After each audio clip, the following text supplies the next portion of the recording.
sass in every way. Talking fast, not a pause in sight. Leanie's got my head in a spin tonight. Oh, shut up, Leanie, can't you see? You talk so much, it's drowning me. With your white hair and sassy flair, just give me a breath, let me share. Podcast queen with a wicked smile, running jokes mile after mile. Try to speak, but in she slides. Leanie makes it a wild ride.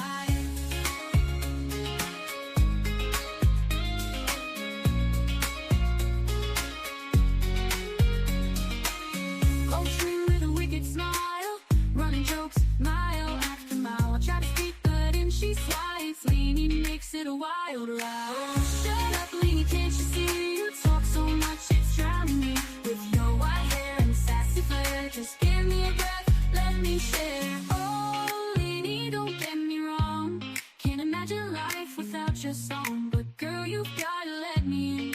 This ain't just your show to win. So here I stand with my mic in hand, trying to keep this show as planned. Leanie laughs, guess it's gonna stay a little secret every day.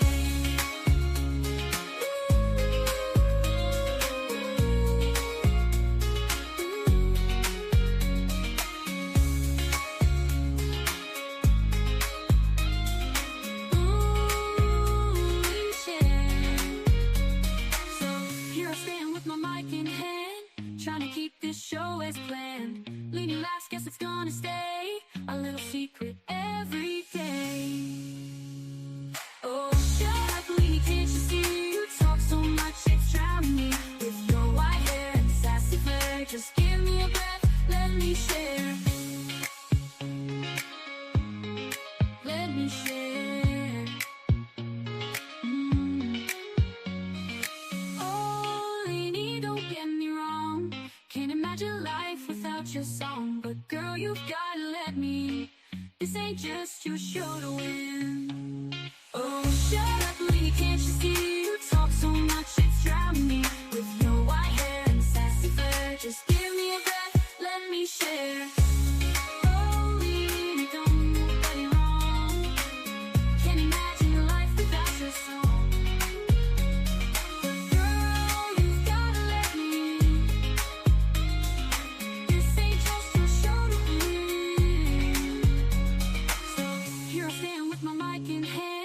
Trying to keep this show as planned. Leanie laughs, guess it's gonna stay a little secret every day. So here I stand with my mic in hand, trying to keep this show as planned. Leanie laughs, guess it's gonna stay a little secret every day.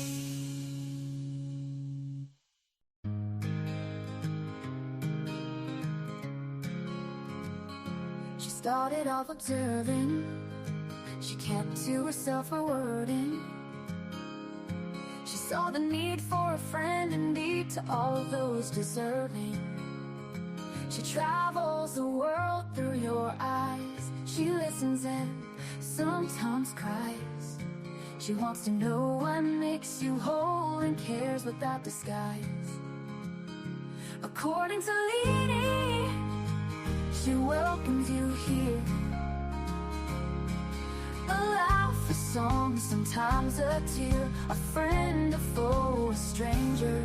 Your life story, your moments of glory. You're sad, you're happy, your dreams and your worries. She wants to know the ins and outs of all of you here. According to Leanie, according to Leanie, she welcomes you here. A laugh, a song, sometimes a tear, a friend, a foe, a stranger. Your life story, your moments of glory. You're sad, you're happy, your dreams and your worry. She wants to know the ins and outs of all of you here. According to Leanie, she wants to know what it is all about. According to Leanie, you're welcome here while we all just figure life out. So sit back and yak, smile and laugh, have a cuppa or two. Leanie is coming on right now and she welcomes you. Let's hear life according to lean.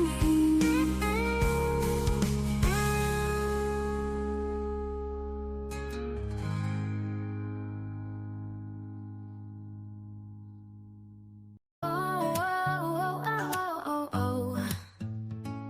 It started with a chat, just a few of us there, talking about life and the stuff we all share. From kids to chaos and the mess we make, we bonded over laughs and every mistake. From bad hair days to a joke or two, no topic was off limits, nothing taboo. We laughed till we cried, had each other's backs. A sisterhood formed in the middle of tracks. Sisterhood of the chat, we're strong and we're loud. From West Virginia, Liverpool, we're proud. From Texas to Australia, we've got the best. Lifting each other up, we pass every test. From the East Coast to the West, we cheer. From Indiana to New York, we're always here.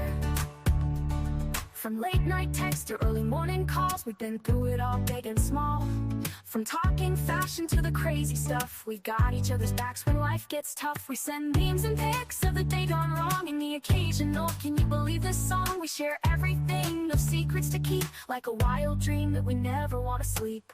Sisterhood of the chat, we're strong and we're loud. From West Virginia, Liverpool, we're proud. From Texas to Australia, we've got the best. Lifting each other up, we pass every test. From the East Coast to the West, we cheer. From Indiana to New York, we're always here. From Tennessee, where the music plays, to sweet tea nights and lazy days. From England's hills to the country roads, our sisterhood's a bond that forever grows. Sisterhood of the chat, we're strong and we're loud. From West Virginia, Liverpool, we're proud. From Texas to Australia, we've got the best. Lifting each other up, we pass every test. From the East Coast to the West, we cheer. From Indiana to New York, we're always here. Through the highs and the lows, we've been there. When the world feels heavy, we just don't care. We're loud, we're bold, we're a little bit wild, but always there for each other, with hearts so mild. Sisterhood of the chat, we're strong and we're loud. From West Virginia, Liverpool, we're proud. From Texas to Australia, we've got the best. Lifting each other up, we pass every test. From the East Coast to the West, we cheer. From Indiana to New York, we're always here. So here's to the sisters who make life so sweet. We've got each other, no defeat. From the chat to the heart, it's all the same. We're a sisterhood forever in the friendship game. According to Leanie, the eclipse is to blame, but truly the Lord brought us together, and we'll never be the same. According to Leanie, coffee's king. Cigs in hand, she does her thing. Maggie's got the jokes we know. Together we are ready for the show. Chat's on fire, the crowd goes wild. Maggie's clips just drive me wild. Leanie's love for Java steams. We're living out our crazy dreams. On a chorus with Leanie, life's no lie. Sip that coffee, watch time fly. With Maggie by her side, it's clear the best damn show around is here. Subscriptions climbing, views so high. Leanie's truth, it makes us cry. Maggie's got that wit so quick. We tune in daily for our fix. Community that stands so strong. Laughing, chatting all day long. From sunrise to the longest nights.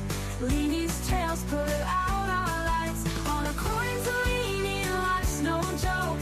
Spark that cig and take a toke. With Maggie by her side, it's clear the best damn show around is here.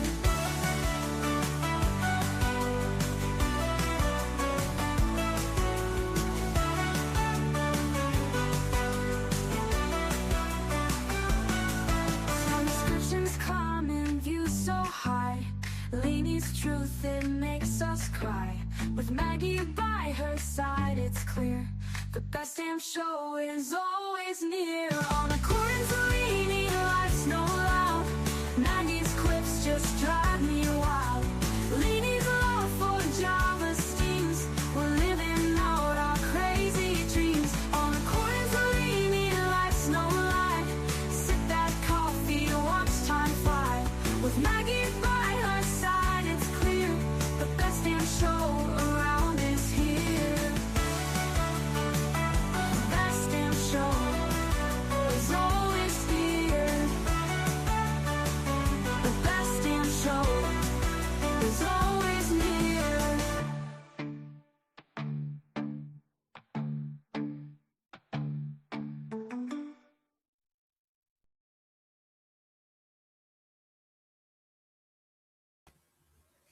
Hello, ladies and gents, if there's any in. Thanks for being here. Thanks so much. Well, it's a really hot day in the UK, and I feel like I'm sitting in the night time because I've got all the blinds closed to keep the warm house. Because when it comes to bedtime, I can't cope. I'm sweating. I'm rolling round like a dying fly. So I've got to try and make it as cool as I can because you put the fan on and that fan is just like that. A little blow like that, isn't it, when you're that hot and you can't cope? So I'm trying to keep the house as cool as anything. And I've still got Jessie's, what's it called? Canvas over there on the couch, right? And I feel like she's here with me.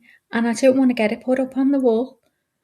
Because every time I sort of look at the side of my eye, there's my little girl looking at me and I'm all made up. So, just to let you know that I feel like I've got it here with me right now. I mean, I know that sounds mad, but I'm mad anyway. But anyway, thank you all for being here. Let me do the roll call. I don't know where that lady is. You can't rely on the staff. Can you, Ray? Isn't she supposed to be setting an example to the co-host? Do you know what I mean? The host is not here. She's always late. She's going to be late for her own funeral. Let me tell you that. I mean, the way my brain is, I'm going to be late. If it relies on my brain, I'm going to be way late for my funeral, like a few months, because I don't want to be going to my funeral. But anyway, we've got MJD in the house. Hello, MJD. Glad to see you awake today. I don't know whether it's a hot one where you are. Probably is. We've got Lisa Dodson. Hello, Lisa. Miss Dodson's here again. Thank you very much. And good morning, good night, good whatever it is to you, Lisa. We've got Misty Blue. Good morning, good evening, good night to you, girl. I don't know where you are, but whatever. Good morning, good night. Thank you for putting that fair use disclaimer in. Thanks a lot. And thanks a lot for being here as well. Who else have we got? I know we've got Gemma in the house again. I made up Gemma's in. We've got Dolores. Oh, hang on. We've got movement, girls. Hold on. Let me take this off the screen. Woohoo. Let me take this off the screen. What have I got on?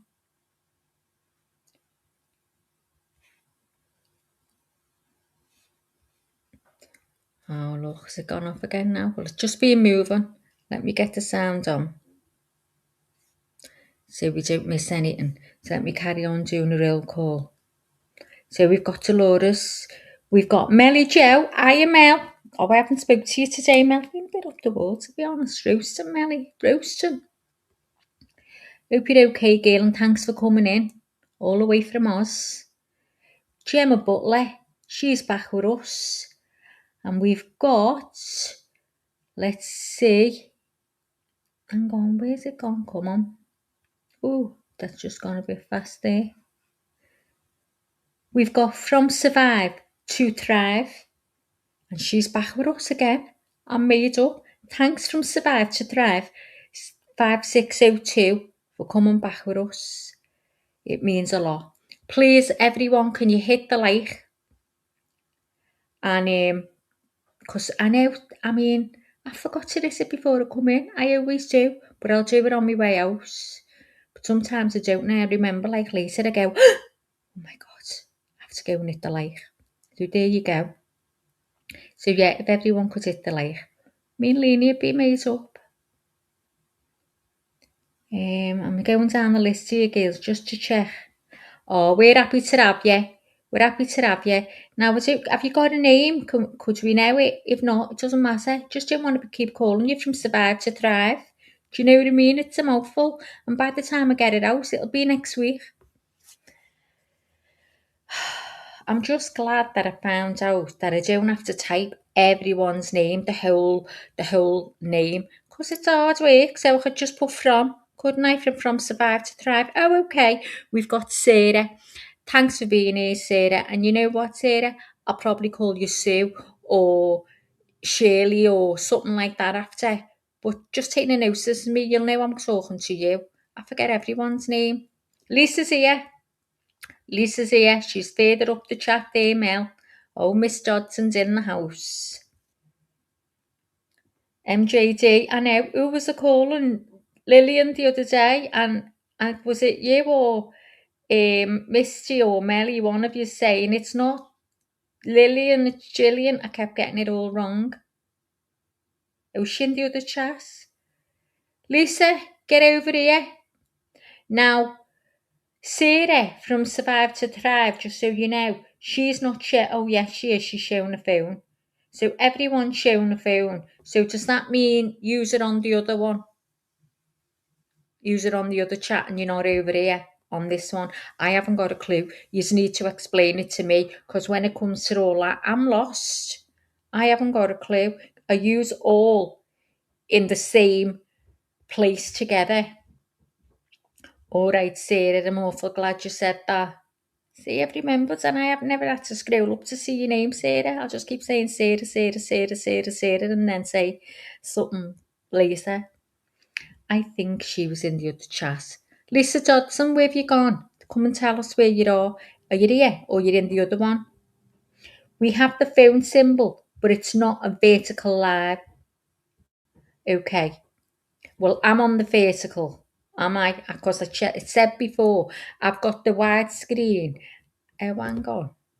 Yeah, I've got the wide screen, the landscape, and you'd have the little one at the side, and it says hide the vertical screen, which is exactly what I'm looking at anyway. It's just a smaller version, so click it off. So you don't have to be looking at it, because there's no point. You don't see anything going on it. Just the screen. Charlotte Tweedy's in the house. Welcome, Charlotte. Thanks for coming back. She's ready for this. She's got her snacks and everything. She's ready to go. I should have got some popcorn. That sounds a bit terrible, doesn't it, looking at this? But you know what I mean? We've got to make light of it in this terrible heartbreak and tragedy. What happened to these little babies? Oh my God. We have to make light of our conversation somewhere along the line, because we will all end up in a mental institution. So Mary Jane Doe's got her popcorn now. Thing is, when you send emojis, I don't see them all. I can see laughing faces of Dolores now screwed up my screen, whatever that is. Mary Jane Doe, I can see the word popcorn now. So when you send popcorn, you put popcorn on. I decided to bake in a heat wave, Maggie. Sarah, oh my God, listen, I'm telling you now, I'm going to tell Leonie I won't miss the something new one. So 5 o'clock, when it'll cool down a bit, I'm going out in that garden and I'm getting on the deck chair ice.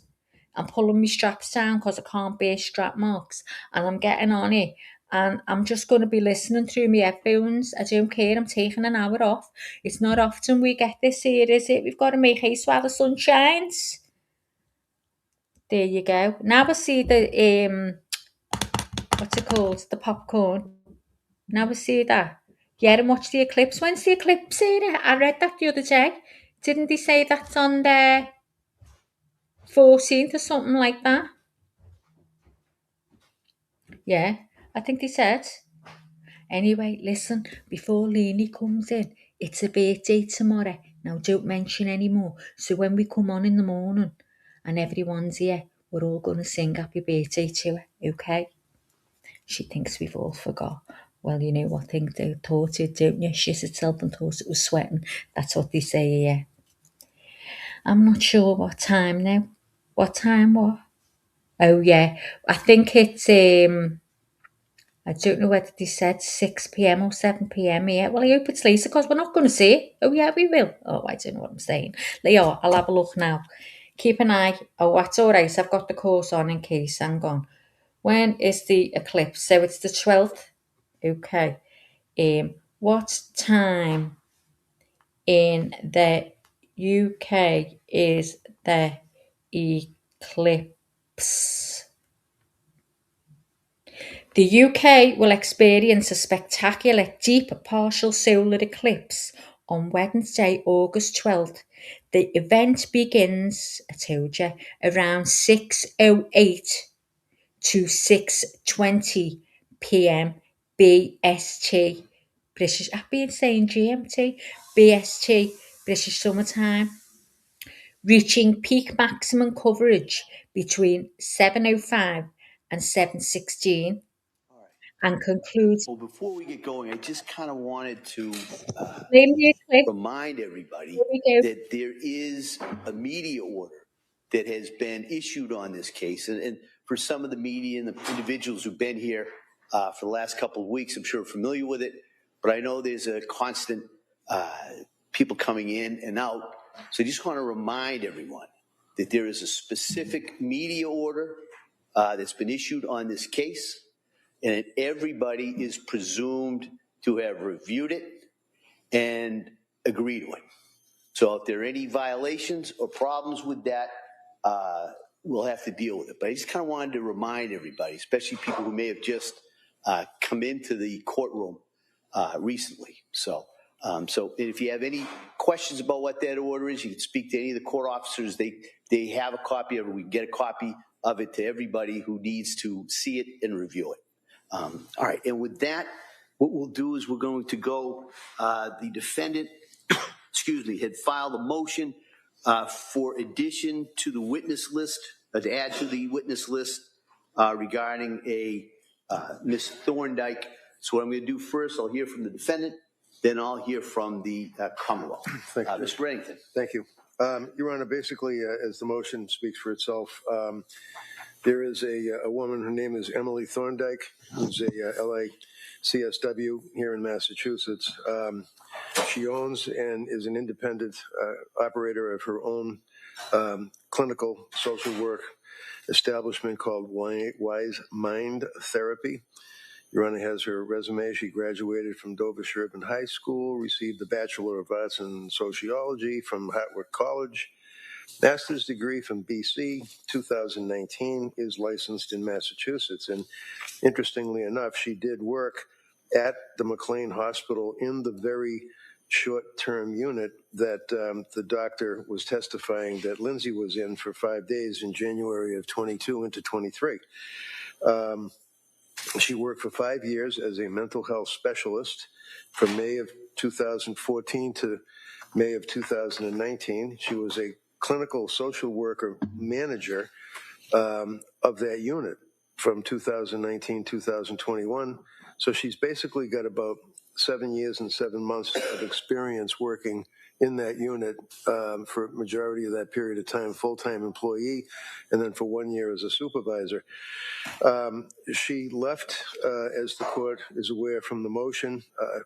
I vetted her out. I obviously would be concerned if there's any so-called axe to grind, if you will, any lawsuits pending. Were you fired? Did you have any difficulties? Any claims for harassment, hostile workplace? Absolutely nothing. She has friends that are still employees that still work at McLean. And I do not know this woman. I have literally never met her. Her involvement in this case came about after one of the prosecutors, I don't recall which, made it out on direct examination that McLean is some kind of a 5-star institution where the doctors, the psychiatrists, the psychotherapists, the counselors were all banging into each other in the hallway trying to interview Ms. Clancy, who was just blithely refusing care and treatment, which is not the case. Patrick testified as to his observations. The court is aware that Patrick's testimony clearly in all fours landed on the fact that it was clear to him that there was no staff that was available other than kids behind plexiglass on their cell phones. She colored. She took walks. There was no therapy. She didn't speak to any therapists or counselors. So now the jury is left with that image that McLean is purportedly some kind of a 5-star hospital because they're affiliated, quote unquote, with Harvard, which you, from your practice, I'm sure, as I know from my practice, is as far from the truth as can be possible, in my opinion. But it doesn't matter what my opinion is. I could cross-examine somebody till the cows come home. It doesn't matter. This woman posted a video on TikTok which, much like yourself, I'm sure. I hardly know what TikTok is, but I received an email from one of the very, very active people in the community of TikTok saying, look, you got to check this video out. So I did. This is about a week ago, maybe longer now. When I saw her video saying that she could not stand for, and I quote, the lies and the misrepresentations from that witness stand about McLean Hospital, I then said to my private investigator, Bob Jones, I said, Bob, I can't find this woman because she had a pseudonym name or whatever. He went, we wrote, he called her, left messages. She never got back to us for like 3 days. He went to her house. He sat out in front of her driveway. She came home from work. They interacted. He waved, didn't want to scare her.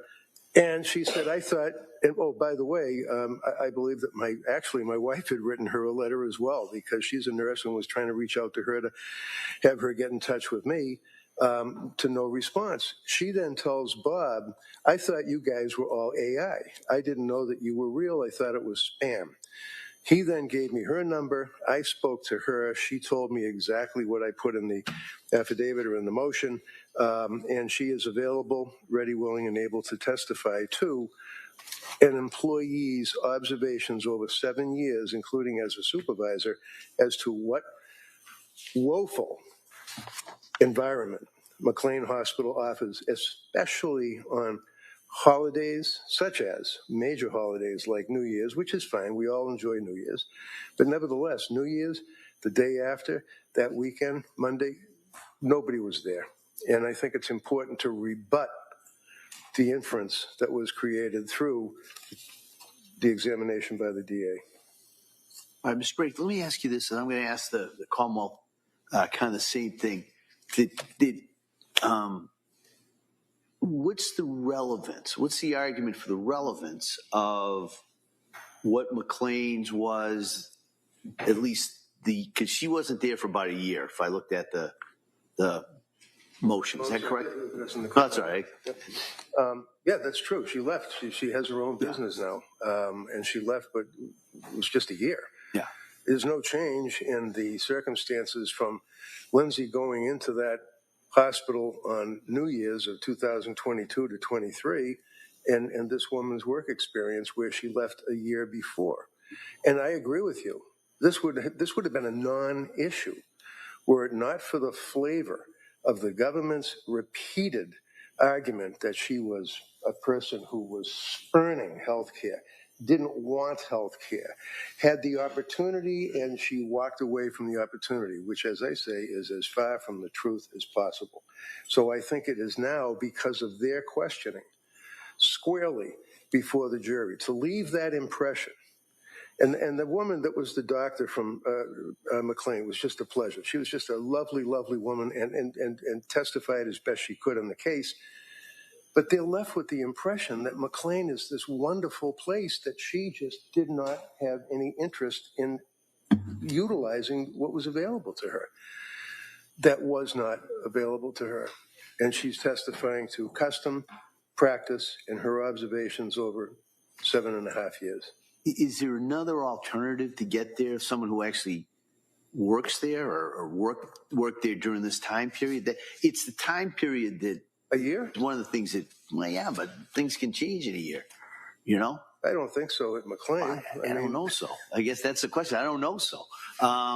That would be that's one of the things I may have to wrestle with. But that's kind of what I was asking, whether or not there is, or I understand the argument. Okay. Guys, can everyone see the argument regarding and hear relevance, okay? But if we're talking about staffing or the availability of programs and how that work, this witness is a gap there. I guess that's all. I'm wondering if there's another way to get there. So, the realities of trial practice, if you're the government, you send summonses, you have people come to your office, you're interviewing witnesses. If you're the defense, they run for the hills. For example, one motion I'm bringing with you is merely looking for pediatric records that I have had to have Bob Jones go and try to get them, HIPAA forms, everything, and they're avoiding us horribly. And I'm going to have a contempt hearing request very shortly. But the point I'm getting at is If they want to reach out to McLean, I'm sure that McLean administration would bend over backwards to give them every record that they would need as to how many employees they had, what their work records were, their doctors, their counselors, all available. I know I can't get it. So I'm suggesting to Your Honor that this is an opportunity for a person who worked there for all those years, who does not have any dog in the fight, to testify to what her observations were clearly within her time frame. She left a year before Lindsay went in there on New Year's. So I certainly agree with that. Cross-examination, they could get records if they wish, but I think it is relevant. I think it's material, and I think it has to be used to rebut the inference that was raised. All right. Thank you. Thank you, Judge. Yeah, Commonwealth? Your Honor, the Commonwealth would object to the witness, the late disclosed witness. In addition to the obvious Rule 14 issues, the fact that we didn't have notice of this individual, there's been no discovery other than what's contained in the affidavit and what we could identify from this woman's TikTok video. There's no report from the investigator who admittedly by counsel has spoken to this witness, this individual. Aside from that, we have a number of other issues with this witness. One is this isn't somebody that's proposed to be an expert, so they're not relieved, they wouldn't be relieved of a sequestration order, but this woman's TikTok, admittedly, she's been following the trial. She goes on for several minutes in a very long TikTok video where she identifies what she thinks are lies based on her observations of Patrick Clancy's testimony. We have no idea what her thoughts are or what her comments are on the rest of the trial that we assume she's watched based on her comments in this particular video. That she outlines in this video her experiences at McLean and her observations and how they are different from what was portrayed in that particular witness's testimony. But in the course of this trial, we not only have that particular witness's testimony, we have records from McLean, and the records speak for themselves about what she was offered, what she did, what she declined, what the contact was with each and every person who wrote a note in that record. But this witness admittedly wasn't there, had no contact, has no knowledge of the case in of itself. And in this case, Your Honor, we deal with facts. We're presenting facts to the jury. We're not presenting somebody's opinion about what kind of care the defendant got during her stay at McLean. That's not what this trial is about. That's not what it should be about. And if it wants to play out in the court of public opinion, that's fine, but not inside the walls of these courtroom. So this person who said that she cares about Lindsay in this video, whether other people do or don't, this person who said that the prosecution of this case is an abomination, this person who said that the health profession needs to be held responsible for their care of the defendant, that's not a witness that presents facts to this jury. And I would also agree that there is a problem with what relevant testimony that she could give. There is no indication that what her experiences were in those 7 years up until December of 2021 are exactly the same as they would have been when the defendant was at that short-term unit at McLean. And the defense had the opportunity to ask that of Dr. Goodhart, and he didn't. So there is... Hey, wait a minute. I think she said, I don't know what the staffing was. Didn't she say, I don't know how many people were on? I don't know if it was a skeleton crew? She said on that particular weekend she didn't know what the staffing was. Well, but she wasn't asked That's the only weekend we're talking about. Right, but now he wants to make this an issue about the practices and the common practice of the hospital, but that was not a question that was asked of her, nor would Your Honor necessarily have permitted it where he was trying to tailor the testimony to the exchanges with the defendant. So to then have the witness available to answer those questions that was at the facility during that time period, and then not take that opportunity and offer this subsequent witness and call it a rebuttal witness, it's not a fair line of examination. It's not a fair line of rebuttal where she wasn't there during the time period. So we would object for all of those reasons. I mean, just so everybody knows where I'm going, I can't imagine that that witness would be allowed to give her, in a sense, review of McLean's. If it's 5-star and she may say it's 2-star, this is not TripAdvisor. I wouldn't allow that. And no one... But the question seems to be, for me, a closer call about what the standard staffing and programs may be available on a holiday weekend. Because the Commonwealth's witness said, I don't know that. And that seems to be something that maybe the parties could come to an agreement about establishing. Either, there's got to be somebody who's still working there that says the weekend, 2 weeks, the weekend after this wasn't a holiday, we have X amount of people there. We have X amount of programs that are available. On the holiday weekend, we do or we don't. To me, that's where the battle on this motion is.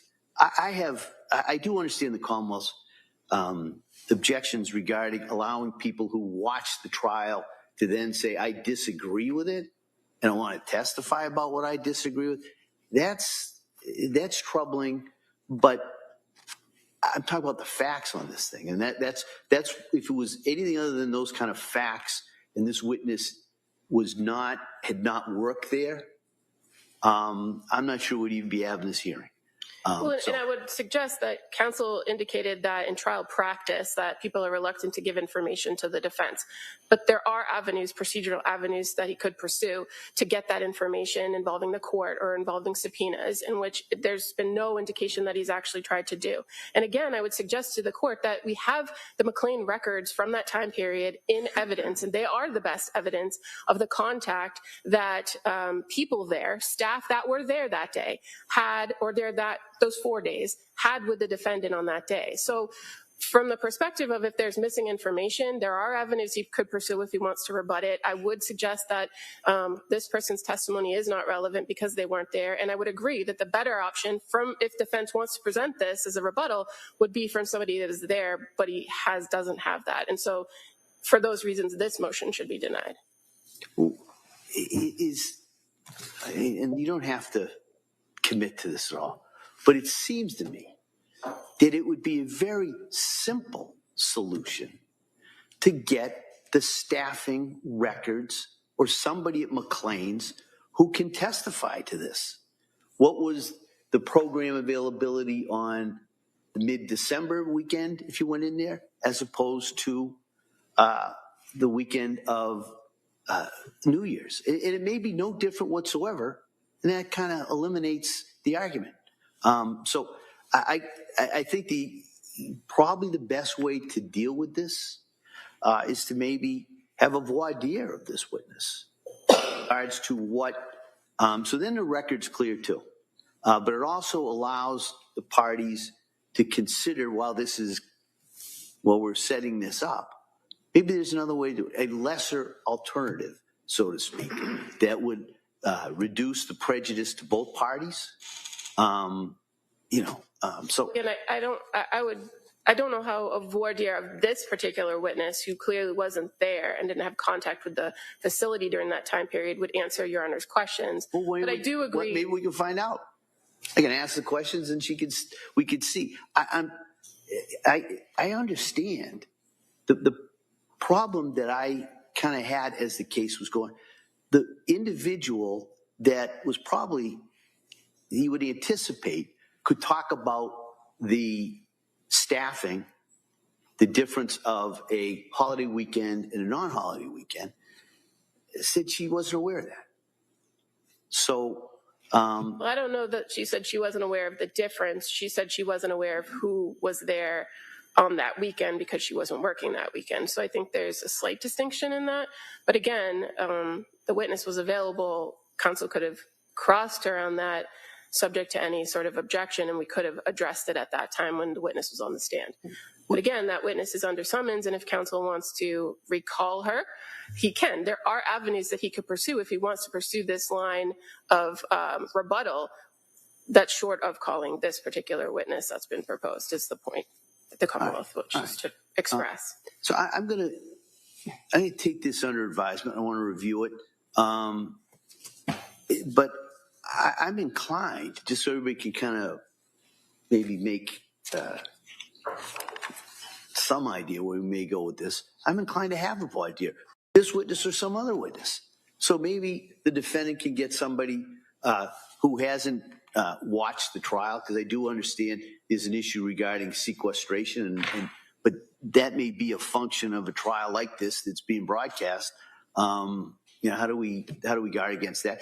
But that's not going to affect really the relevance, the prejudice, the determinations I have to make, under all the rules, 401, 403, all of those considerations that I have to make. So I'm inclined to do that unless the parties can think of I won't say better alternative, that's not fair to this witness, a different alternative that might address everybody. We're going to be able to agree on anything, Judge, so it would really be up to I know, the but referee to make a decision. Right. What I'm trying to do is put that out there. If the parties can agree, I think the three of you know me. I don't have a problem making a decision. I really don't. But I just kind of wanted to give everybody that opportunity to maybe craft a solution. And if I have to do it, that's kind of what I'm saying by saying I'll take it under advisement. So I'll let the parties know. Can I just ask, sure. Your Honor, if you're reviewing this, taking it under advisement, that you do look in more detail at those records, the McLean Hospital records, sure. and current evidence, so that Your Honor can see the extent of the contact, the extent of the notes of people who actually dealt with her. Because again, that is the issue. That is the factual issue here, is the contact that she actually had, not what maybe she wasn't offered at other points, but what she had while she was there. So I ask that you just review. All right.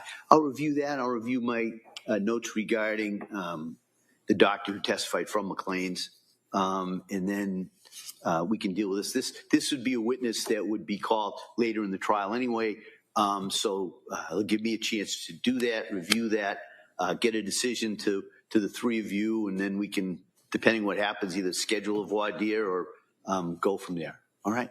But all right, thank you for everybody for kind of agreeing to argue this a little bit earlier, so it gives me a chance to review the records and the arguments.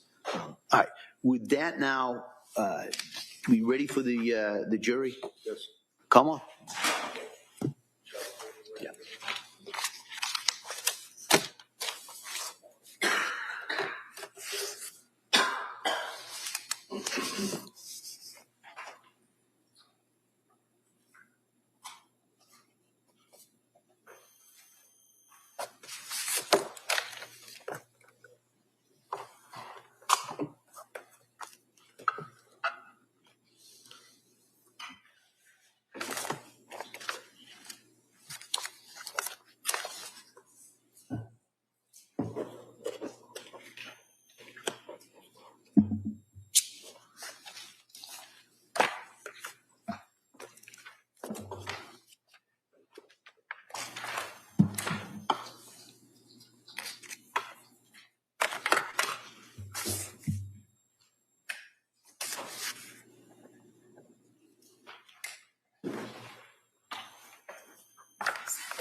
All rise. George entering.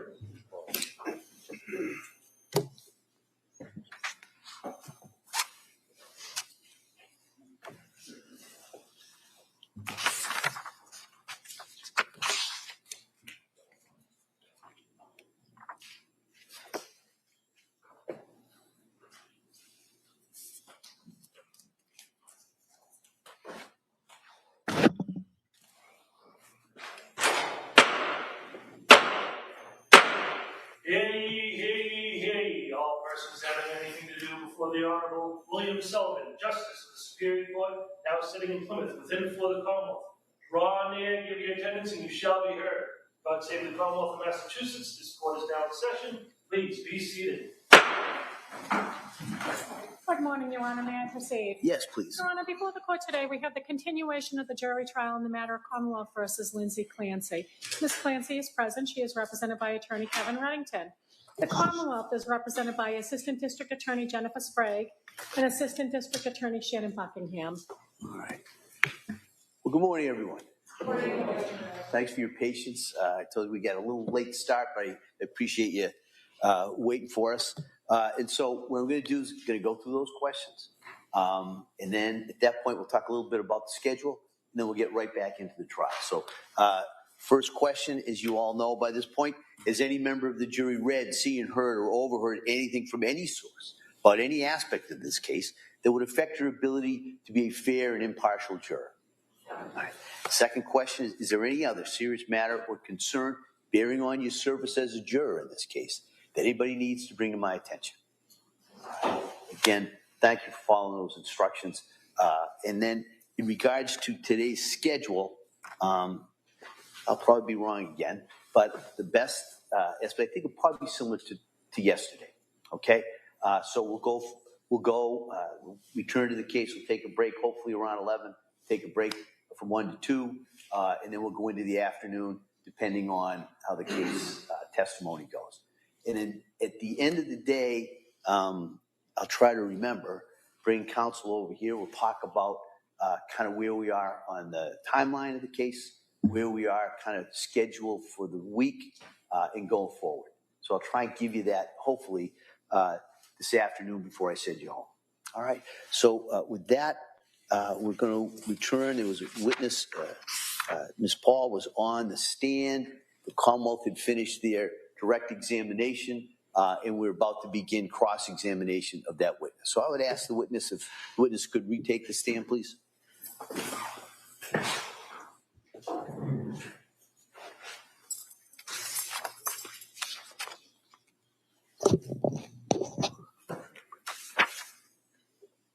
Good morning. Good morning. Do you solemnly swear that the testimony of the evidence you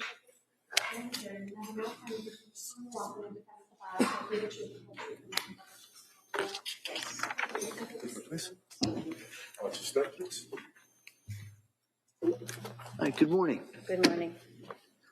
All right, Mr. Reddington. Thank you, Judge. Morning, Ms. Paul. Good morning.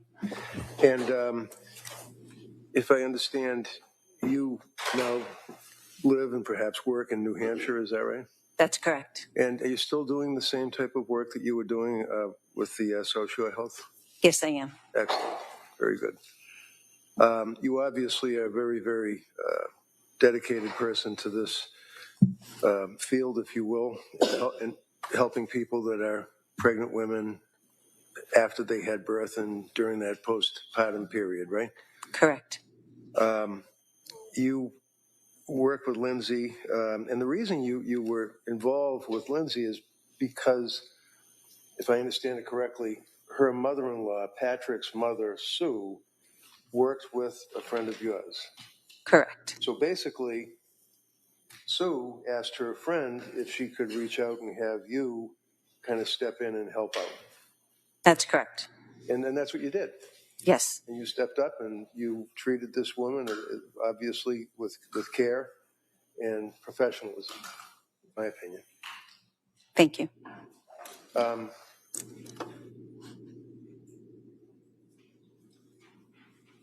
Your Honor, I would like to offer the records from Social Health, if I could. Objection? No objection. I thought those records may be admitted.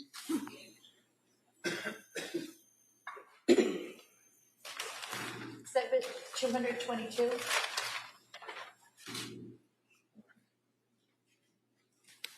And in the course of your treatment of Lindsay, actually, you went so far as to give you a cell phone, if I'm correct. Is that right? She did have my cell phone because I called her on my day off. Yes, sir. Okay. I don't have any other questions, Judge. Thank you very much for your care. All right. Counsel, anything further? No, thank you. All right. Thank you. You may step down. Thank you. The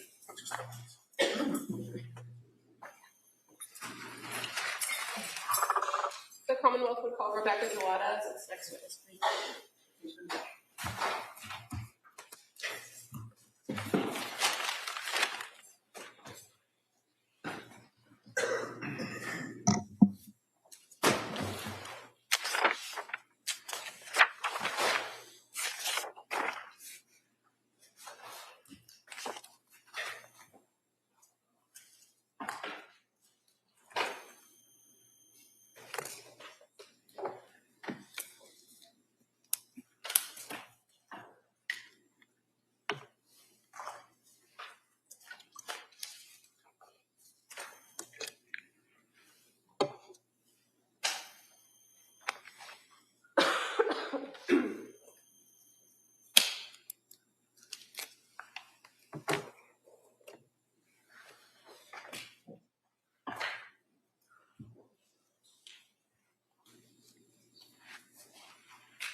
Good morning, ma'am. Stop right there and raise your right hand to the clerk, please. Good morning. Do you solemnly swear that the testimony and the only issue should be the chair of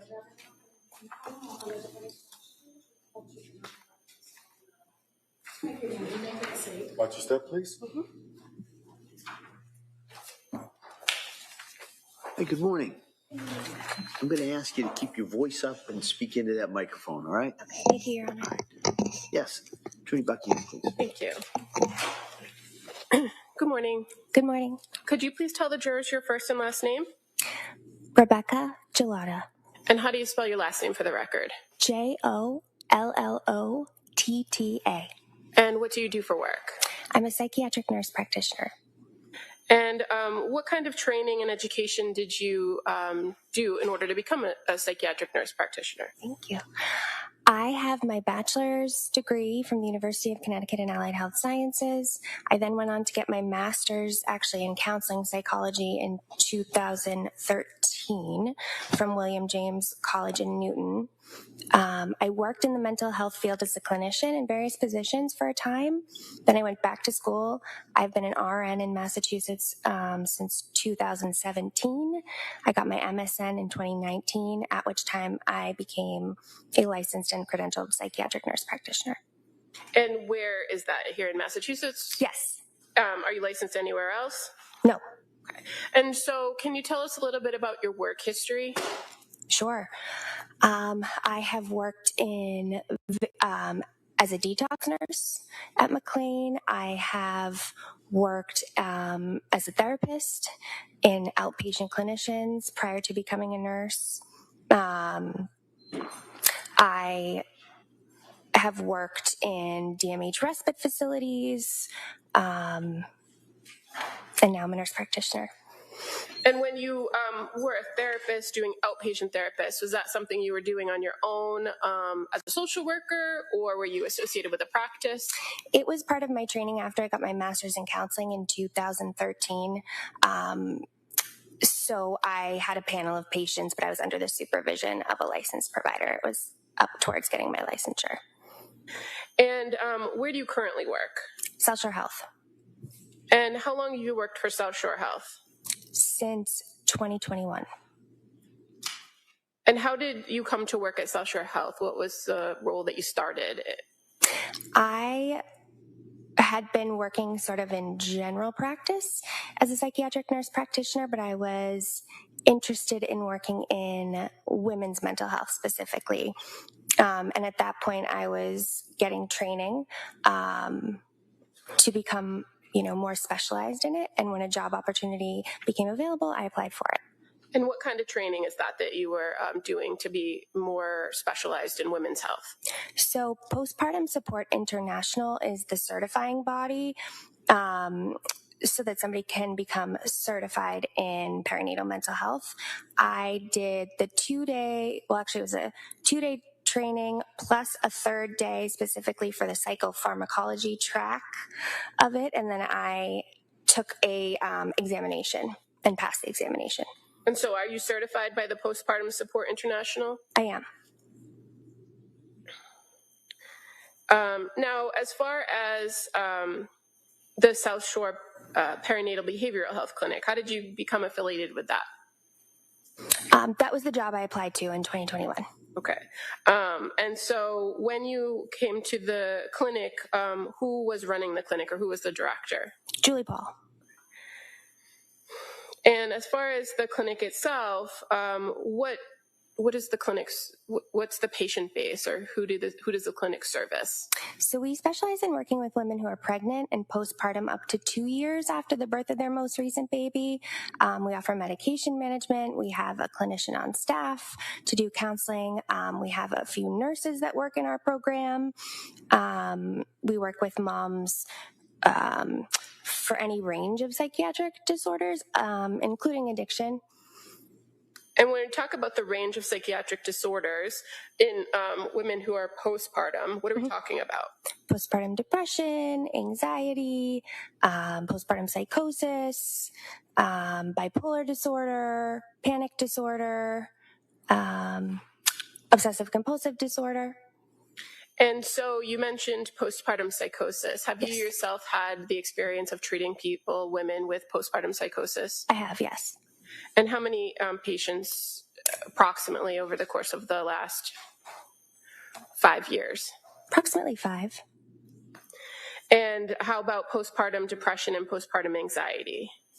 Hundreds. And in the range of services that the clinic offers and the work that you do you oftentimes collaborate with other community providers to offer additional referrals or services to patients if they need it? We do. And how about when somebody appears before you and you believe they need a higher level of care than what you can offer? Do you have relationships with hospitalization programs, or are you able to make referrals to for people for those services? Yes. Is that pretty common practice? Yes. And you mentioned that one of the services or one of the things offered to patients at the clinic is medication management. Yes. Is that a big part of what you do as a psychiatric nurse practitioner? It is. And what kind of training do you receive in order to be a prescriber? So in order to be a prescriber, it's part of my master's in nursing. So you take courses like in advanced pharmacology, advanced health assessment, pathophysiology. It's part of the coursework of my degree. And then you actually have to take a certification exam, and you have to pass the exam. You have to go on and get a DEA license, a Massachusetts controlled substance license. You have to go on and get your advanced practice registered nursing license. So it's education and certification and licensure. And so you've done the education, you did the certification, and do you have all the licensures that you just described here in Massachusetts? I do. And you also mentioned part of the services of working with social workers in the clinic. And what do the social workers do?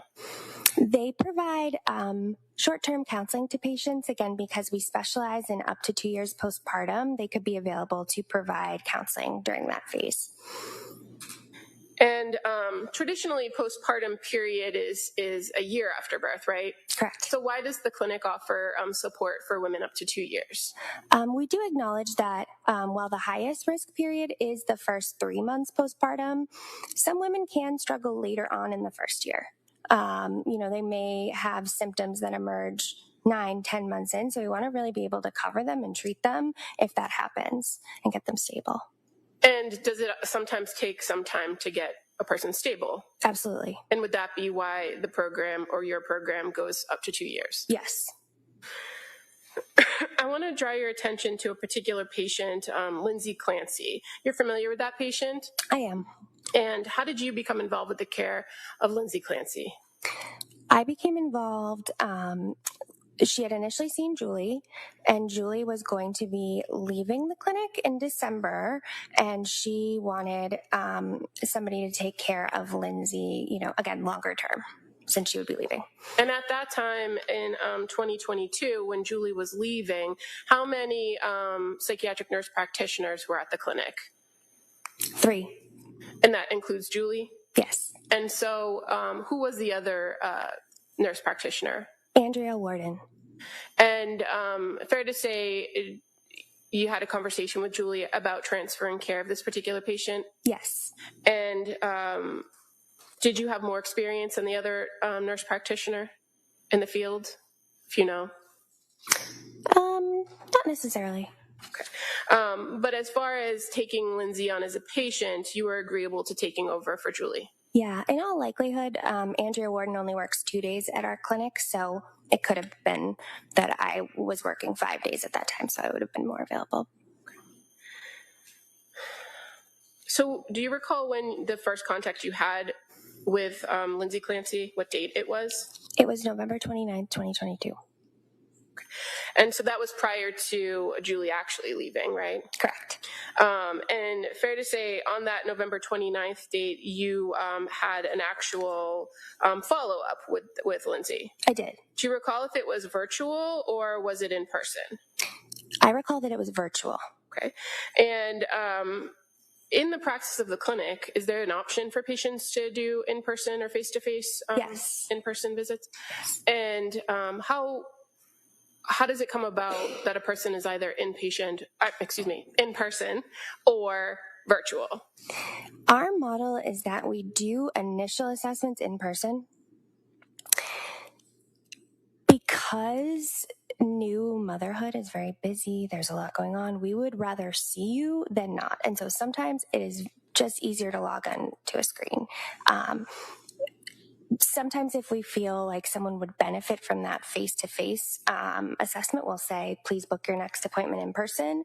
And I know I did see Lindsay in person on at least one occasion, but my first was virtual. And as far as kind of that choice about whether a patient appears virtual or in person, is part of the calculus the patient's choice, what they want to have happen? Yeah. And if there were circumstances where you believed or insisted that an in-person visit was required, would you articulate that to the patient? Yes. And then have them scheduled for an in-person? Correct. And as far as your first contact with Lindsay Clancy, were you aware that Julie Paul had done that initial intake with her in person? I was. And you had the chance to speak with Julie and to also review the records prior to meeting with her? Correct. And so were you aware that the day before, on November 28th, that Julie had some contact with Lindsay Clancy? I was. And that there was some phone interaction and there had been some messages sent to the clinic prior to you scheduling the meeting with her? Correct, yes. So would you agree that there was an issue that needed to be discussed and that led you to have this appointment with her prior to Julie actually leaving the program? Yes. When you met with Ms. Clancy, did you go through kind of a history of her presentation or present illness and kind of things that had occurred in the past? I did. And did you do kind of a nuts and bolts start to finish, or did you rely on some of the previous information she had disclosed? I relied on some of the previous information she had disclosed.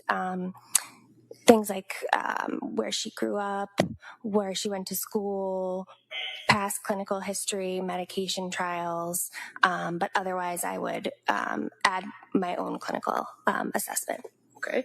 And you were aware that in the history she presented to the clinic that she had previously been on some medications from another provider?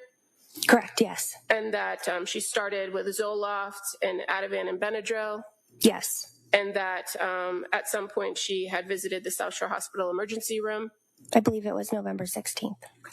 And as a clinic that's associated with the South Shore Health System, do you have access to those records to review when you're dealing with a patient? I do, yeah. And so you're aware that when she went to the ER on November 16th that they prescribed her trazodone? I am. And that she was reporting significant sleep issues at that time? I was aware. And then as far as the course of treatment at the clinic, were you able to review her course of treatment with Julie? I was. And fair to say that had been very recent, correct? Very recent, yes. Her first contact with the clinic was actually November 20th, correct? Correct.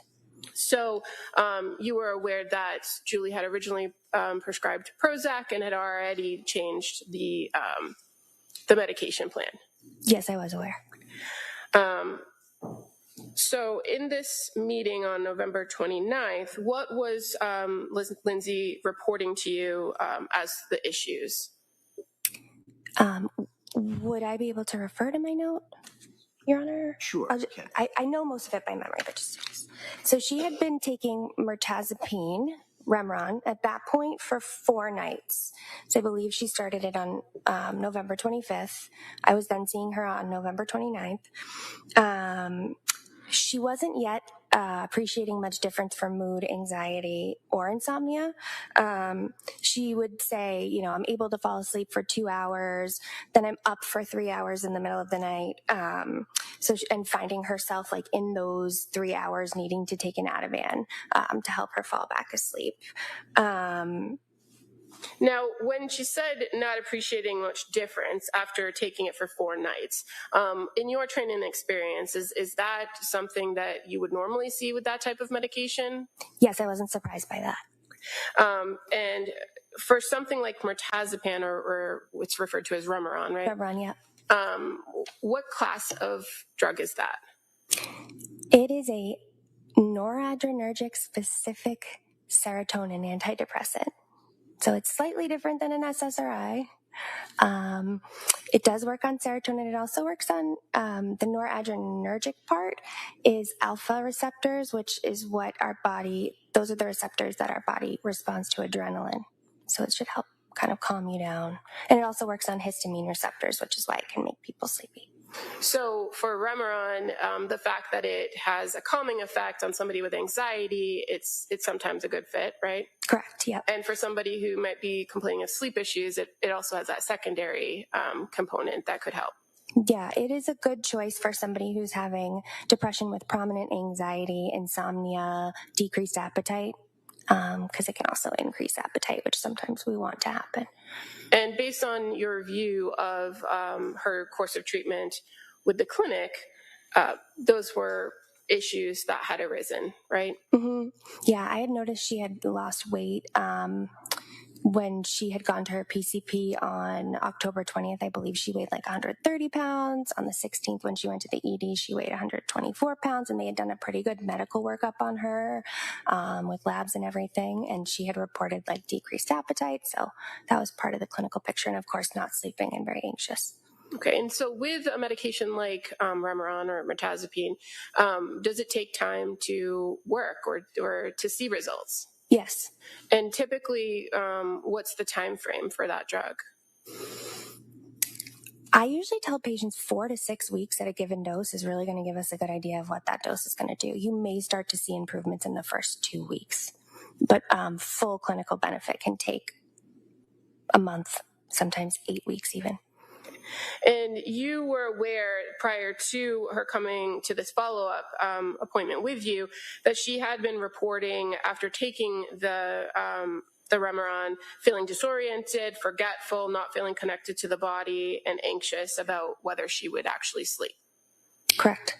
And so were you aware that on November 28th that one of the nurses actually advised her to increase the Remeron? I was. And in addition to the medication, there was also the recommendation that she add some cognitive behavioral therapy to her treatment plan. Yes. And at that point on November 29th, were you aware of whether she had met with the social worker at the clinic? She had not. So did you have any indication that she had been engaging in some sort of cognitive behavioral or psychotherapy? No. Now, in relation to the medication piece of this follow-up, did you have any conversations with her about the concerns with the Remeron and what to do about that? Yes, I did. I explained to her that it takes time to work, that it has only been 4 days. So I did encourage her to give it some more time. I also made additional recommendations as well. Okay, and so what were the recommendations for? I had known that Julie had tried like 5 milligrams of Ambien. So I had suggested maybe we could try 10, maybe we could try Ambien controlled release formulation, because she was having these wake ups in the middle of the night. The controlled release, kind of like the outer layer gives you 60% of the dose, helps you sleep. Then throughout the night, the inner layer gives you 40% of the dose, keeps you asleep. I said that might be a good option while we're waiting for the Remron to work. Because I was sort of thinking that maybe the underlying depression anxiety was causing the poor sleep. So while we're treating that, let's try these alternatives. Okay, and so was she receptive to the Ambien? No. And did she say why?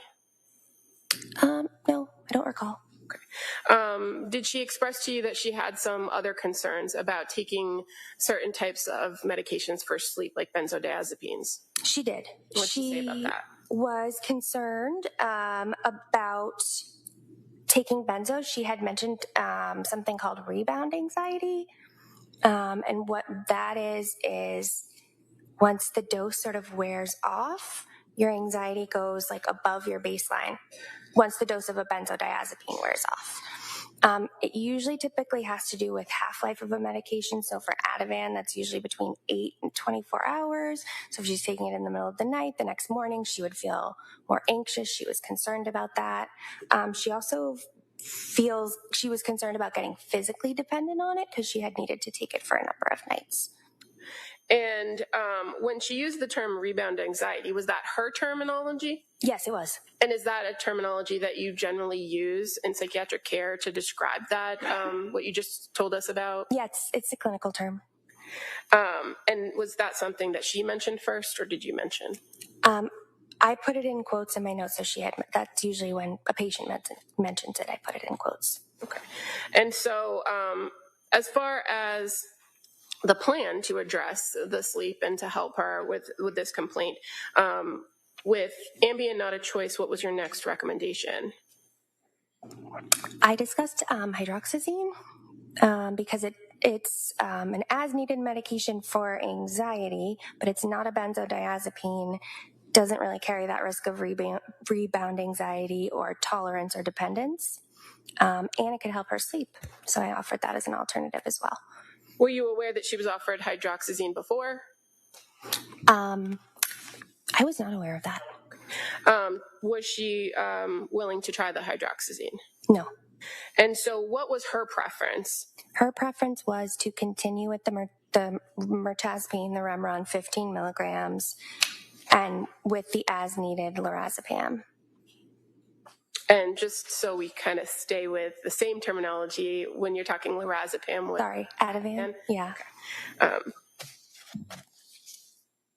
And that was something that she expressed to you?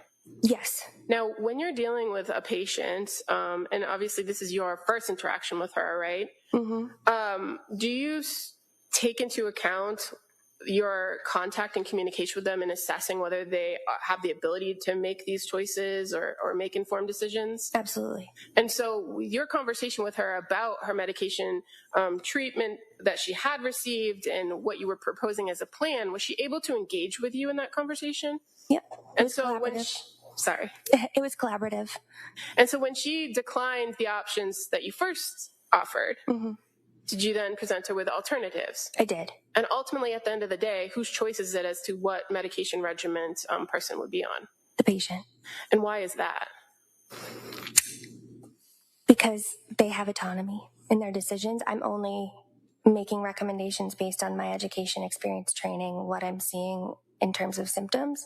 The patient has the autonomy. Are there instances where you're dealing with a patient where you have concerns that they shouldn't have autonomy? Or that, maybe if I rephrase that question, are there instances where you're dealing with a patient where you're concerned that they don't have the ability to make the right choice for themselves? There would be, yeah. And what options do you have in those instances?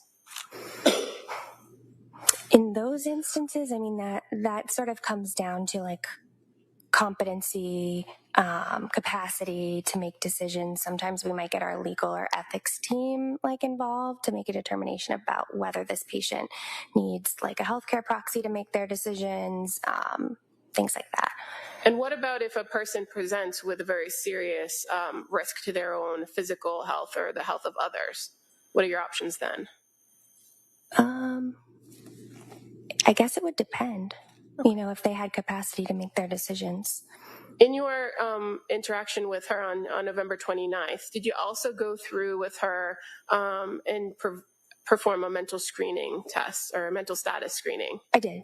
And why do you do that?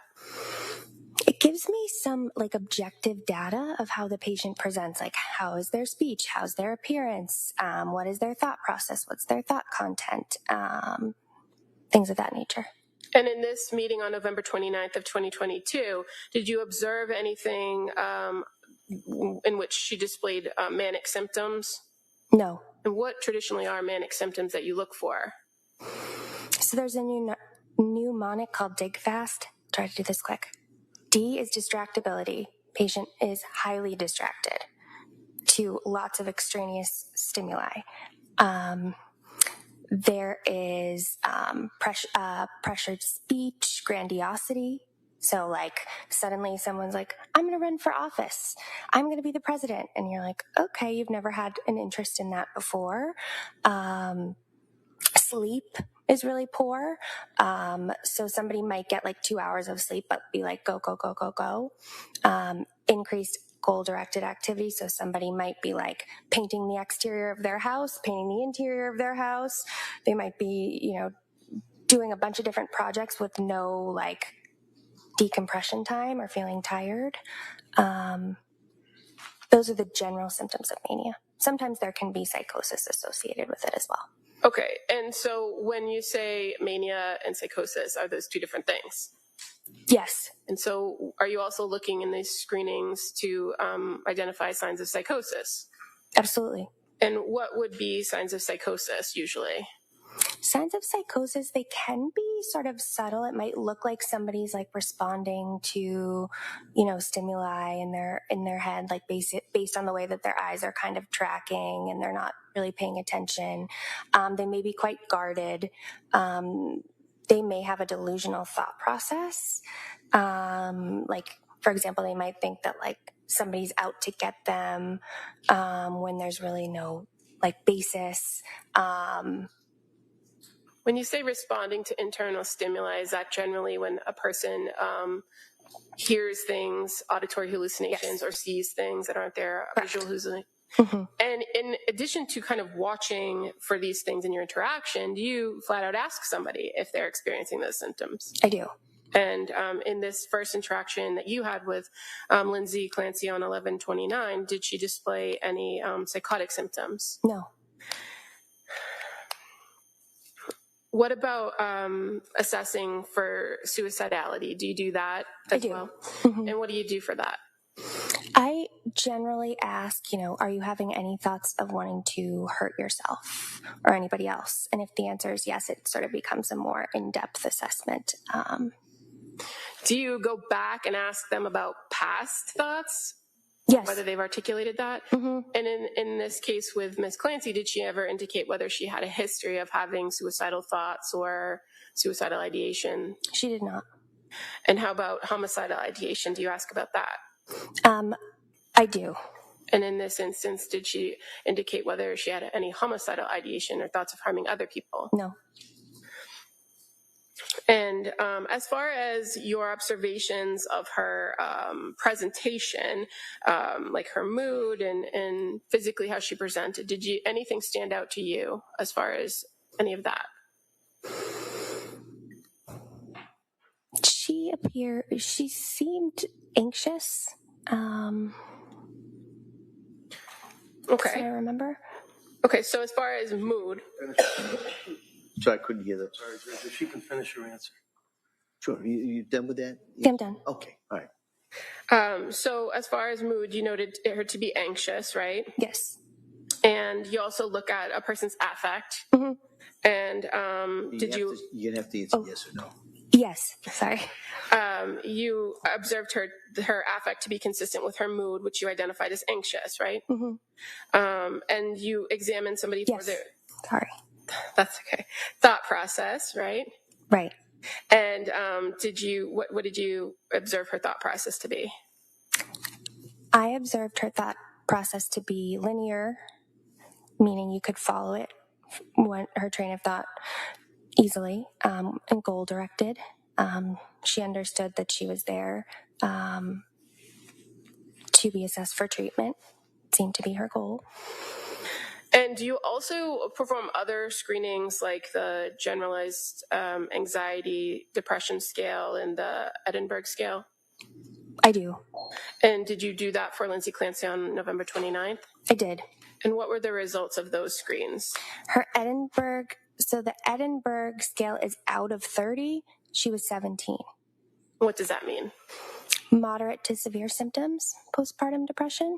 Now, with that particular screening tool that you can use, is it fair to say that with postpartum women, it often fluctuates? It can.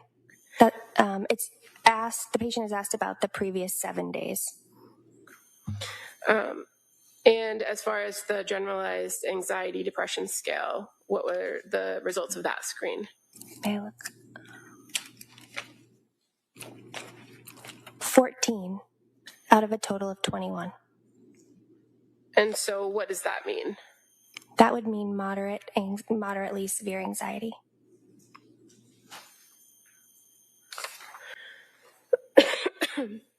And do you recall about how much or how long your interaction with her was on this telehealth visit? It would have been 30 minutes. And as a result of your interaction with her, did you come up with a plan moving forward as to what to do to address her issues or her concerns? Yes. What was the plan? Continue Remeron 15 milligrams nightly, Ativan as needed. Those medications had been prescribed to her already. I did not write her any prescriptions at that visit. And again, you indicated that you kind of encouraged her to stick with the Remeron and give it a chance to work. Yes. Was she receptive to doing that? Yes. And as far as, again, the sleep issue, based on your conversation with her and her request to continue with the Ativan, that's what you recommended? Yes. Did you also recommend other types of treatment that were not pharmacological? Yes. And what were those? I recommended therapy, mindfulness, physical activity, meditation. And you're aware that in the past she had reported physical activity was something that had been helpful to her? Yes, I believe with her postpartum period with Dawson, her middle child, she had some anxiety, but it seemed to resolve with exercise in particular. And fair to say, as it pertains to that experience, her postpartum with Dawson, she had reported at some point to the clinic that she had sought medication after having Dawson and that she didn't end up taking that medication, right? Correct. Now, after this particular follow-up, what's your practice when you're dealing with a patient to have them have an intervention if they need to get in touch with you or they have concerns before your next scheduled meeting? I generally advise for non-emergencies, you can message me on the Epic portal. Is that generally referred to as My Chart? My Chart, yeah. And so My Chart, you could kind of go back and forth with messages, right? Yes. Did you encourage Lindsay to utilize My Chart if she felt the need to reach out to you before your next scheduled appointment? Yes. And at the end of that meeting, what was the plan for the next scheduled appointment? What was the track that you would ask her to be on as far as regular visits? 1 week. And is that typical, 1 week? 1 to 2 weeks would be typical for a new patient. And based on her report of symptoms or potential symptoms, was it important to you to identify if there were any changes? Absolutely. Now, were you aware by the time that meeting was completed that she did have an appointment scheduled with a social worker at your clinic, Letitia Dukes, for December 2nd? I was aware of that, yes. Now, after this meeting, so this was approximately 10:30 in the morning on 11/29, right? Yes. Did you have communication or contact with Lindsay Clancy on November 30th? I did. How did you have contact with her on that day?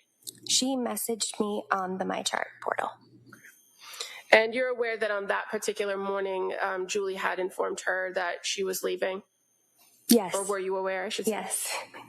Now, when Lindsay messaged you, that was at 11 a.m. That was the first message, correct?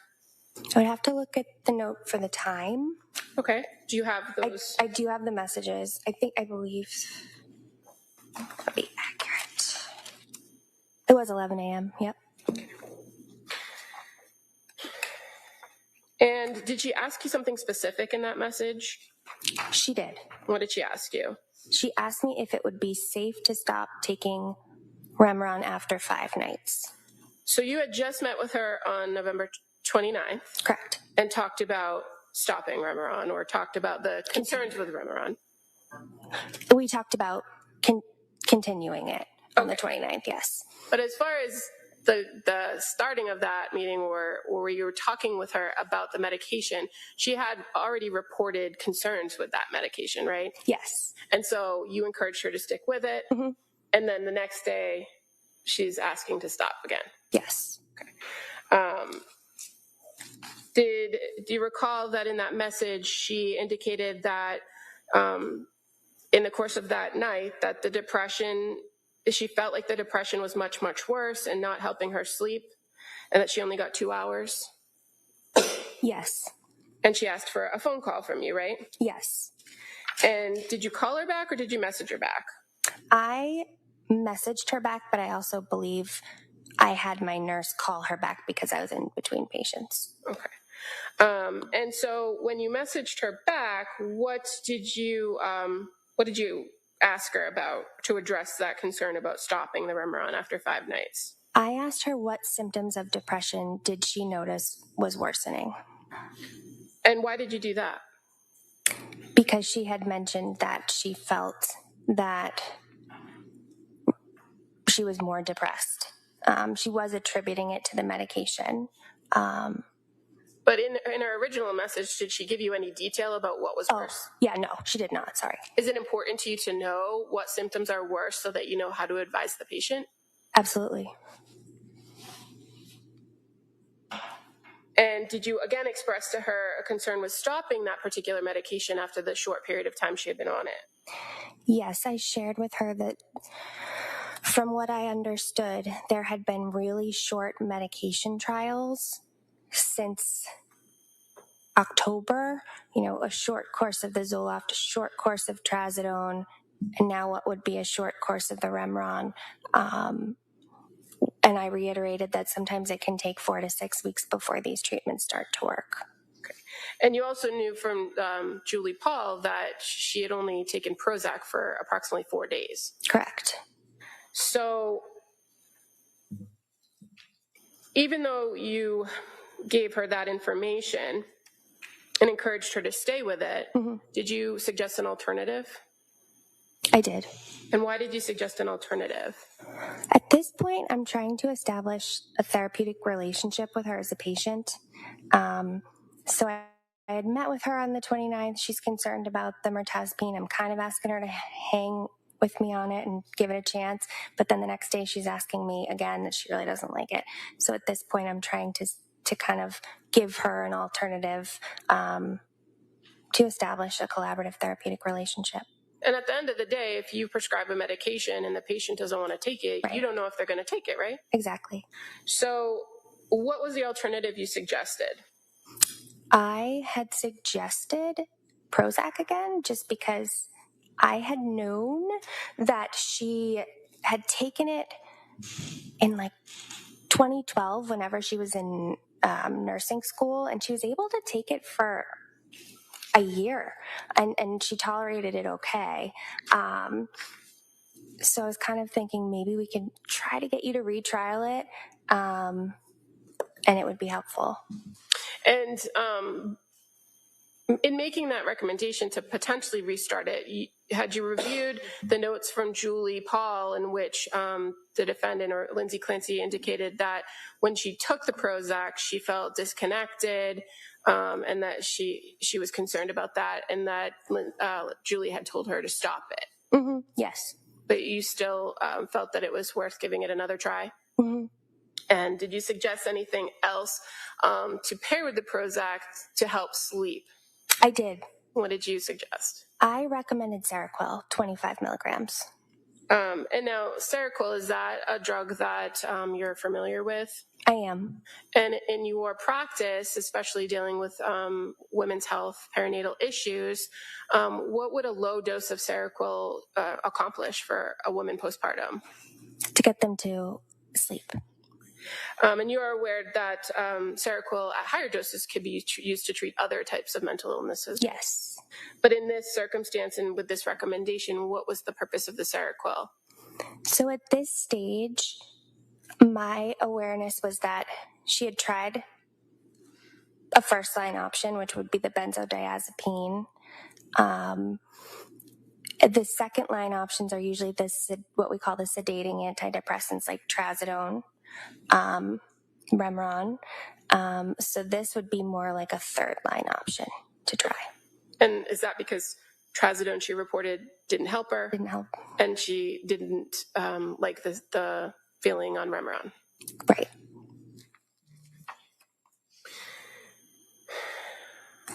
And so ultimately in that message, you kind of reiterated what your overall recommendations were, right?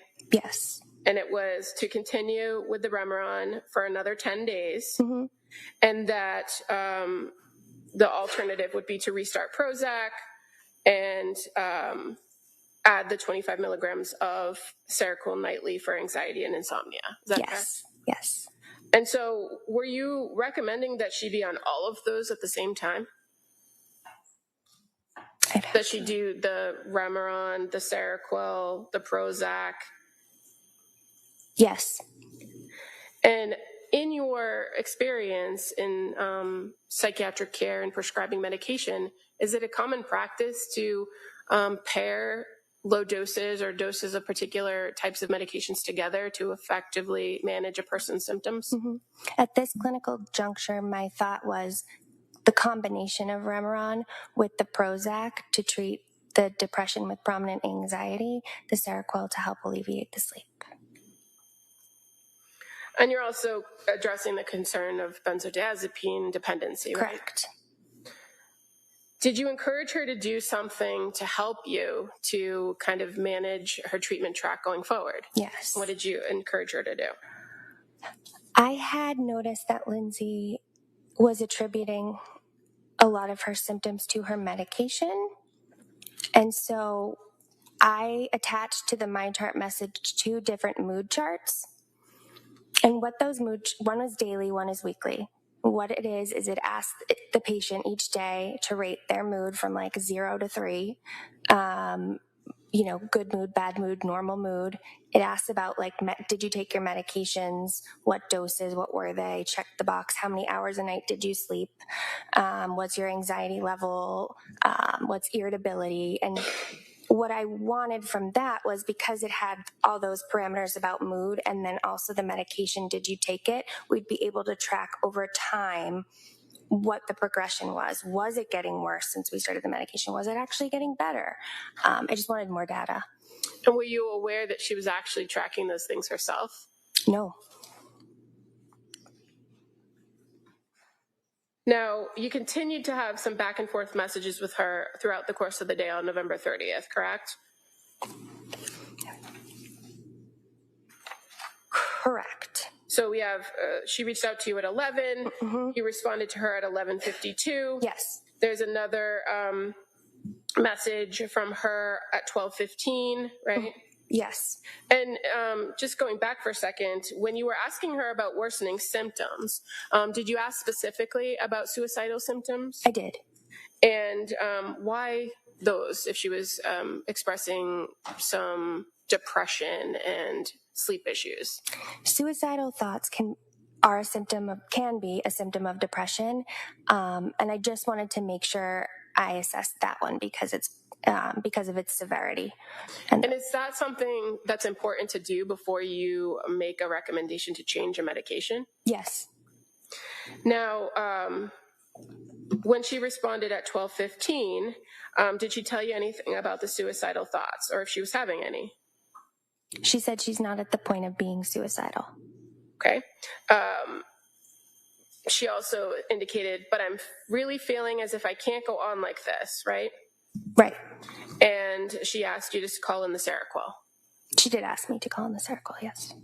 So based on her response, did you feel that she was taking the alternative that you were offering? Yes.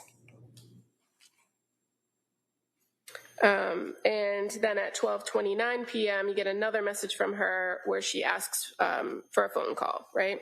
Yes. And again, at that point, did you have a phone call with her, or did you continue to interact with her on the MyChart portal? I interacted with her on the MyChart between patients, and I had my nurse give her a call. And again, you said in between patients. So did you have the opportunity to pick up the phone and call? I did not. Okay. And is that one of the benefits of the messaging portal, that you can get back to somebody quicker? Yes. So when, before you were able to respond, did she send you some additional messages on MyChart, if you remember? Or if you could look at your notes. Okay.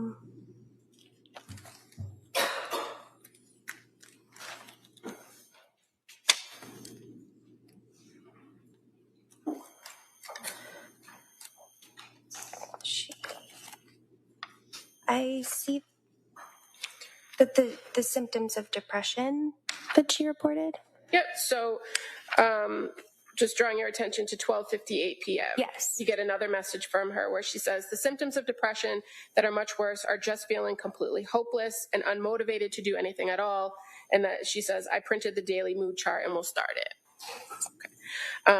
Now, you said that you did ask your nurse to give her a phone call at some point, and so you're aware that a nurse did call her on November 30th at approximately 3:10 p.m. Yes. And that during that phone call that Lindsay agreed to the plan and that she was going to pick up the Seroquel. Yes. Now, at that point, you had another meeting scheduled with her for a week out, right? Mm-hmm. But yes. Prior to that, did you also continue to communicate with her via MyChart? Yes. So moving into December 1st, again, were you able to send her a message?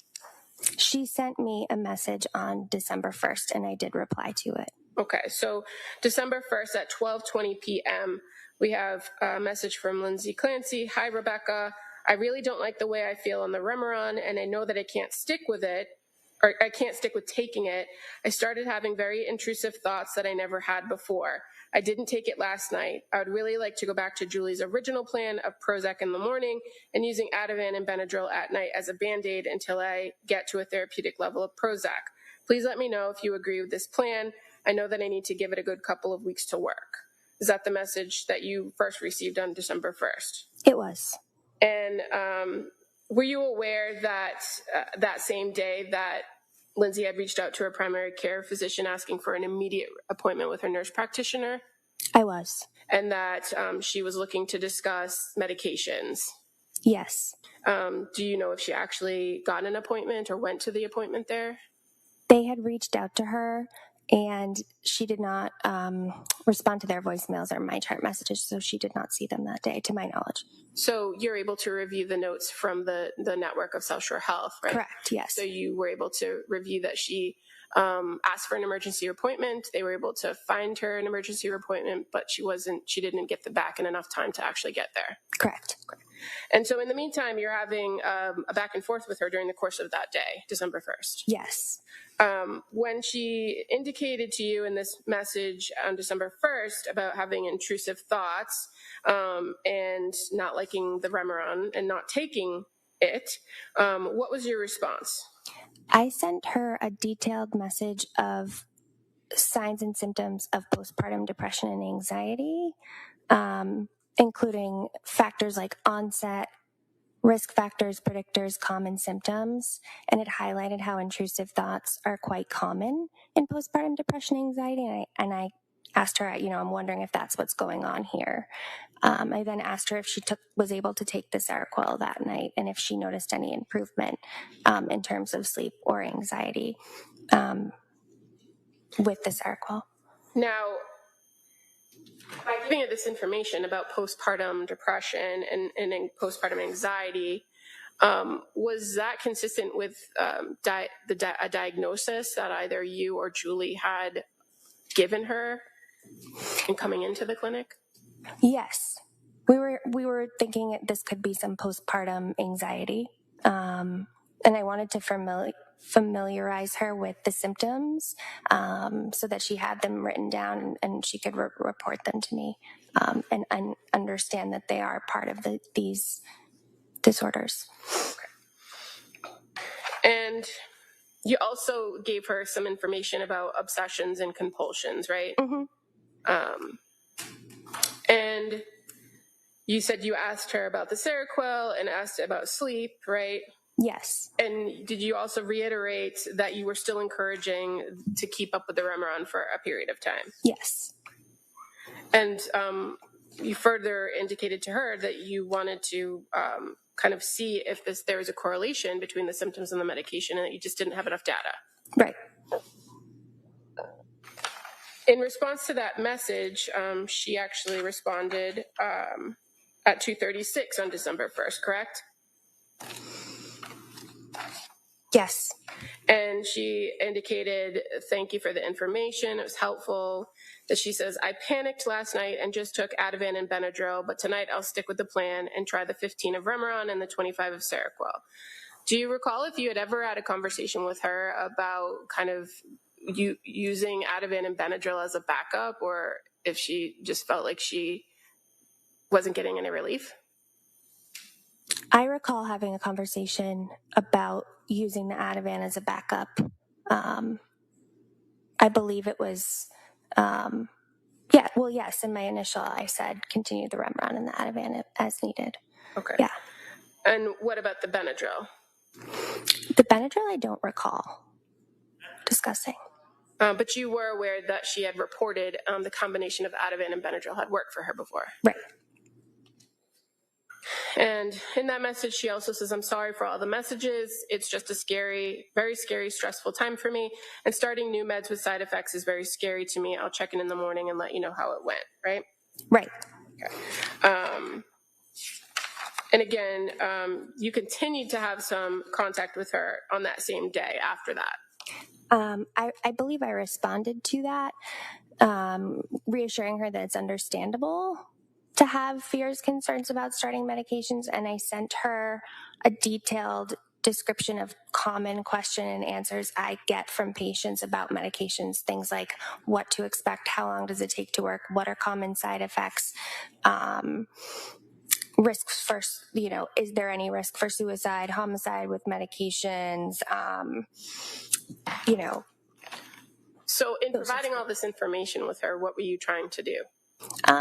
Provide information because she had said it was so scary starting medication, so I wanted her to be equipped with understanding and what to expect possibly.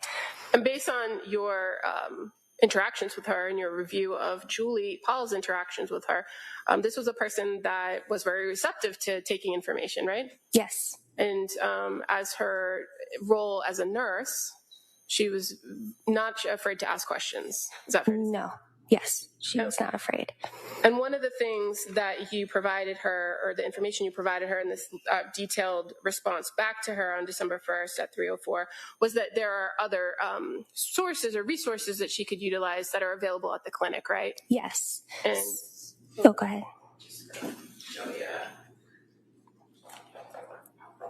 these two books, Exhibit 148. Yep. Good Moms Have Scary Thoughts, and this one, The Pregnancy Postpartum Anxiety Workbook. Yes. To you? Yes, I instructed her that we had copies of these books that we were giving out to patients and that she should come grab them when she was in clinic. And she informed me she would be seeing Letitia the next day for counseling, so she would grab them when she was there. Okay. And so that day, December 1st, fair to say you went back and forth with her from about 12:30 to her last message. She was at 4:37 that day. Yes. And you said that she indicated that she did have an appointment the next day with Letitia Dukes. Yes. And were you aware of whether that was an in-person meeting? Yes, it was in person because she said, I'll be in clinic, I'll be able to get those resources. Okay. So moving to December 2nd, you didn't have a scheduled appointment with her, correct? I did not. And you knew she was going to see Letitia that morning in clinic, right? Correct. And you received several messages from her that morning. I did. Again, through the MyChart portal? Yes. Beginning at 7:51 a.m., where she sends you a message saying, "Hi, Rebecca. I took the 15 Remeron and 25 Seroquel. I woke up at 12 with horribly intrusive thoughts of wanting it to be all over. I took 1 milligram Ativan and went back to sleep, and the thoughts went away. Now that I have the Ativan on board, I really need to explore the option that I'm addicted to Ativan. I have a therapy appointment with Letitia in your office. I would really like to speak with someone in the substance use clinic to explore the option." Do you recall getting that message? I do. Okay. And did you respond to that message? I did. I am credentialed at Cellshare Health and Addiction Medicine, so I felt that I could be that person to discuss those concerns with her. Just discuss the substance use concerns? Mm-hmm. And so, and you're aware that the social workers can also screen for those as well? Yes. So at 8:51 on December 2nd, you respond to her, right? I did. And what do you tell her about the concern she just expressed in her 7:51 message? I fully appreciate and understand the concern for benzo tolerance. It's not something I want to happen to my patients ever. That being said, there's a place for benzodiazepines, especially at the beginning and acute phase of treatment and getting someone stable. And then we would always pull back slowly. I think another thing to try tonight would be to take 50 milligrams of Seroquel, the 2 tablets, and see if that works better. The intrusive thoughts are part of postpartum depression, anxiety, very painful to think and experience, but I want to reassure you that it's not uncommon and mean nothing about who you are as a mother. Let me know what you think. And so the recommendation from 25 to 50 milligrams of Seroquel, is that still within the range for treatment for insomnia? Yes. So would you characterize that as a low dose, a high dose? A low dose. And as far as her statement about intrusive thoughts, fair to say your response doesn't ask her more specifics about those thoughts, right? No. But you reiterate to her, just as you had in the lengthy messages where you provided information, that intrusive thoughts are pretty common. Correct. Now, did she respond to that message? She did. And so at 9:04 on December 2nd, there's a response from Lindsay Clancy. "I'm willing to try anything. I just keep coming back to the feeling that I'm dependent on Ativan after my 2.5 weeks of taking it daily with Benadryl, following the bad reaction to Zoloft. I feel addicted to it, and I feel like I'm not being heard, that is a possibility. I feel like we are throwing all these different meds at my insomnia when the root cause is Ativan dependence. I don't feel any of the anxious thoughts I had before. I feel completely numb. So you got that message from her at 9:04, correct? I did. And what was your concern when you got that message, or did you have any concern? I wouldn't say I had concern. I just wanted to, again, provide her some information about what I thought might be happening. Based on your training and experience as a psychiatric nurse. Sorry, she didn't finish her answer, please. Okay, yeah, go ahead. I was finished. Okay, well, she's finished. All right, next question. Based on your training and experience as a psychiatric nurse, and you said you had some experience with substance use, did you feel that there was a dependency issue or an addiction issue with Ativan? I did not. Is it fairly common that Ativan is going to make somebody feel better if they're feeling anxious? Yes. That's why you take it, right? Yes. And that's why you take it as needed. Is that fair to say? Yes. So in your response to her at 9:37, do you make clear to her the difference between dependence and addiction? I do. Okay. And as far as benzodiazepines go, there's a real concern for dependence and addiction in the fields. Is that fair to say? Yes. But based on taking it for 2.5 weeks, taking it to address actual symptoms of anxiety, did you have a concern of dependence? No. And so did you articulate to her that anything about that concept of dependence versus addiction? What did you say? I said, I wonder if you fear you're becoming dependent on the benzodiazepines, and there's a subtle difference between dependence and addiction. With addiction, there's a change in behavior caused by biochemical changes in the brain after continued substance abuse. The substance use becomes the main priority of the person with the substance use disorder, regardless of the harm it causes to themselves or others. With dependence, we're referring to physical dependence on a substance characterized by symptoms of tolerance. Characterized by symptoms of tolerance and withdrawal. Benzodiazepine withdrawal is similar to alcohol withdrawal symptoms. We would be seeing things like elevated vital signs, high blood pressure, tachycardia, diaphoresis, mild alteration of mental status, initially with a possibility of perceptual disturbances, delirium, dysphoria, and tremors. Did the insomnia predate the Ativan use? I hear your concerns about the benzos. So my recommendation is do not take them every night. I recommend taking only every other night, and then we will not refill it. And so what's diaphoresis? Sweating. Okay. And in the fields of prescribing psychiatric medications, do you often have to deal with physical dependency and then addressing it later? I wouldn't say often. Is there a way to address that as far? Absolutely, yeah. And so that wasn't a concern of yours regarding Ativan, was it? Not at that time. And what about her statement about not being heard? Did you see that in her message, where she says, "I feel like I'm not being heard," about addiction? That being a possibility. As a psychiatric nurse practitioner dealing in psychiatric medicine, is it important to you when a patient tells you that I don't feel I'm heard? Yes. And do you take that in consideration when addressing them and continuing to build that relationship? Yes. And so in this case with the defendant, with Lindsay Clancy, did that change your approach with her at all? It's why I sent the message that I did, trying to explain what addiction versus dependence and tolerance is.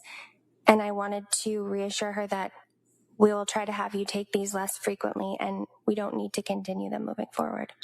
So she advocated for herself, and you took that into consideration and created an alternative plan, or suggested an alternative plan? Yes. Did your care of her change at all when she told you she wasn't being heard? I wouldn't say it changed. You treated her as you would any other patient, right? Correct. Now, you continued to have messages with her throughout that day. Is that fair to say? Yes. And so at 10:02, you receive a message from her. She says, the insomnia started from the Zoloft, but then after the 2 weeks of daily Ativan and Benadryl use, that's when the insomnia was at its worst. I've tried so many different sleeping aids at this point, Trazodone, Ambien, Remeron, Seroquel, and they all seem to barely touch the sleep until I take Ativan with them. So tonight I will try 15 of Remeron with 50 of Seroquel. I fear that if I wake up in the middle of the night with intrusive thoughts again, I will feel like I need Ativan. Do you recall her sending that message at 10:02? I do. And that she sent another message, it's kind of cut off, but it's still within the 10 o'clock hour, where she adds, I also just feel concerningly numb right now. Like I have no emotion whatsoever. I feel like I'm going to die and I don't care. What do I do about this? I do recall that message, yes. And this is a message that she sent when she would have been or have seen Letitia Dukes already, right? If she had a 9 o'clock appointment? Yes.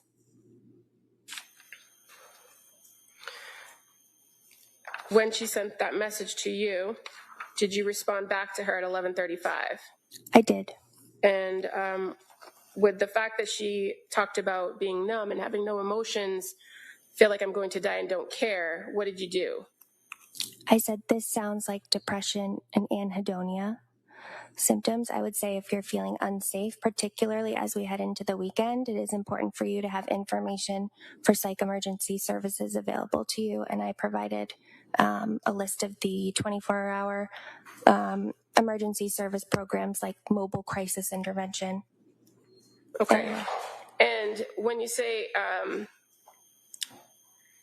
anhedonia, excuse me if I mispronounced that, what does that mean?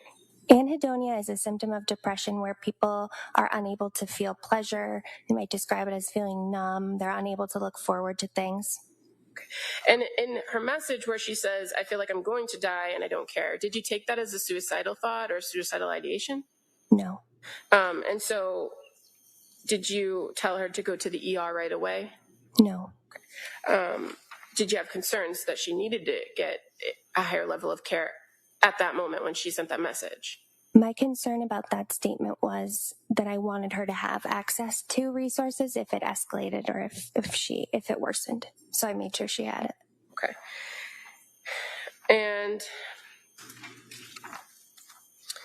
fair to say you also, at the end of that message, indicate, are you able to get rest or reach out to your support system so that you can be helpful, so they can be helpful to you right now, and that this is hugely important? I did say that, yes. And 11:41 a.m., she responds, yes, I have support. My parents are here to help. And again, this is 12:02. Does this sound like side effects to Remeron or Seroquel? I have never felt anything like this before. And then 11:57, she sends another message. Do you think over time these symptoms will go away over time? 12:04, another message from her. Is there any chance you could give me a call to discuss when you have a minute? At 12:10 p.m., and just to confirm, your recommendation for tonight is 15 Remeron, 50 Seroquel, and avoid Ativan, even if I'm not sleeping. So you got those messages in succession, right? I did. And were you able to eventually respond to her with a phone call? I responded to the message at 12:12 p.m. I wrote it down for her. And again, in your response to her, did you reiterate that these are pretty common signs of depression, and that what she was expressing to you wasn't uncommon in women with postpartum depression? Correct. I said it sounds more like depression than side effects. It's not uncommon for me to hear, I've never felt anything like this before, or I just don't feel like myself. All of this sounds like postpartum depression. And did you further try to give her some encouraging words? Mm-hmm. I shared a passage from a book called This Isn't What I Expected. And is that book kind of centered around postpartum depression? Yes. And did you also tell her this is going to get better? I said, even though they feel terrible, remember that they're symptoms of an illness that is very real and very treatable. This is going to get better. And after that message on 12/12, did you in fact send her another message? I did. And fair to say that next message was to kind of address the concern about her question, what to take. Yes. And you confirmed to take 15 milligrams Remeron, 10 milligrams Prozac, and 50 milligrams Seroquel. Yes. And that taking Ativan every other day might help. I said, I would say taking Ativan every other day might help you to see you are not addicted, as one cannot be addicted to something they don't take every day, but we can also decide to let me be concerned about whether you have a problem with the Ativan and simply take it nightly for now. And if I have concerns about your use of it, I will make them apparent to you. My primary concern at this time is that you sleep, and if that means taking the Ativan for middle of the night wake-ups, that is what it means. I'm confident we can safely and successfully get you off Ativan in the near future. And then I also go on to make recommendations about if she does have trouble in the middle of the night, certain sleep hygiene techniques that she could do, like getting out of bed, and doing something non-stimulating, and then go back down to try to sleep again when you feel drowsy. So an alternative as to medication intervention. Yeah. And then at 1:40 p.m., she responds, "Thank you. I'll stick with that plan. I really hope it works and to feel like myself soon." Right? Yes. And then at 2:35, you respond, we will follow you closely. We have lots of alternatives. If this for some reason isn't the combination, we'll find one that gets you back to feeling like yourself. I did say that, yes. In all your treatment of women, the women that you've treated with postpartum depression, is this common that you have to kind of trial different plans in order to find the right one? Yes. All right, Ms. Buckingham, it's 11 o'clock. Why don't we take the morning recess at this time? All right? Thank you. So we'll take the break. Court, all rise. Judge, find close the notebooks. This is on the chairs, please. This way.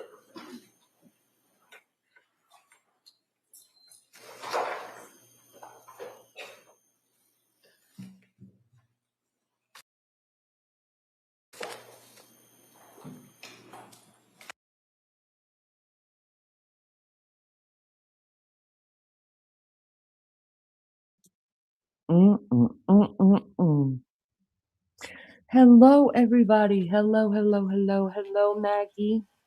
I'm eating. You're eating. Oh, Y'all, just to baby. let you know, the reason why we mess with Maggie so much about eating oranges is because she literally eats them like an apple pill and all. It's really disgusting to watch, but it's also very entertaining as well. So I Okay. watch her. I She's love me nasty, some y'all. orange peel. It's very She's good for you. nasty. So I say.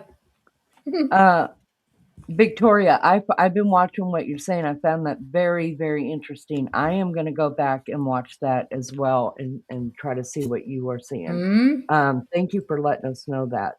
So, like, Victoria is very much like Lindsay, what she went through. She's gone through it all. Lots of girls in here have. Yeah. But she was telling me things, and I did ask, but she didn't reply. So whether she's seen it or not, I don't know. Would she be willing to get up on panel and talk about it? Because it helps us, it helps everyone else to try and understand what was happening. Do you know what I mean? I don't know whether Wow. you'd be willing to, Victoria. Obviously, we understand if you won't or you can't, or anyone would be willing to come up and share your experience on panel. Thank you. Here you go, Lee.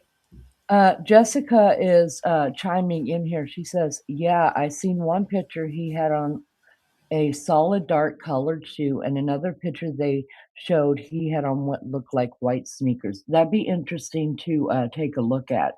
I'll write that down. And but you guys know I'm going to come at it from both ends, right? I'm going to consider that there's snow, and so they could be wet. So But I'll tell you what I think about it. Well, you're welcome to your opinion. I mean, hey, listen, nothing is off the table. Nobody's opinion here is off the table, other than I think I have proven that in my mind. And it's my channel. So, in my mind, for myself, I have proven that Patrick did not kill his kids. You guys can still believe that if you want to. All I can say is do your own homework. Um, let's see, what else is going on in here? Wait, I just tuned in partway through the questioning. What is this about? Welcome, Kit. This is about the Lindsay Clancy trial, who admitted to killing all three of her children. Rest in peace, Cora, 5, Dawson, 3, and Callan, 8 months, whom she admitted to killing. The reason for this court case right here, though, is not a whodunit. We know who done it. We need to know why. And so that is what she is being accused of. The state says that it was a malice murder, that she did it knowingly, that she killed her kids on purpose.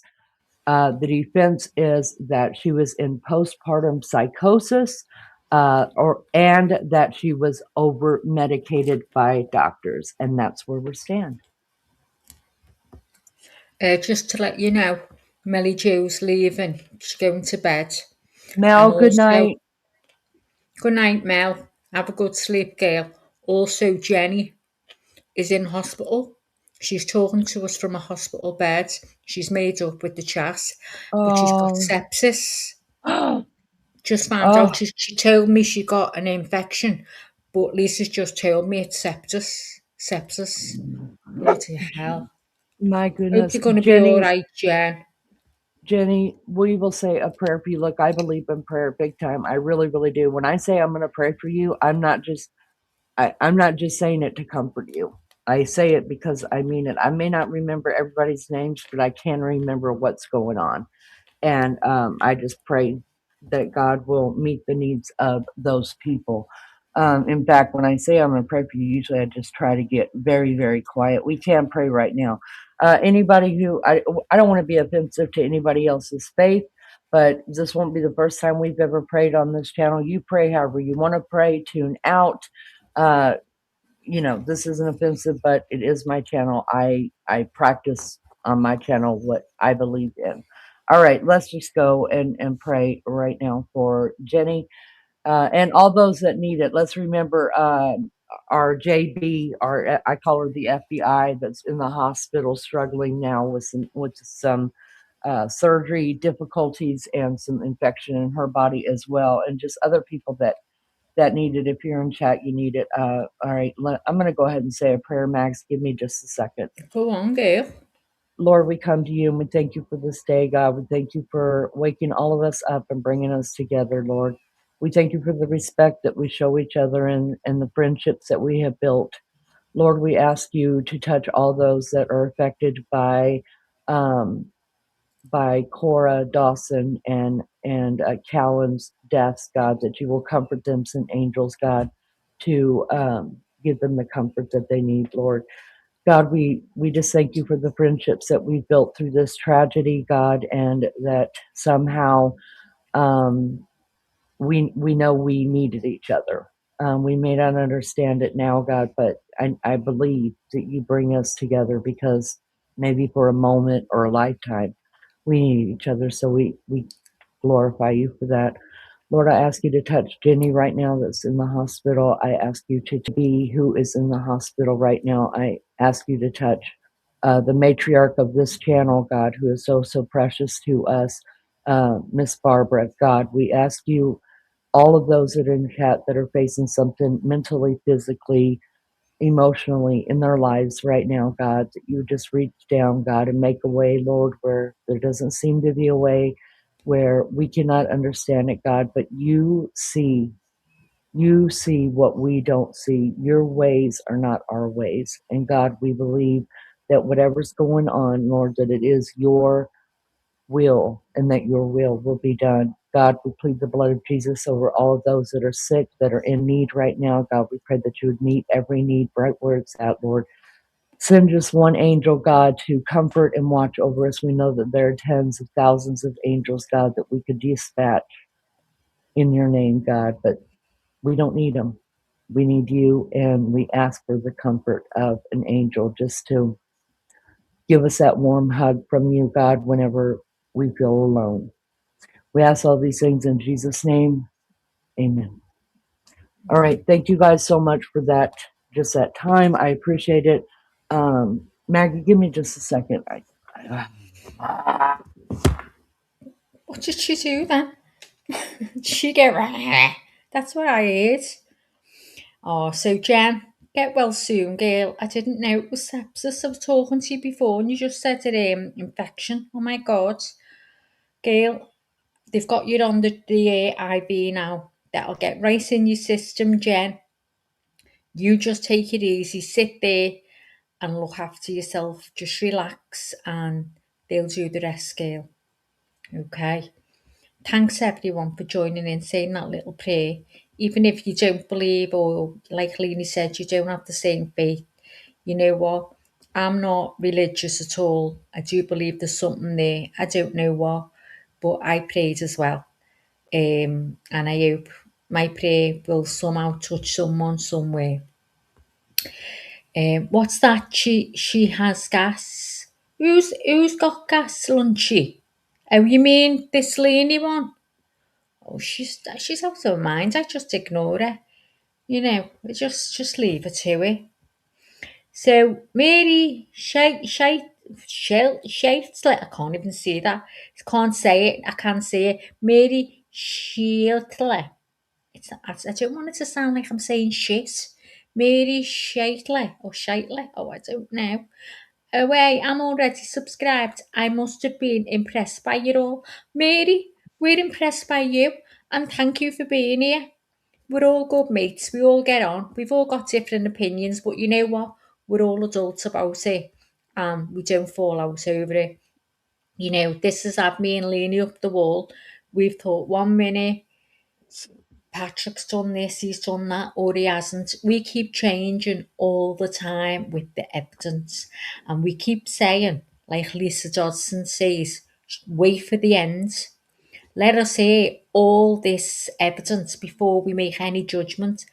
But it's so hard, isn't it? So hard. Yeah, We love you I, as well. Thanks for being here, Teresa.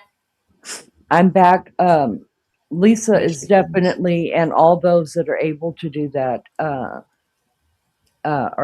feel like Thanks, they're Mary. stronger than me because I can't help it, y'all. Oh, I'm like 1 minute, and I'm not always like this, but this case has got me just thrown into a loop. Like, and 1 minute I'm sitting on the fence and throwing my feet over, like, Patrick, you ass, and then I throw my feet on the other side. I'm like, Lindsay, what did you do? And then I don't know what to think. What I do know for sure is that if this went to the jury today and I was on that jury, I would be able to say, I can't do it. I can't even make a me decision too. here. Me too. I'd have to I'm walk out. sorry. I would have to just say, I'm not making any Yeah. I'm not making any kind of decision. I'm not doing any kind of vote. I'm not doing nothing because I simply don't know. This is confusing. Get somebody else to make and I walk out. Um, Blame you. Thank you guys so much. I look, all I'm going to say is this, and no, I didn't have gas, Munchie. You guys know I get emotional over stuff. I can't help it, but I don't like to cry in front of people. So it comes out usually in a grunt like that. Like, I can't believe I'm doing this again and I can't stop it from happening. So then I have to cry. It's just what I do. So, anyways, while Maggie eats, I cry. And she cries a lot. She cries that much. I call her Tiny Tears. Remember the doll? I When you do give it a not, bottle and it comes out of the eyes in I the do bowl. not cry that much. Oh, she does, guys. Ignore her. Honest to God. I know her. She's always crying. I swear down, I always call her. So I say, oh, shut up, Tiny Tears. She's off. She's like Niagara Falls. Well, Okay, I'm just going to let's just not talk about that. Let's not talk Hang on a about that. minute. Charlotte Tweedy, I'm waiting for closing statements as I'm also flip-flopping. What do you mean? See, She's I've been waiting on the wrong... She's waiting on closing statements from the prosecution and the defense because she's like us. 1 minute she's like, Lindsay didn't do it on purpose. She was over medicated. The next minute she's like, okay. Lindsay, I what'd you thought she was do? there watching. I was like, oh my gosh. No, Maybe Charlotte's I saying am. that she's just as bad as the rest of us. Lisa's the only one that I know of 100% every day of the week has got Lizzo's a lot like that too, but she's not even freaking here. You would get along great, Lisa, She with is Lizzo here. because Lizzo She's in would the bushes. well, I hope she's in the bushes. I If you think could she is. if you could talk to Lizzo, she usually like sticks to her guns. She's like a tree that Yeah, you'd love the her. leaves will ruffle a little bit, but she's not moved. I mean, Oh, it takes no. a lot to move her. And me and Maggie is a willow tree. Sway to the side, sway to Oh, that we're side. terrible. You can change us with Yeah. anything. But yeah, if she was to come in and you met her, you'd like her. She is funny. And But I like to imagine she's in the bushes because we've lost our friend. We've been friends now for a long time. She's left YouTube. There's a lot gone on, but I just hope you're there, Liz, and you're listening. If you're listening, Liz, I love you, and I just think you should just come back. I think you should come back. You did not. And you haven't done JB, anything we wrong. miss you terrible We as miss well. you, JB. Get better, Jenny. Get better, Love Bug. Everybody get better. Let's just get. Let's just. You know what? I'm so grateful. If nothing else came out of this case, that is good, and there's nothing good that I could see. I mean, I always try to look for. On me, the orange peel stuck in me gullus. Oh, God, I don't even understand what that word means.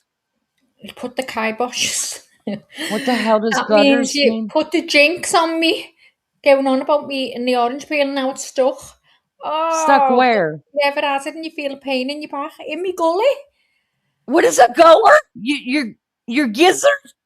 Look it up where you swallow and it goes down your throat and then it goes like down your chest. Well, it's stuck.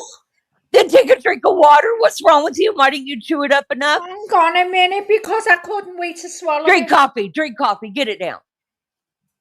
Oh my God. Don't you choke on me. Oh, it takes a pain when you swallow. Oh. Yeah, it's in me gullet. Tell her what it is, Lunchy. It's your gizzard. It's, you know, that bit that I think dogs have it. You give it to dogs. You can buy it from dog places. And it's like a trachea. Oh my God. I don't know. Is it a trachea? Trachea? Oh, that's in your throat, Love Bug. You're talking about down in your. Oh, it was in your throat. Come here, I'll punch you off. I have no problem punching in your throat. It's a throat, and then you go down. What is it when you go down? The esophagus. The esophagus. It's esophagus, whatever it's called. Oh, for the love of God, get us a dictionary, an English one and a Scouser one, you guys. I got nothing for this woman. Stuff. I'll have to get one off because I need a cough. She was scared, yet she was talking and breathing. That's a good sign. Listen. Chickens have it. What do chickens have? They have gizzards. No. Or they have. Called? Anyone in the UK? It's the esophagus. That's what you're talking about. It was stuck in your esophagus. Giblets. What the giblets? Does anyone in the UK or know what the giblets? Giblets are just the organs. Oh my God. God almighty. I never knew that. Oh, y'all. You see? No, but Dolores, when it goes down the wrong hole, that makes you cough. I swallowed it before I should have swallowed it because I was listening. My nerves all go when I'm listening. I swallowed it and I could feel it getting stuck, halfway down, not in my throat, and I could feel it going down and it's all it hurts. But it wasn't where sometimes you swallow your own spit the wrong hole and you end up near choking to death. The wrong hole would be the windpipe. And so you started hurting after it passed the windpipe and it went into your esophagus. Listen, I have my YouTube MD. I am the one around here that has a YouTube MD. I am a doctor Oh on my here. God. Okay? Listen, Maggie, Well, you I must had have it in forgotten. my civic officers, wherever it is. I definitely had it. I swear to God, I was near at that store. Oh,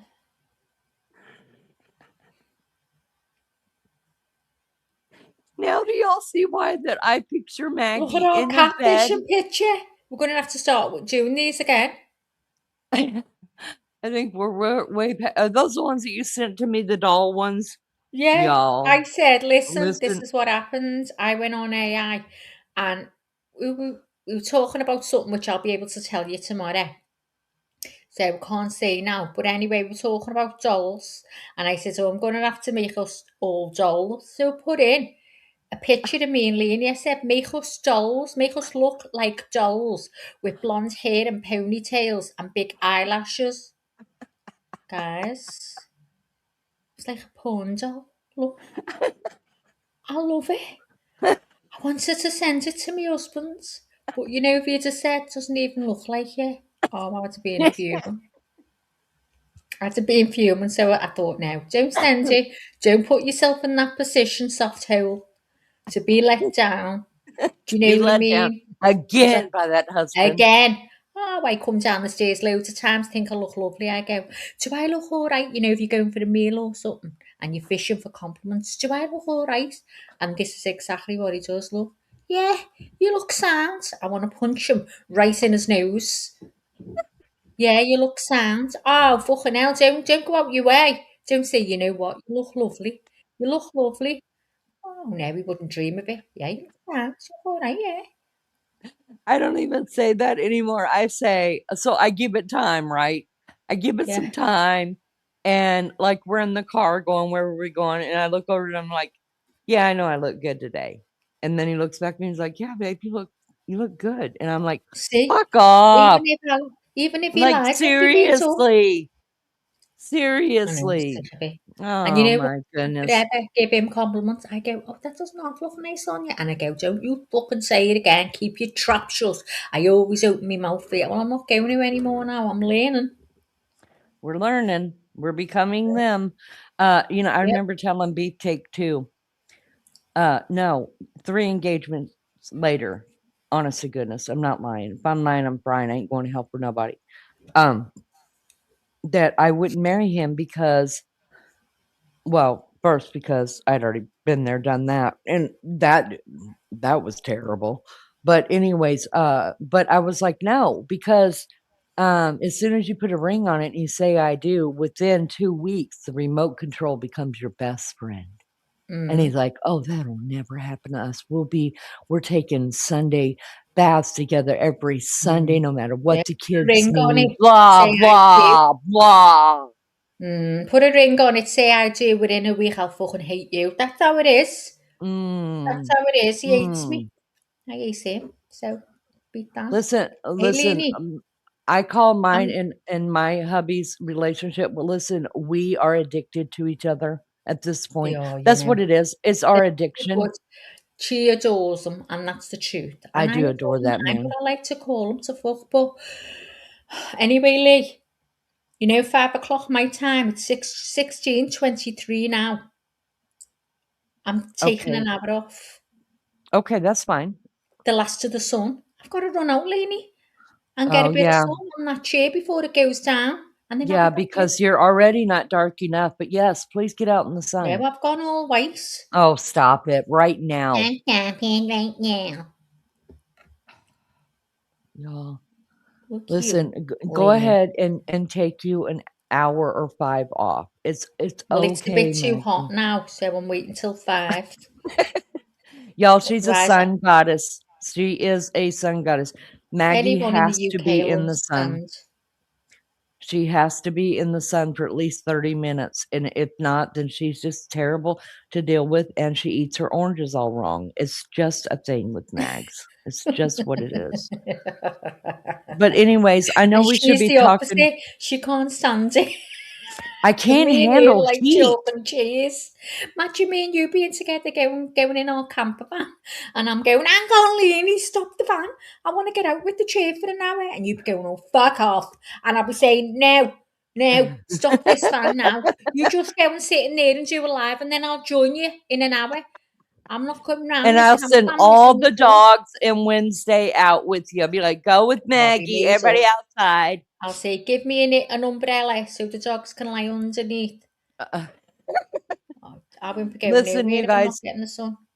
for those of you that are new around here, we know we're covering the Lindsay Clancy case right now, and that maybe some of you are thinking, why are they goofing off and joking around up there? Such a serious case that we're covering, and we should be talking about this case. Listen, sometimes when it gets just too deep, and sometimes when there's already so much passion that's being put out into chat, and eh, people are really feeling it and wanting to rage quit and wanting just to, you know what I mean? You have to take a break at some point. And these are only 15, 20 Everything. minute breaks. Yeah. And so sometimes during the break, we God, will I'm talk better about for me. things that we hear during the court case. And then sometimes, like this morning, how things got a little bit more passionate than I'd like to see in chat, but I understand it completely. Then I'm going to do something a little bit different to lighten the mood, to put us back into some kind of perspective. And that's just how I do things. So, Yeah. look, everybody's opinion is welcome here. Absolutely. And especially just depending on how, if you have experienced this, I just can't imagine watching this and Here's reliving. Lindsay. Ask her, what do we want to know, Lee? What? I'm sorry, I'm not at chat. Sorry. I asked Lindsay a while ago, would she come up and talk to us about, because she's been exactly like Lindsay. So I asked Victoria, and she's asking us now, what do we want to know about someone who's been in a psychosis state of mind? We'd just like you to come up and talk about how you felt, what was happening for you. And you were saying about your husband, you had your husband to support you. I asked you, what did he do? Because she had thoughts of harming her children as well, Lee. Yeah, It's so very, that would very be similar.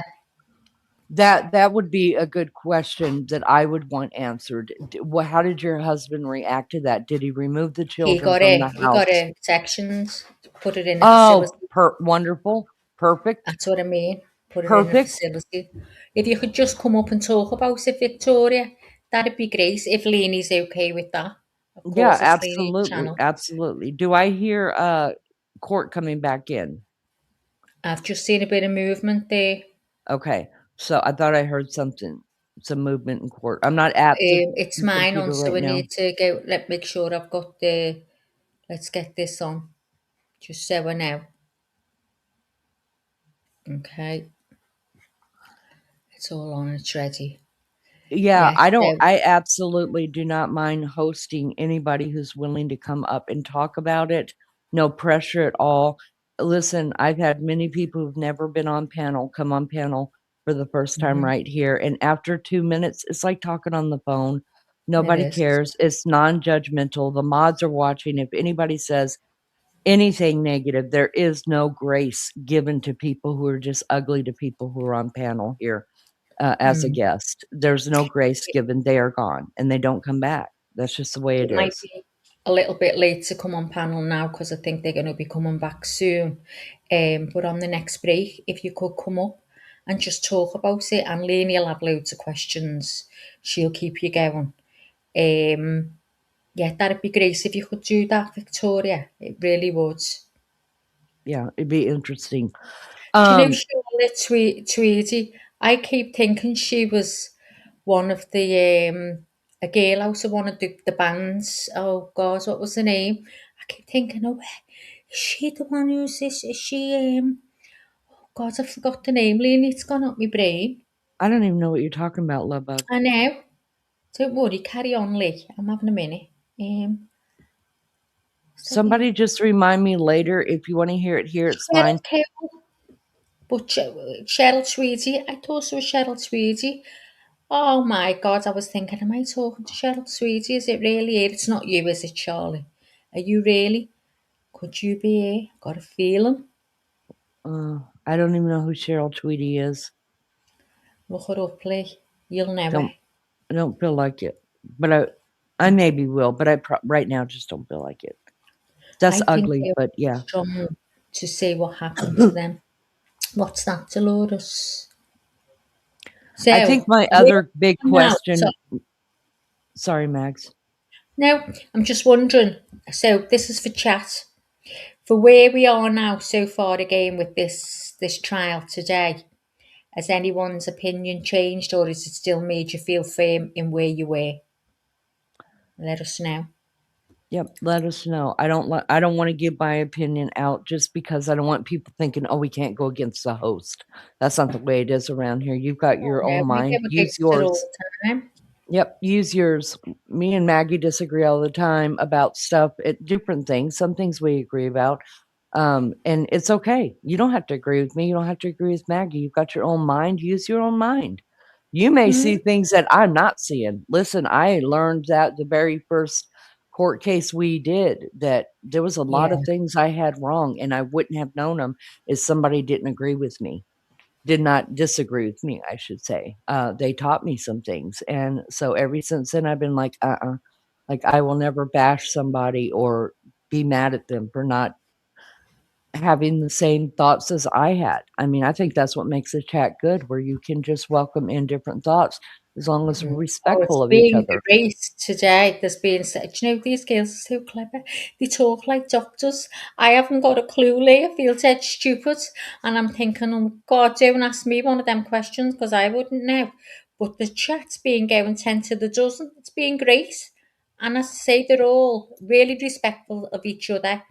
And everyone's getting on, even with the different opinions. Brilliant. It's exactly like Mary Jane Doe said that one time, your tribe will find you. Yeah, And certainly. And yeah. Lunchy said she'll go against you even if she agrees with you. Oh, well, that's me and Lunchy's. We're sisters, you guys. We fight like sisters. She We pulls hairs look as well. like sisters, and Mm. we act dumb like sisters sometimes. We roast each other all the time. It's just what Lunchy and I do. Oh, Dolores has changed. Oh, She said, no, I've changed. I'm thinking nuh-uh. now Patrick had more to do with it. Amen. What? In what way? In what way? Physical? Like, did he harm the children? Did he harm Lindsay? Or was it a mental game Patrick was playing with them to get Lindsay to do these things? I'm Yeah. curious to know that. I'm curious to know that. I want to give a big shout out, and I will on the next break. Yes, thank you. All right. We all set for the jury? Yes, ma'am. I'm going to spend a penny late. Okay.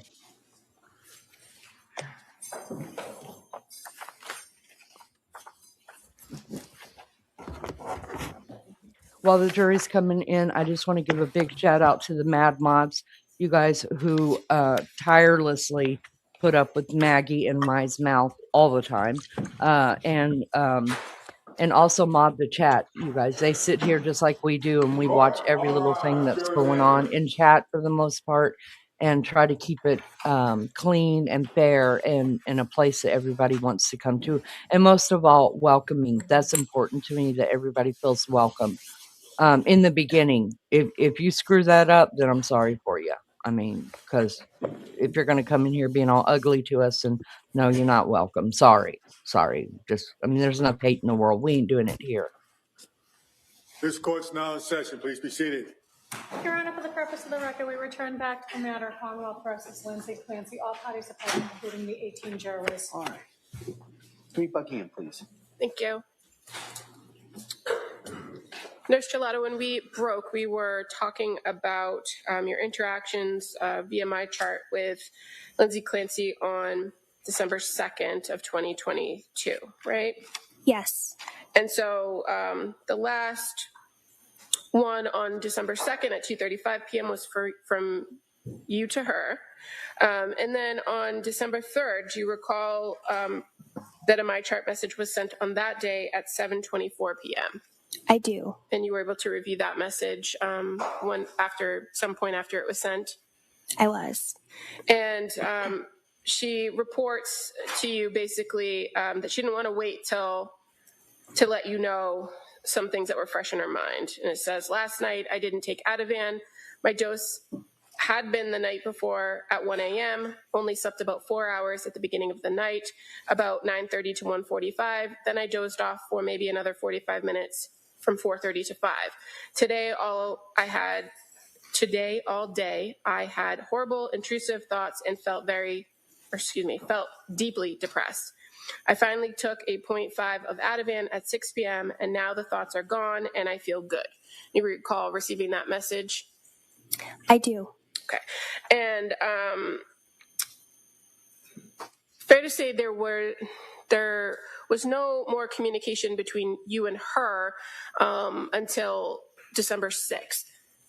Correct. I believe December 3rd was a Saturday. And you actually were out of the office on the 5th with sickness. I was. But you were aware that Lindsay Clancy did reach out to the office on December 5th. Yes. And that the nurse was able to respond to her to let her know that you were out sick, right? Yes. And Lindsay Clancy responds at 8:30 a.m. that day that she would just reschedule. Lindsay reaches out to the nurse and says that's fine, she'll reschedule, and that she, in fact, changed her appointment with Letitia Dukes to a virtual appointment for that day, for December 5th. Yes. So on the 6th, when you return, did you have a scheduled meeting with Lindsay Clancy? Yes. And on this particular meeting on December 6th of 2022, do you recall if that was an in-person or a virtual visit? It was an office visit. Okay. In person. And so just kind of looking at the note from that day, from December 6th, it says encounter date December 6th. It says filed on December 7th.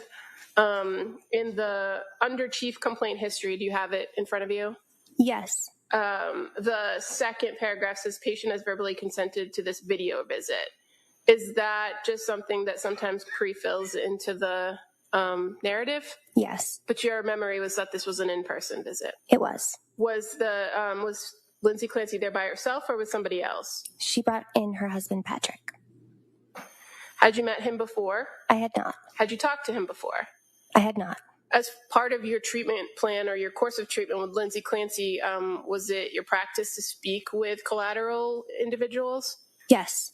And in this instance, did you feel a need to speak to collateral individuals up to this point? Not up to this point. If you did, would you have requested that of her? Yes. And do you need her express permission to do that? I do. So on this particular day, she presented with her husband, Patrick, correct? Correct. And was there anything different about your approach to the meeting than your previous meetings with her?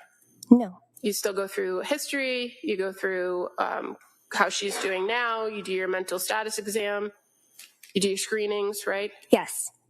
And so first, just let's talk quickly about the screenings. The Edinburgh screen, what was her score on this day when she came in? Do you remember? 21. Okay. And the GAD-7, fair to say that screen was a 19. Yes. So would you say that it was pretty consistent with the last time that you saw her? Objection. What's your objection? My objection is that that's not right. He's now got a 21 Edinburgh scale. Prior testimony was not anywhere near 21. It's deteriorated. Well, I'm gonna allow that question. On cross-examination, you can certainly explore the basis of what her opinion was. So I'm going to allow that question. Go ahead, Como. Well, let me ask you about that score of 21. It's 21 out of how much? 30. So in what range is that? Moderate severe. Okay. And on your previous encounter with her on, or your actual telehealth on November 29th, you reported that the score was 17, and that's moderate. Moderate. Yep. And then on the GAD-7, on this particular day on December 6th, it was 19, right? Yes. And on the previous visit, it was 14. Yes. Okay. So as far as your observations of her on December 6th,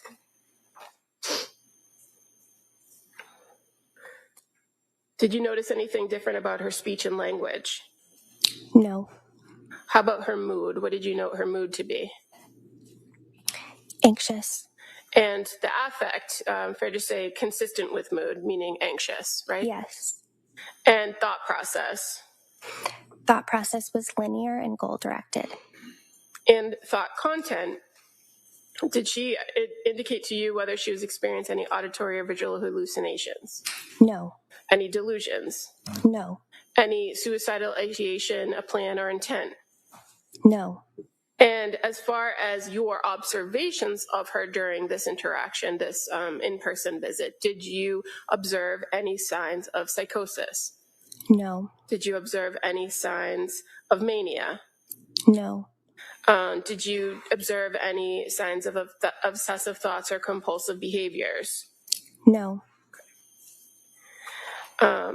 Now, when you met with Lindsay and Patrick on December 6th, did she or did they report why Patrick was there?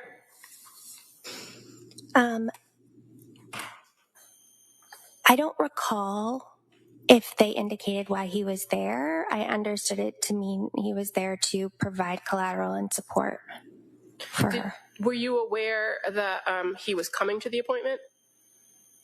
I don't recall if I was aware beforehand or not. And you had engaged in a pretty significant my chart back and forth with her in the days preceding this this meeting on December 6th, right? Yes. Did she ever indicate to you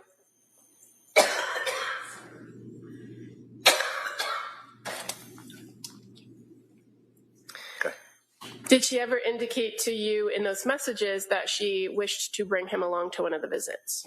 No.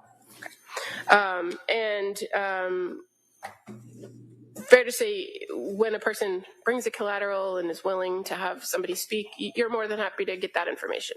Absolutely. This person, this collateral person, can they offer you a different perspective about the patient and what they're going through or what they're, how they're presenting? Yes. In this December 6th meeting or the visit, did she report to you some changes in her sleep or significant concern for sleep? I would have to review the note. What I remember is that the sleep really hadn't improved much beyond getting a few hours, waking up in the middle of the night, maybe piecing together. Okay. More time. And fair to say, there was some conversation to go back and talk about when symptoms started and try to get to kind of the root cause or what they believe the root cause of her symptoms were. Yes. And did Lindsay and Patrick report to you the connection with the Zoloft medication in September as a concern? Yes. And that at that they reported that, or she reported that exact night I went from 25 to 50 milligrams. I didn't sleep for 48 hours and I wasn't tired. Correct. So that's in your note as a quote, meaning that's directly what she told you? Yes. Okay. Did you express to the Clancy on this particular meeting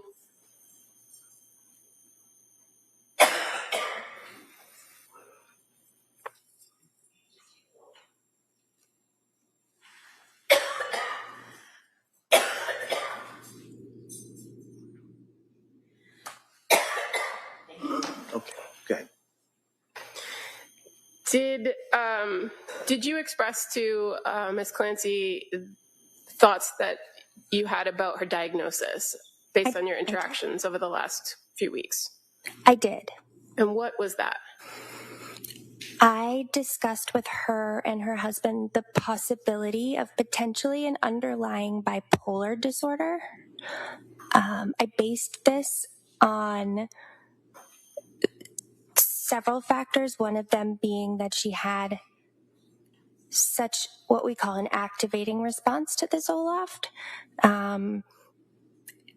It's unusual for somebody to describe taking Zoloft and then going 48 hours without sleep and not being tired. So that raised my clinical suspicion a bit. And she had been, I would say, having difficulty tolerating other antidepressant medications that we had been trying to have her take since then. And so again, I'm wondering if it's because potentially there might be an underlying, what we call mood disorder, bipolar disorder. And as far as the information that you had about her past psychiatric history, were there any indicators to you about manic episodes? No. So I do recall in reviewing Julie's note prior to meeting with Lindsay, she filled out what we call a mood disorder questionnaire. It's like a screener somebody can do to assess history of mania and bipolar disorder. Lindsay it was a negative screen. So there's 3 questions. One question has 13 different symptoms. You have to score 7 out of 13 on question 1, but also in question 2, it asks about, are the symptoms happening at the same period of time? And then it asks about any functional impairment from the symptoms. So I recall the 3 symptoms she did endorse were not sleeping for that period of time with the Zoloft and not feeling tired, having racing thoughts, and trouble concentrating. None of the other symptoms did she endorse. They did occur at the same period of time. And I don't want to be inaccurate, so I can't remember what she said for functional impairment, but I believe it was minor impairment. Okay, and so the fact that those were reported, but ultimately the full screen revealed negative for potential mania. I did also consider, though, that the MDQ is less specific when it comes to bipolar 2 or bipolar not otherwise specified. There's bipolar 1 and bipolar 2. Both have mania symptoms as part of the diagnosis. Bipolar 1 is usually more severe in that it's typically, a patient might be hospitalized or it causes greater functional impairment. Bipolar 2, it's a shorter duration and typically less functional impairment. And as far as determining diagnostically whether somebody might be presenting with bipolar disorder, is there a particular tool you use in your trade to try to assess that? Typically something like the MDQ, and then you'll do more of an interview asking the patient about symptoms specifically and if they can ever recall a time where this may have happened in the past, because sometimes patients can't always remember when they're manic. So I was glad to actually have Patrick in the visit because he could sort of help us look at Lindsay's history more longitudinally, or at least since the time he knew her. Okay. And as far as, so those tools that you're talking about, the MDQ and kind of screening tools that you use in practice, is there another tool that you use to assess whether a person meets particular criteria to be diagnosed with bipolar 1 or bipolar 2? There are others, not ones that I've used. So are you familiar with the DSM-5? Oh, yes. Okay, so while that's not the end-all be-all, it is a guide that tells you specific criteria, how to determine if episodes are manic or depressive, right, when it comes to bipolar. Yes. The difference between mania and hypomania. Yes. And so while you noted that there were some concerns reported, did what was reported to you rise to the level of diagnostic criteria for bipolar disorder? Not at that time. And when you explained this to them, your thoughts about her reactions to the medication and these reported prior symptoms, did Patrick and Lindsay seem receptive to your diagnosis? I recall Patrick saying my wife is not bipolar. Lindsay looked at me. She did not say anything. Okay. And was this the first time in this meeting on December 6th where you broached that issue or mentioned that? Yes. Did the conversation continue about symptoms and managing symptoms after that? Yes. Were you able to get any more specific information from Patrick during that meeting? Not what he said particularly, but did you get additional specific information that kind of helped you assess whether you would change your diagnosis at that point? No. And were there still concerns in that particular meeting that the focus was trouble sleeping and the potential for addiction? Yes.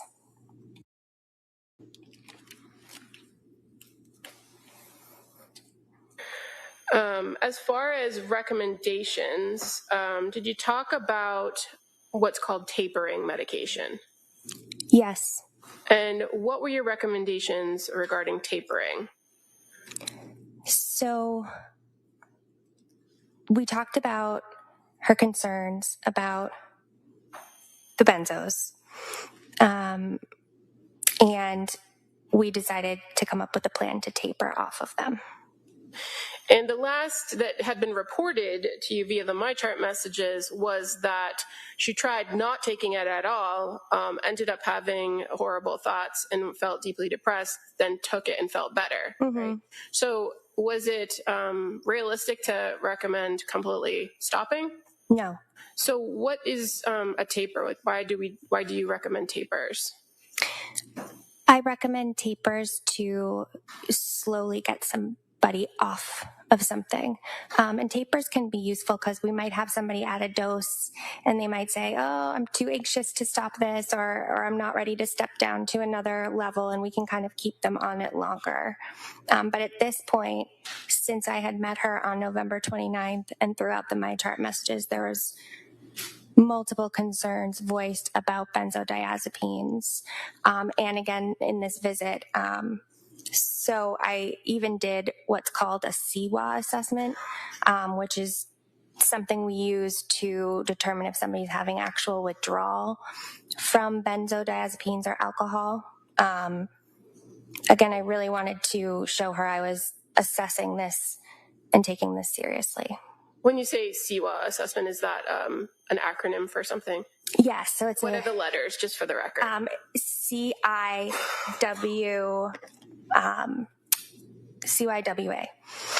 CIWA. Okay. And did you, when you do that assessment, does it give you some sort of score? It does. Ask the questions. And what was her score when you did that CIWA assessment? 1. And what does that mean? Minimal to no withdrawal. The only symptoms she reported was anxiety. Her blood pressure was normal. Her pulse was normal. She had no nausea, no vomiting, no tremor, no tactile disturbances. People in withdrawal from benzos or alcohol will sometimes feel like there's bugs crawling or pins and needles. Auditory disturbances, so hearing things, seeing things. No sweats, no headache. She was oriented. Okay. So with that, and knowing that she wasn't in withdrawals for Ativan, did you still recommend the taper and an alternative? I did. What was that? I recommended Valium. The reason I recommended this is she had discussed rebound anxiety with me at our very first visit, feeling that rebound anxiety above her baseline once the benzo wears off. Valium has an extremely long half-life. It can, as in like 100 hours. It has a longer clinical duration of action. So I wanted to offset the chance that she would experience rebound anxiety. And it's often used when we're tapering somebody on shorter acting benzos. It's common practice to switch to longer acting benzos to do this. And did you also have conversations about the other medications that had been at issue, the mirtazapine and the Seroquel? Yes. What did Lindsay Clancy express to you as far as Seroquel? Did she want to continue with that? No. Did she explain why? So she felt like when she took Remeron and Seroquel together, she felt weighed down and exhausted, but her mind was still awake and alert. And she just didn't seem to think there was a benefit to being on it. And so did she express to you a desire to want to go back to trialing Prozac? Both Lindsay and her husband expressed that that was their preference. And was that something that you agreed with? I did. I had shared with them that I had concern this could be bipolar. It's in my differential diagnosis, which is just all the typical diagnoses we might be considering. And that typically SSRIs are contraindicated, but she did have that history of being able to tolerate Prozac at 20 milligrams and do okay with no mania. So I thought that's what they were wanting to do, so we could do it. We could try it. When you say contraindication, okay, sorry. What does that mean? It means typically not something you would want to do if you were sure somebody had bipolar disorder, because if you put somebody on just an SSRI or like Prozac, like Zoloft, it can create a scenario where people are flipping back and forth between manic symptoms and depressed symptoms, or they're called rapid cycling. It's not that antidepressants or SSRIs are never prescribed in bipolar disorder, but you often would want to have a mood stabilizer on board at the same time. And so, despite your suspicions, you listened to the patient and went along with her request. Yes. So at the conclusion of that meeting, did you indicate that she could discontinue the Seroquel at that point? Yes. With the plan that she was going to restart Prozac?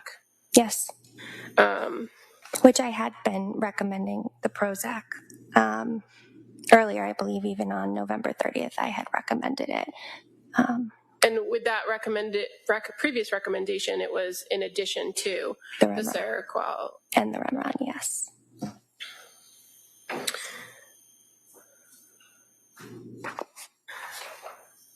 So after this meeting on December 6th,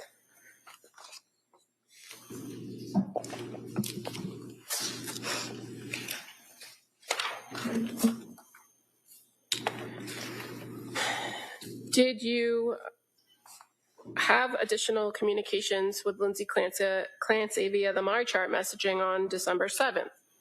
Yes. And fair to say that those communications started as early as 9:48 a.m. when she sent the first message, right? Let me just make sure.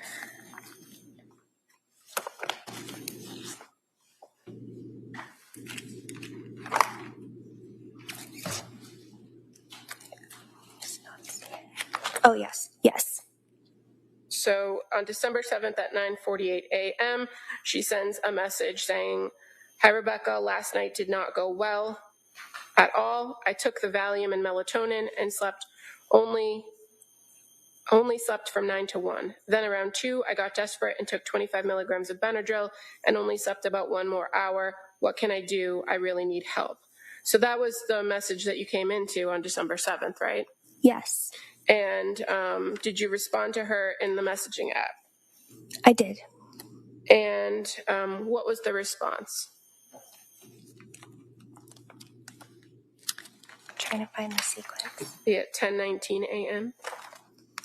Then it gets cut off.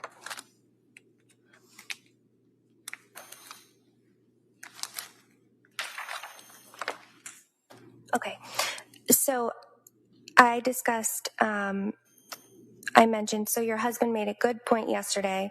Despite taking the Ativan in the evening, you were still only able to get a 5-hour stretch of sleep, which, yes, is improvement, but does sort of dispel the notion that benzodiazepines are the only thing that are helping you sleep right now, as you are still getting less than the target of 6 to 8 hours with Ativan, and the Valium did not help for sleep much at all.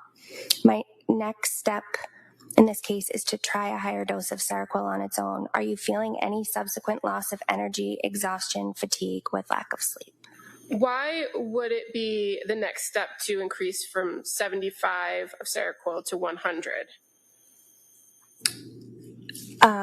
So she had been taking 50, so I was suggesting 75 to 100 would be my next step, because again, bipolar is still on my differentials, and now I have the data that she only slept 2 hours. So I asked her the follow-up question, are you feeling tired? Or, are you feeling exhausted? Any subsequent loss of energy?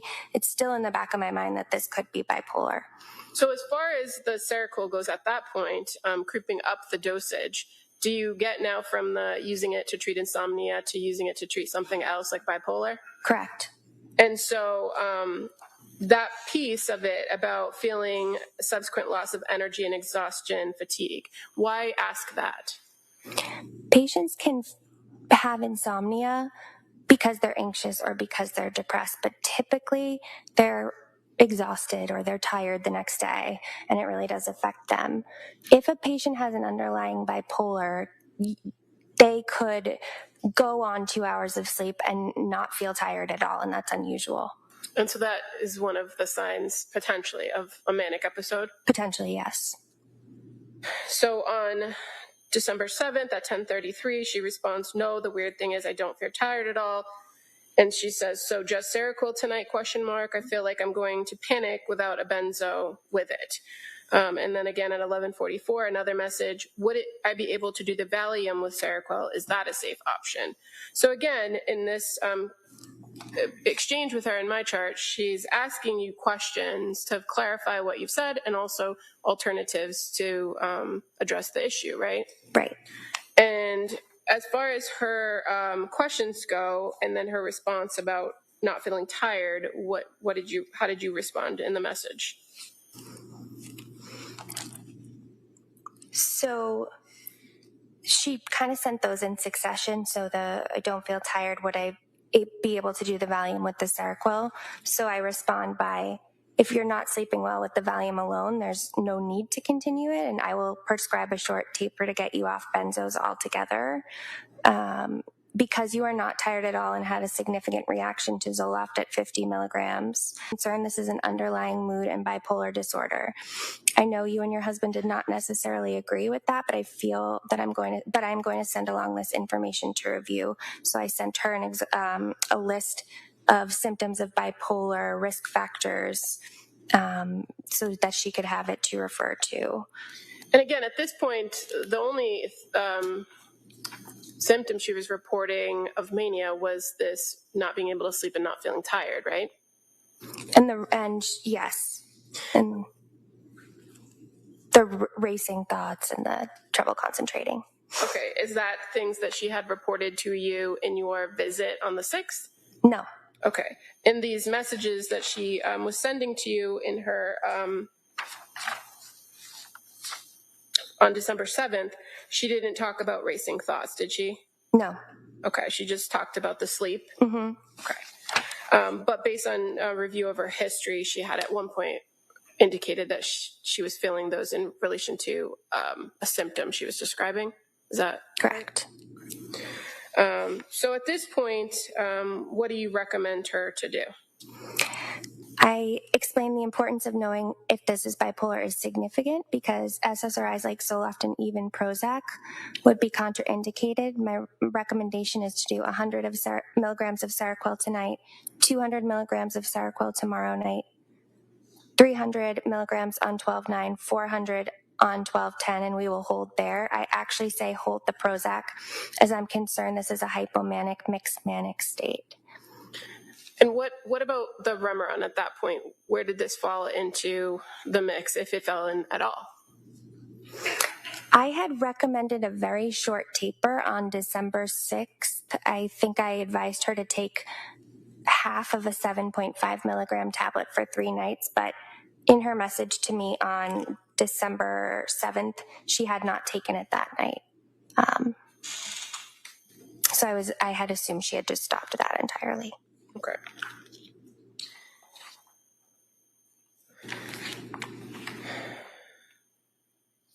Now, after you sent that message at 12:32, did she respond at 2:53, indicating that she would stick with that plan and that she said she needed a refill on the Seroquel because she only had 30 25 milligram tablets? She did say that. There were actually a few earlier messages as well that day. I provided an alternative. One as an option, it quickly came into my mind, we're thinking about Prozac. We could add Zyprexa on board because there's actually a combination pill of Prozac, Zyprexa. The brand name is Symbyax, and it's for bipolar. And I said, for our purposes, we can prescribe them separately and take them both for the same effect. And I asked her to let me know which one she would prefer. And she responded, I think I would like to do the Seroquel with the Valium taper. Okay, so that suggested alternative actually was on at 12:37. Correct. And then at 1 o'clock, she elects that she'd like to do the Seroquel with the Valium and asks for you to call in the Valium and the Seroquel. Yes. Okay. So that's on December 7th, right? Yes. On December 8th, at 6:35 a.m., she sends you a message saying, did well last night, need Valium, feeling panicky, don't know if ready to taper as quickly as planned. Yes. Kind of paraphrasing, but. Yeah, she exclaimed, I actually did really well last night with the Valium and Seroquel. I mostly slept from 9 to 5 with a few wake-ups, but was able to go back to sleep. She was concerned that she felt like she needed to take the Valium around 5 p.m. because she was feeling panicky. I feel really dependent on it. Can I taper any slower? And what was your response to her request for a slower taper? I said, I'm hesitant to taper any slower. Remember, Valium has a really long half-life, 100 hours, so you will have some on board in your system throughout the weekend. And why were you hesitant to taper any slower? I felt like she was anxious about being dependent on it, and so I was trying to facilitate the process of tapering her off, and I was clinically thinking we could cover her symptoms of anxiety as we titrated the Seroquel, because Seroquel actually has several clinical trials that show it has really good efficacy for anxiety. And this conversation about the request to taper, that actually goes into December 9th of 2022, correct? Yes. And in her response to your indicating you were hesitant to taper, she indicates that she took the 5 milligrams of Valium and that she didn't have any left and that she was afraid that she was going to take Ativan. Correct. And had you recommended to take Ativan as an alternative or in lieu of Valium? No.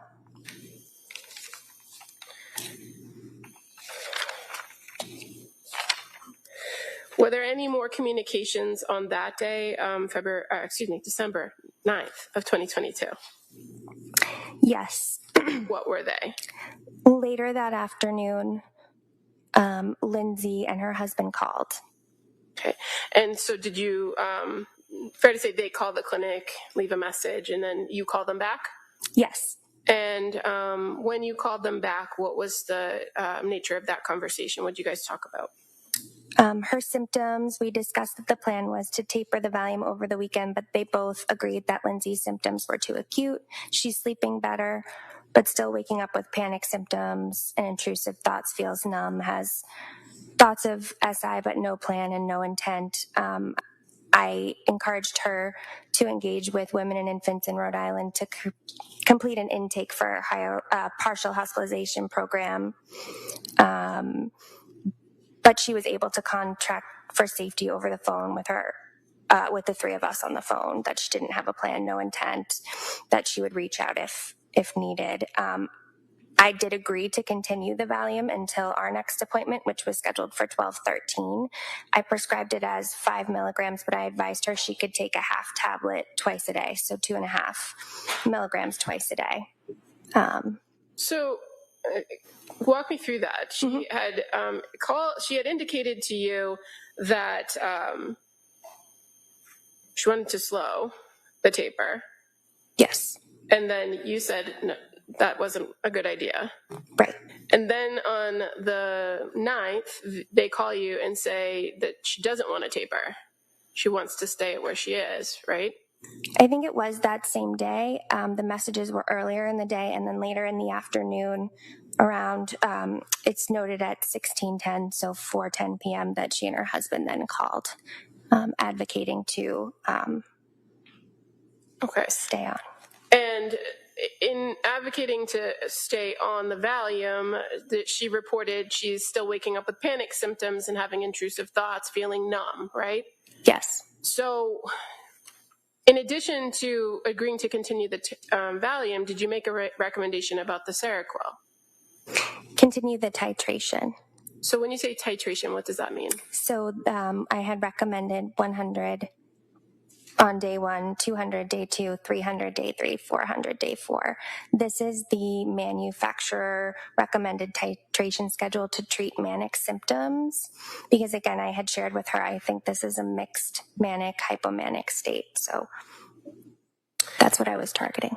Okay, and so as far as Seroquel goes, there's some guidance you get about Seroquel that's put out by the FDA, right? Correct. And it talks about dosage and administration for every drug, essentially, right? Yes. And as far as Seroquel goes, there is different recommended dosages or ranges for different mental illnesses that you're treating.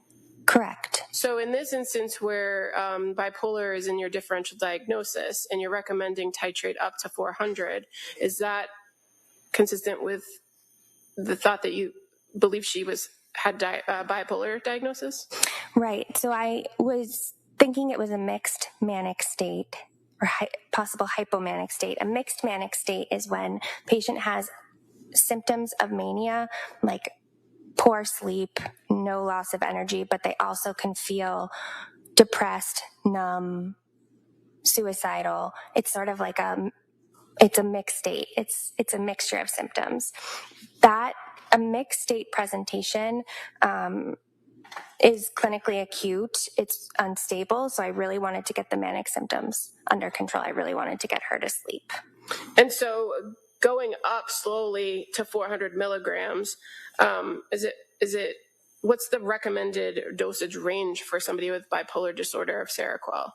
For somebody, a manic presentation, you can titrate over days rather than weeks. You can actually go up to 800 milligrams. And so even though you had previously indicated to them in your December 6th meeting that you were agreeable to discontinuing the Seroquel, based on her presentation in the days following, did you change your recommendation? Correct.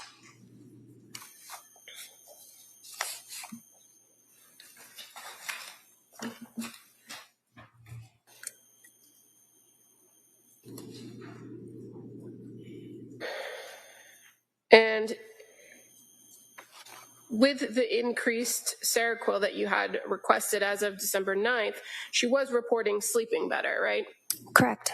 And that had been something that had been a recurring concern in your interactions with her, sleep? Yes, my understanding was that she had been sleeping poorly since October. And was there, when you say you were recommending partial hospitalization during that phone call, did you give a particular place in which you would recommend her to try to seek treatment? Women and infants. And that's in Rhode Island? Rhode Island. And are you familiar with whether they have particular perinatal or postpartum programs there? They specialize.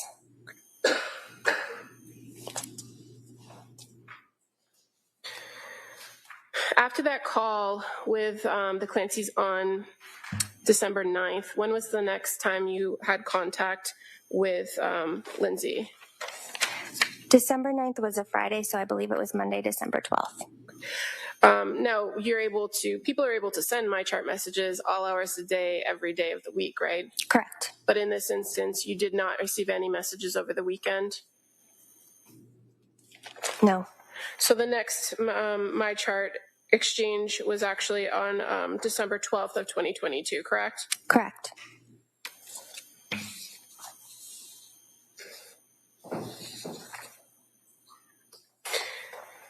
Now, on December 12th, do you recall who initiated the contact via my chart? Lindsay? And at 1:59 p.m., she sent a message to you saying, I've been noticing on my Apple Watch that my heart rate has been fluctuating more than usual. It has been going from 56 to 136 within a matter of minutes. I'm wondering if this is a side effect of the Seroquel and if there's anything I should do about it. Thanks, Lindsay. Do you remember getting that message? I do. And again, at that point, as of December 12th, you had recommended the titration plan going up to 400, right? Yes. So by that Monday, where should she have been if she was following your instructions? 400 milligrams.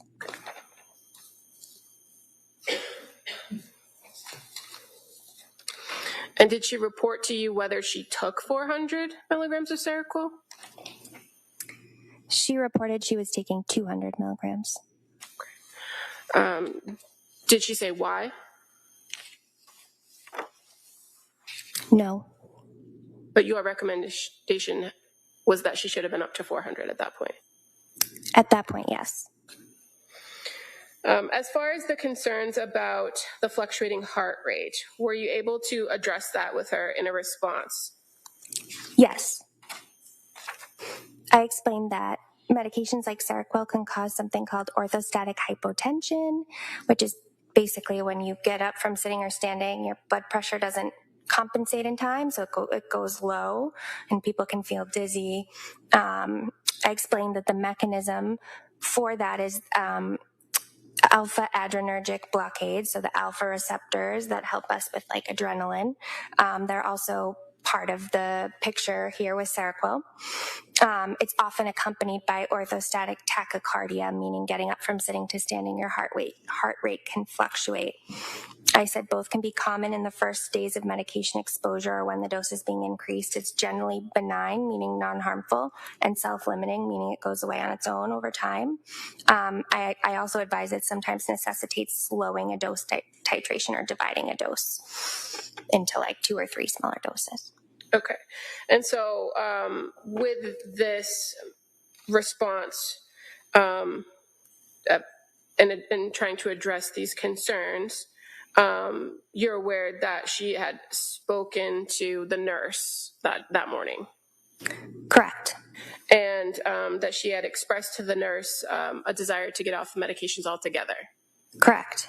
And what was your response to that concern that she had in the call to the nurse? What did you tell her?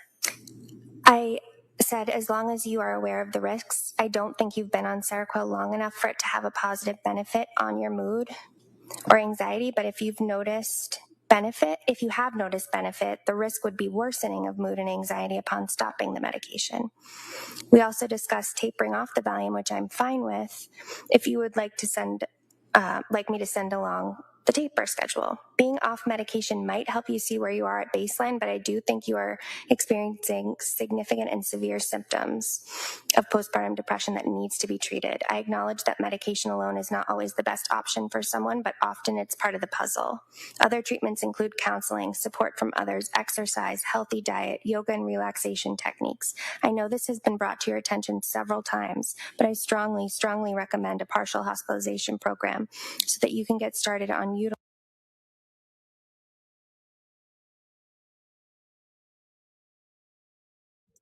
utilizing these hospitalization Okay. program. The thing about these exchanges that made you concerned that you had to kind of raise the level, meaning call her in for another meeting or make any sort of recommendations for inpatient hospitalization? Not at this junction. And why is that? She wasn't reporting any acute safety concerns in these messages at this point. It was just physical side effects. Physical side effects, yes.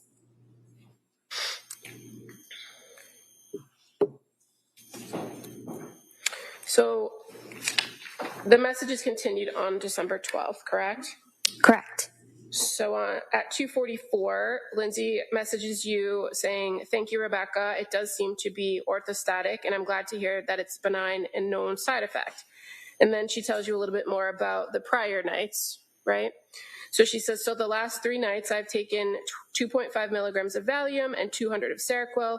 I have to say that I do like the way it makes me sleep very deeply and soundly for around 7 to 8 hours, but I don't like the way I feel in the morning and most of the day.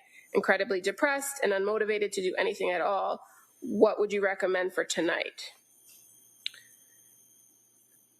Is that the next message after you explained to her the side effects? Yes. Okay.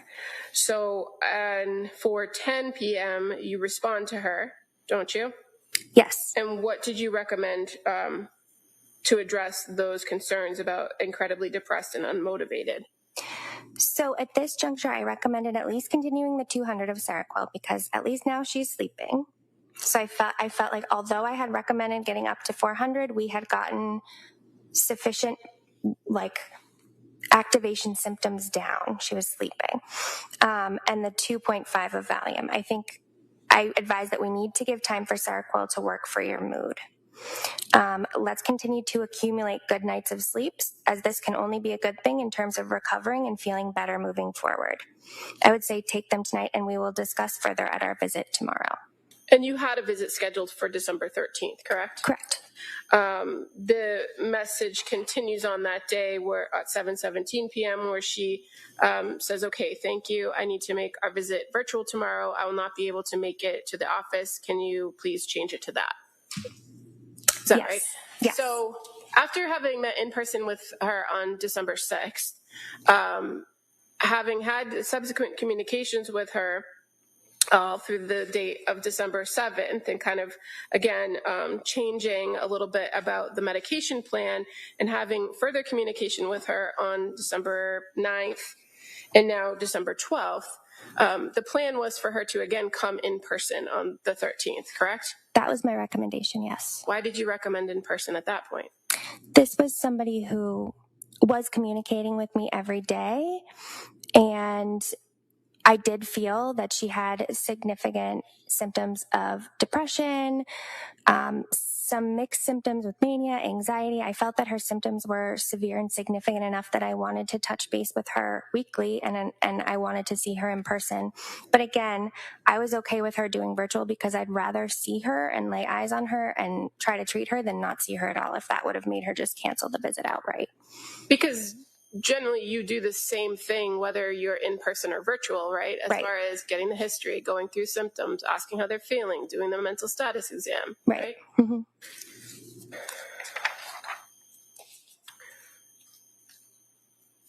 So you meet with her on December 13th at 10:30, correct?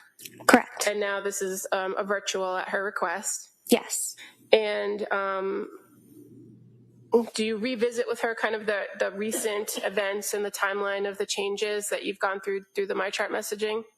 Yes, I structured my note as like a recent treatment timeline. So I put 12/6, what had happened, 12/9, what had happened, and then I write update today, 12/13. That's sort of for me to like remember the treatment history that I've had with her so far.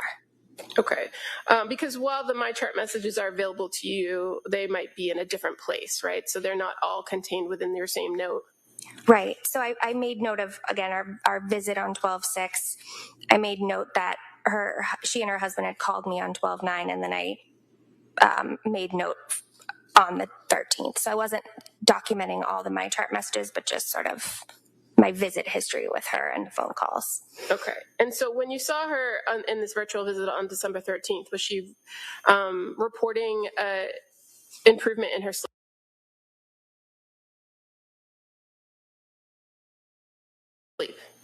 Yes. And how was she sleeping during that time period?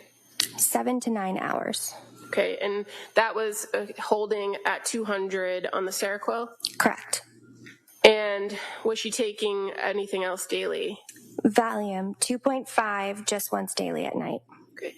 And while she reported sleeping better, she still had significant symptoms of depression, right?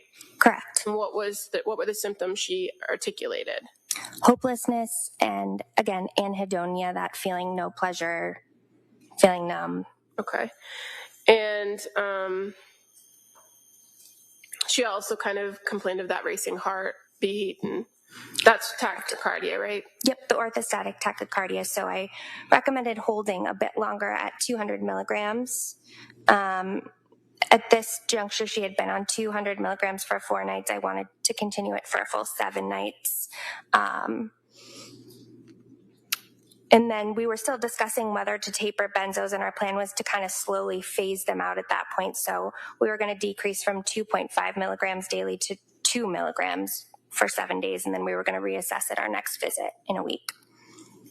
I also provided psychoeducation about behavioral activation, CBT techniques to utilize for depression. I also recommended postpartum.net for support groups, and I reiterated that she consider a partial hospitalization.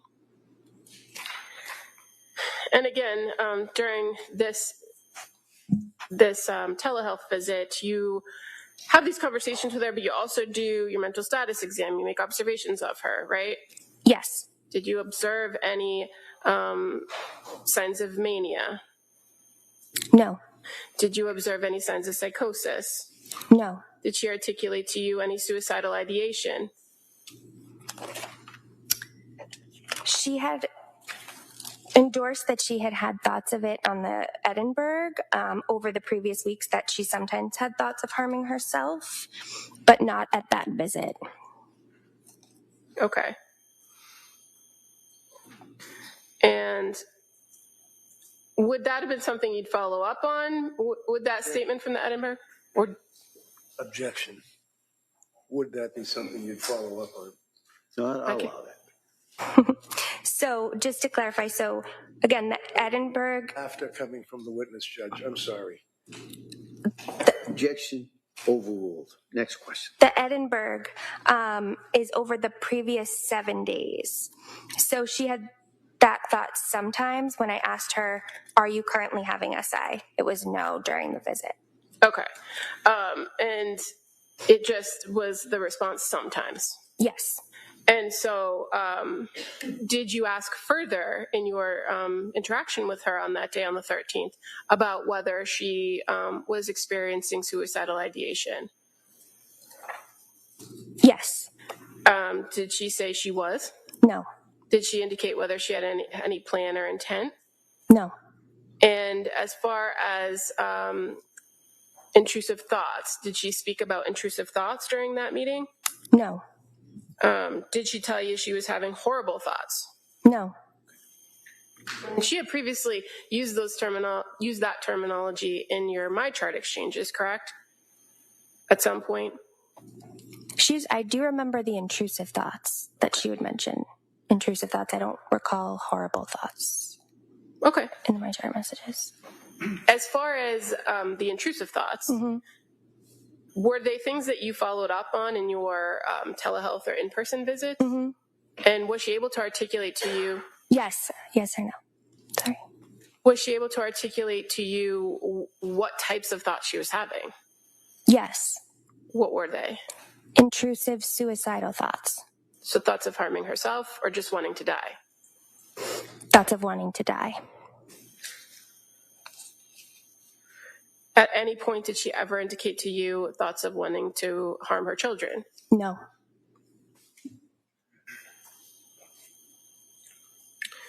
So at the conclusion of this visit on December 13th, what was the plan? The plan was to continue Seroquel 200 milligrams and Valium 2 milligrams. Okay. And again, in this December 13th meeting, did you also indicate to her that she should engage with other services like support groups or partial hospitalization programs or CBT? I did.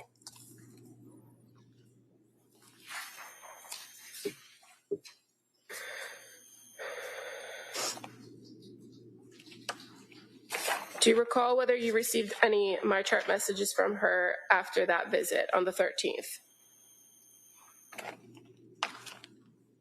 I did.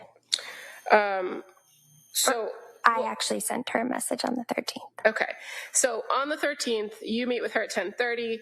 At 2:27, you sent her a message. Why? I wanted to send along some more ideas and information on what she could do to help herself feel better. Because even though she was reporting sleeping better, she was still presenting with these depressed symptoms, correct? Correct. And so in the message you sent her on December 13th, it's actually a fairly lengthy message that talks a lot about cognitive behavioral therapy, right? Yes. And the benefits of it, and sends encouraging words. Yes. Does she respond to you on the 13th? No. The next contact you have with her is that in a MyChart message on December 16th. Yes. And December 16th, 12:50 p.m. Oh, no, I apologize. The next contact with her, there was a telephone call on December 15th. Okay. Was it with you or was it with a nurse? It was with me and her husband and Lindsay. Okay. Sorry about that. So December 15th at 3:53 p.m., you have a phone call with them. And what did they report to you in this phone call? What does Lindsay report? They inform this has been the worst day for Lindsay, is having persistent intrusive thoughts of suicide, no active plan. But both Lindsay and Patrick agree that higher level of care may be necessary at this time. Discussed options, they state they are likely to go to MGH ED, as they have perinatal psychiatry as well as an inpatient psychiatric unit. Lindsay also deciding about McLean. This writer advised that they keep us posted and sign a ROI, release of information, so that we can communicate with treatment providers at higher level of care. Lindsay verbalized understanding and agreement. So on this phone call that you had with them on 12:15, what prompted the recommendation that they go to the emergency department? Again, they had described it as the worst day and was having persistent intrusive thoughts of suicide. And they were at the point where they were ready to get assessed for a higher level of care. And was this different than some of the other communications that you've had with, or that you had with Lindsay Clancy over the course of the weeks? I would say so. Okay.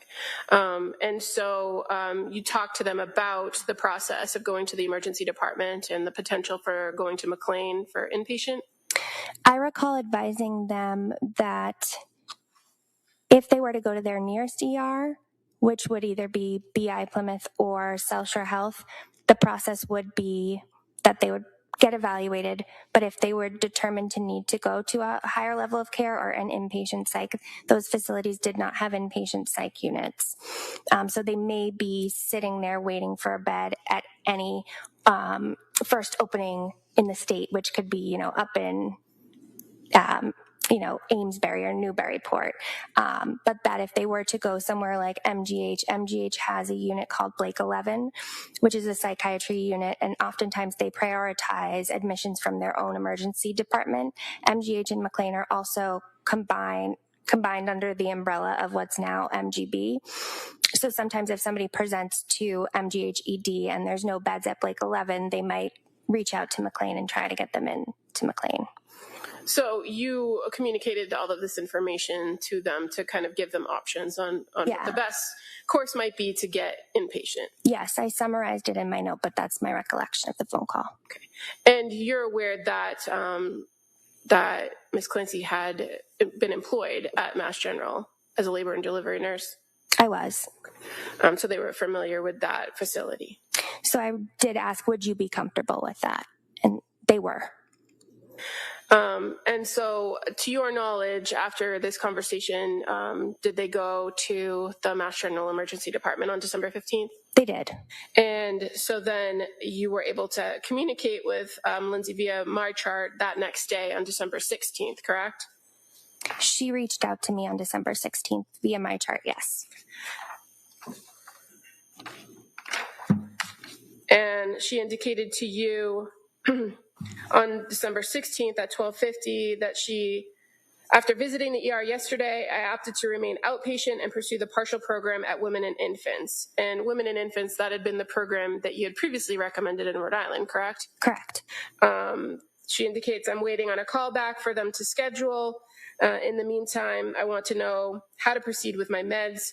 Do you still recommend the 2 milligrams of Valium and 200 of Seroquel nightly? Again, it's making me sleep well, but still not improving my mood. So I will need a refill on those meds. Please let me know. So in this particular message, she indicates to you that she was waiting to schedule with Women and Infants, correct? Correct.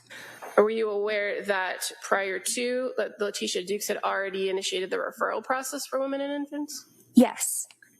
And so on this particular message, she's kind of updating you, but also asking you if she should stay on the same track for her medication. Yes. And what was your response?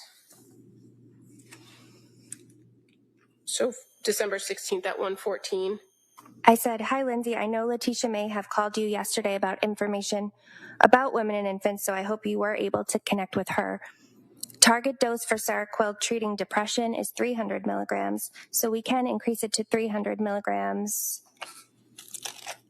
If you are willing, yes, continue the Valium. Let me know what you think. And why at this point did you recommend increasing now to the 300 after having recommended staying at 200 for the Seroquel? The FDA recommended dose for treating depression, bipolar depression, Seroquel is 300 milligrams.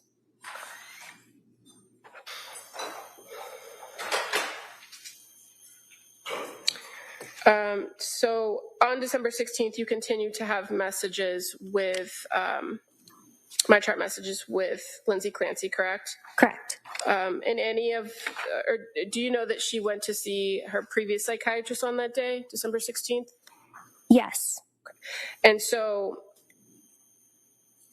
in her messages later in the day at approximately 2:11 p.m., she indicates, I spoke with my original psychiatrist after my ER visit, and she recommended adding 25 milligrams of Lamictal to stabilize my mood. Is that something you would agree with? Had you ever talked with her about Lamictal before? No. Is it a drug that you kind of commonly recommend for people? I do. And was it something that you thought could be a good fit for this patient? Yes. And so in your response to her at 2:26 p.m., do you further talk about using it as a mood stabilizer? Yes. I state absolutely lamotrigine works well for mood stabilization and depression. I talked to her about the side effects of it. I'm fair to say those side effects are like rash and skin changes, fever. Can we find out what the witness feels the side effects are rather than counsel? Well, why don't we let the question be, what was she told? All right. I think that's the proper question. So why don't you ask what was told or what was said or messaged to the defendant? Can you tell us what you messaged her the side effects were? So I recommended it needs to be a slow titration, meaning titration, increasing the dose due to risk of SJS, which means Stevens-Johnson syndrome. which can be a very serious rash that somebody can get. There's a higher risk of it if somebody takes Lamictal, which is why the FDA recommends such a slow titration, 25 milligrams for 2 weeks, 50 milligrams for 2 weeks, 100 milligrams. You can't really go quick with it. But I also specified it can cause a benign rash as a side effect. So any skin changes you notice, you want to be sure are not accompanied by things like fever, malaise, pharyngitis, swollen lymph nodes. Also watch for a rash that is purpuric or tender. Benign rash would be spotty, non-confluent, non-tender, and no systemic features like fever. Otherwise, I find this medication to be quite well tolerated. Take with food to minimize any risk of GI, such as nausea. I can send this to your pharmacy along with the dose change in Seroquel. Any luck with hearing back from women and infants? So the Lamictal, am I saying that correctly? Lamictal. Is that something that you would add to the Seroquel? Yes. And why would you add it to Seroquel? They work differently. They have different mechanisms of action, and they can work well together.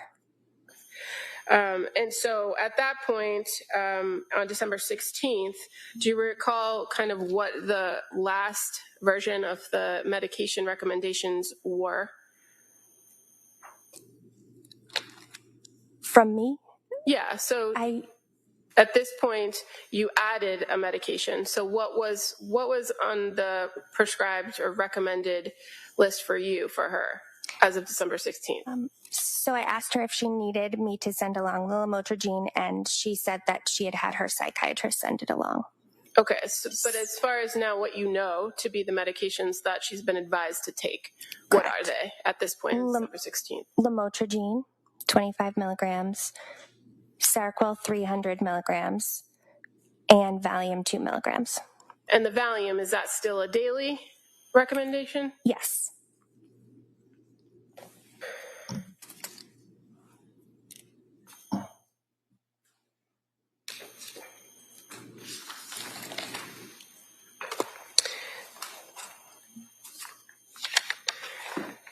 At the end of that message that you just read, you asked her if there was any luck with hearing back from women and infants, correct? Correct. Did she respond to you in a message about what was happening with the women and infants?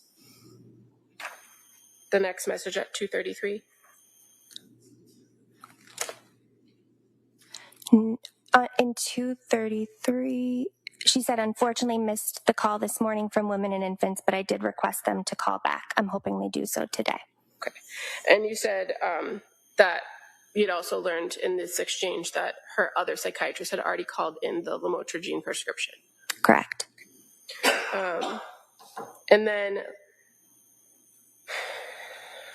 did you have any further communication with her on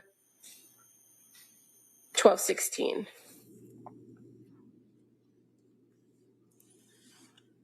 I said, okay, sounds good. I hope so as well. And that was it.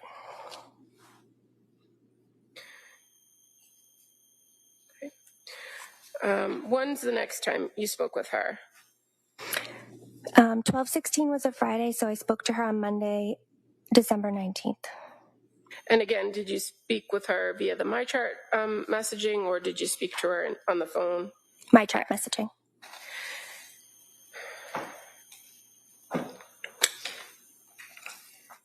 And were you aware that on December 19th she had another appointment scheduled with Letitia Dukes for that morning?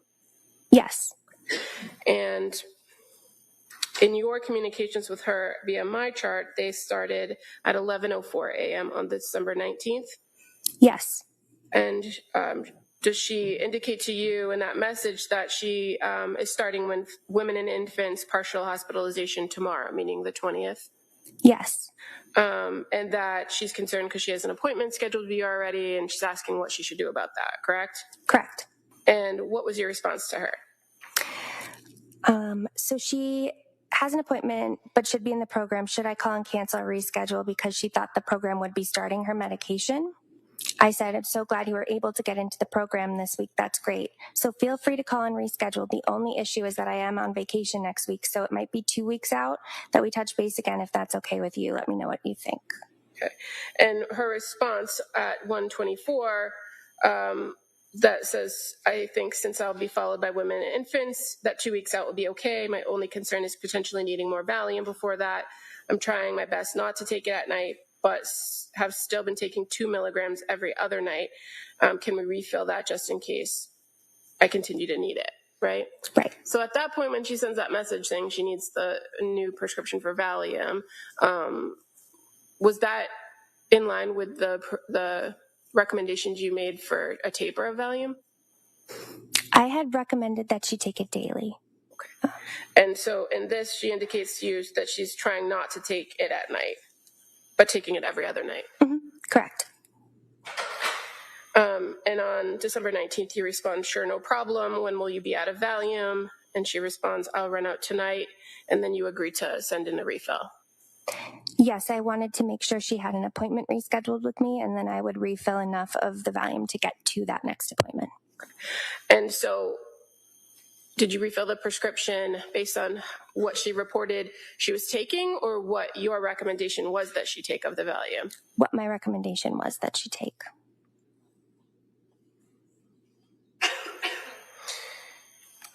And so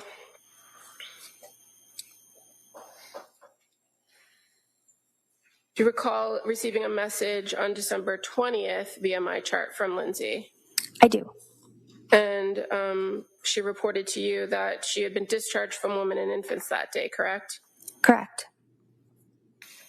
And that they recommended she find help getting off the Seroquel, and that she was indicating that she'd like to taper the Seroquel. Yes. Did you respond that day or the next day? The next day. Okay. Her message came in at 8:05 p.m., so I responded the next morning. Okay, 10:57? Yes. And what were your thoughts about her report that she was discharged and the recommendation for tapering the Seroquel, or getting off the Seroquel, I should say? I said I'm not opposed to that. However, I'm concerned she discharged you, as I do feel you could benefit from the groups and added support separate even from medication changes. In fact, if we're not going the medication route, I think groups and therapy are the treatment needed, as I feel the intrusive thoughts you've been having are nonetheless concerning, and I know they've caused you considerable distress. I'm also on vacation next week, so I'm hesitant to start a taper when I am not available to you for questions and concerns. Again, I'm open to starting a taper, but I want to be available to you as it happens. You mentioned you are connected to your previous psychiatrist. Would that be someone to consult as well?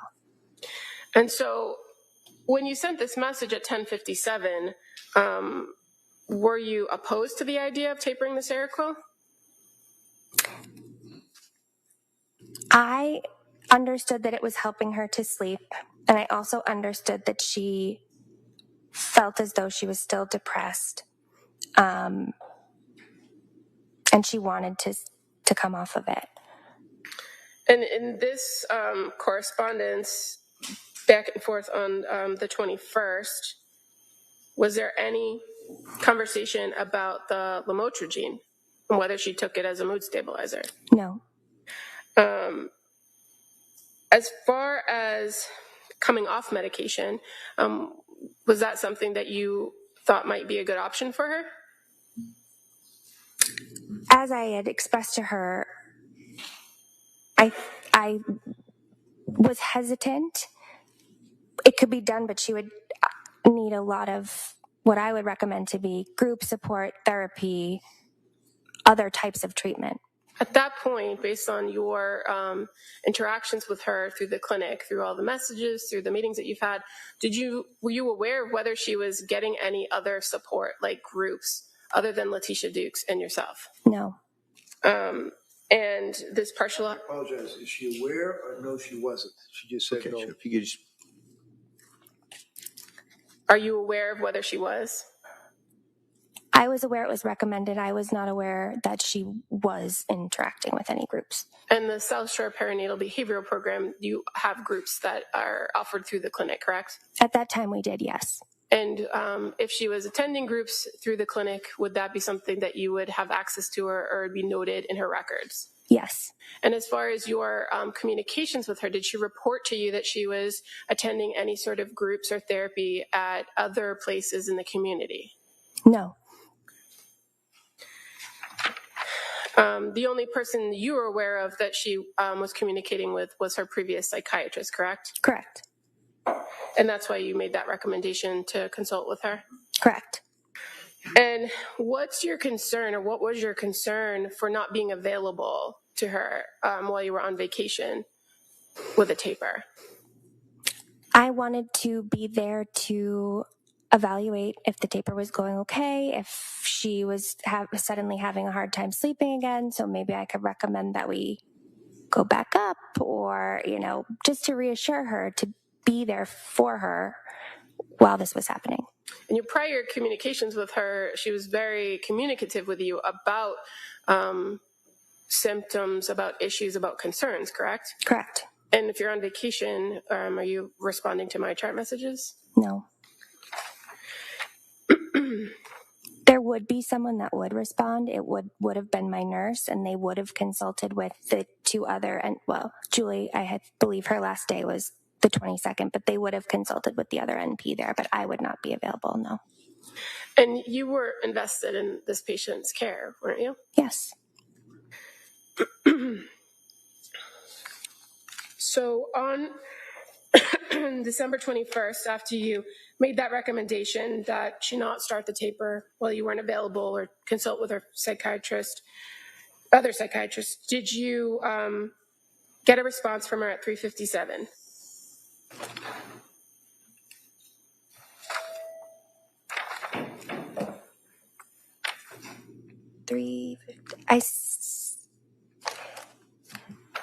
On December 21st? Yes. I see 3:47. Oh, I'm sorry. That's what I meant to say. Okay.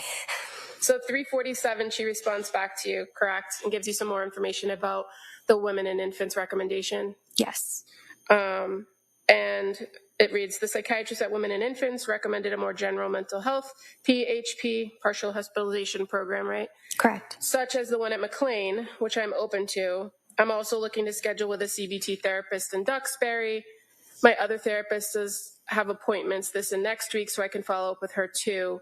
How would you recommend starting the taper? I will need smaller pills, as the ones I have now are all 300 milligrams. Right? That's her response? Yes, she says her other psychiatrist does have appointments. Okay.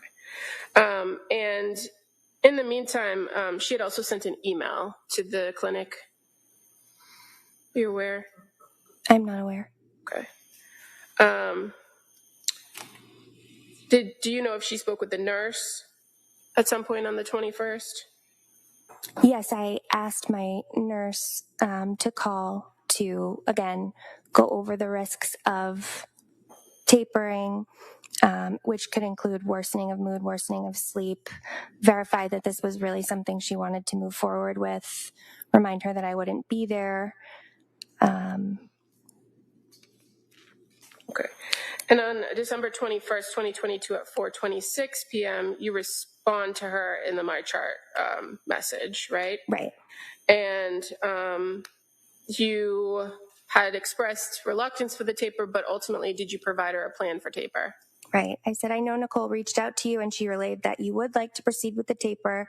I'm sending as 100 milligram tablets, 200 milligrams, 2 tablets for 4 nights, 100 milligrams, 1 tablet for 4 nights, 50 milligram tabs, half tablets times 4 nights, then off. Let me know if any issues.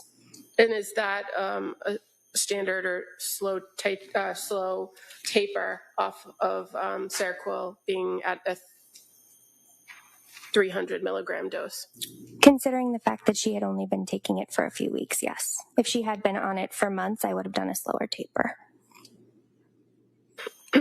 And in addition to giving her that plan, you also had the nurse provide her with some information about DBT groups, correct? Correct. And what's DBT? Dialectical behavioral therapy. And how's that different from cognitive behavioral therapy? Dialectical behavioral therapy, there's certain tenets to it, like emotion regulation, distress tolerance, interpersonal communication. There's a lot of skills to it. It's a very skills-based treatment. So we had recommended that as an additional support.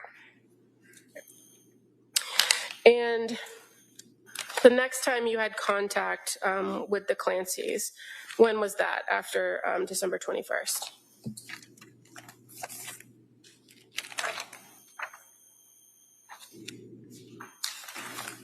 I believe that was my last contact with Lindsay. Okay. As far as the perinatal behavioral health clinic at South Shore, you're aware that on December 30th, Patrick Clancy called in about his wife. Correct. And that he spoke to a nurse, Katrina Melanson. Yes. And the record reflects that he reported that she was safe, right? But she'd like to go to McLean. I do recall that. And he was advised to take her directly to the emergency department. You can't just go there to McLean, right? Right. In your experience. In my experience. And that he said he didn't want to waste a day in the ED. Is that your recollection of the record? That is my recollection of the record. And that he was looking just to get the bed that was offered the last time on December 15th. Yes. And it's fair to say that that's not how the process works? They do not hold beds for that length of time. Okay. And so then he was advised to take her to the emergency department or call 911? Correct. And was that the last contact that the South Shore Perinatal Behavioral Health Clinic had with Lindsay Clancy? Yes. You were never advised or got any messages from her after she went to McLean, did you? No. We did check. Okay. The answer is no. Go ahead. Did you learn anything about her course of treatment at McLean after the fact? We had been wondering if she would come back to us. We did review the MASS PMP, which is sort of a log of controlled scripts, and we saw that she had medications filled from her previous psychiatrist, Dr. Tufts. And that would have been... Object to move to strike. It's not responsive to the question about McLean. She's now talking about... No, overall. So the MASS PMP, what is that? It is a database that shows when patients fill controlled scripts such as benzodiazepines. And as a prescriber that has a DA license, you're able to review that information for any patient? Yes. And so after the 30th, when the call came in about going to McLean, you're able to identify that she was prescribed additional medicines by a different prescriber? Yes. And she never came back to the clinic? Correct. During all of your interactions with Lindsay Clancy, did she always present with clear linear thinking? Yes. Was she able to express to you her concerns and ask appropriate questions when necessary? Yes. And was she able to advocate for herself and express that she had some knowledge base about some of these medications? Yes. And at no point during the time that she was your patient or that she was at the clinic, did she ever indicate that she was had a plan to kill herself or harm her children, did she? No. Thank you. Nothing further. All right. Counsel, can I see your sidebar? Yo, they're going to be taking lunch here pretty quick. I can tell you that now because they're going to sidebar right now, and I will let you know. Defense is going to have a heyday with this witness. I don't know what y'all think about it, but I got some questions. We have situations around here. We have situations going on. Man, sometimes don't you wish you could just be in there and say, hey, ask her this for me. Hey, ask her that for me. You know what I mean? Because we definitely got some situations going on, y'all. And I really do believe that that the defense is just going to blow this wide open. I've written down quite a few questions. Around 2 o'clock, same instructions, no research, talking about this case. And I hope everybody has a nice little break here. We'll see you back here right around 2 o'clock. Okay? Court, all rise. Judge, look, notebooks, place my chair, please. This way. That's from Angela, so just so you know, I might have to do something because they won't look at it for you. Okay. Doing the process.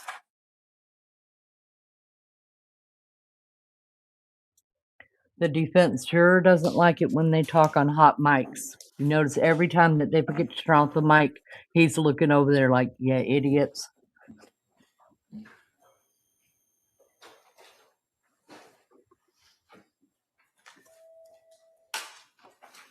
Here's the exit of the quorum.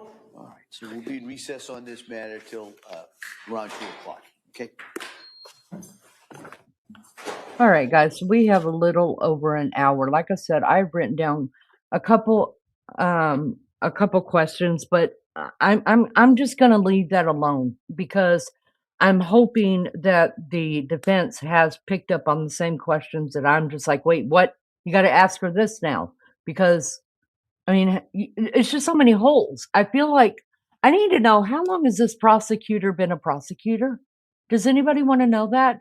Because this sounds so like it's the first time up to bat.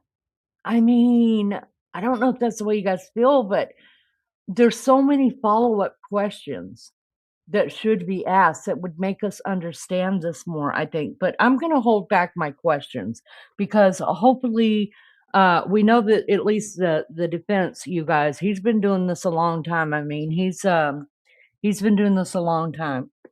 So hopefully I'll get my answers to the question as he goes about his cross-examination.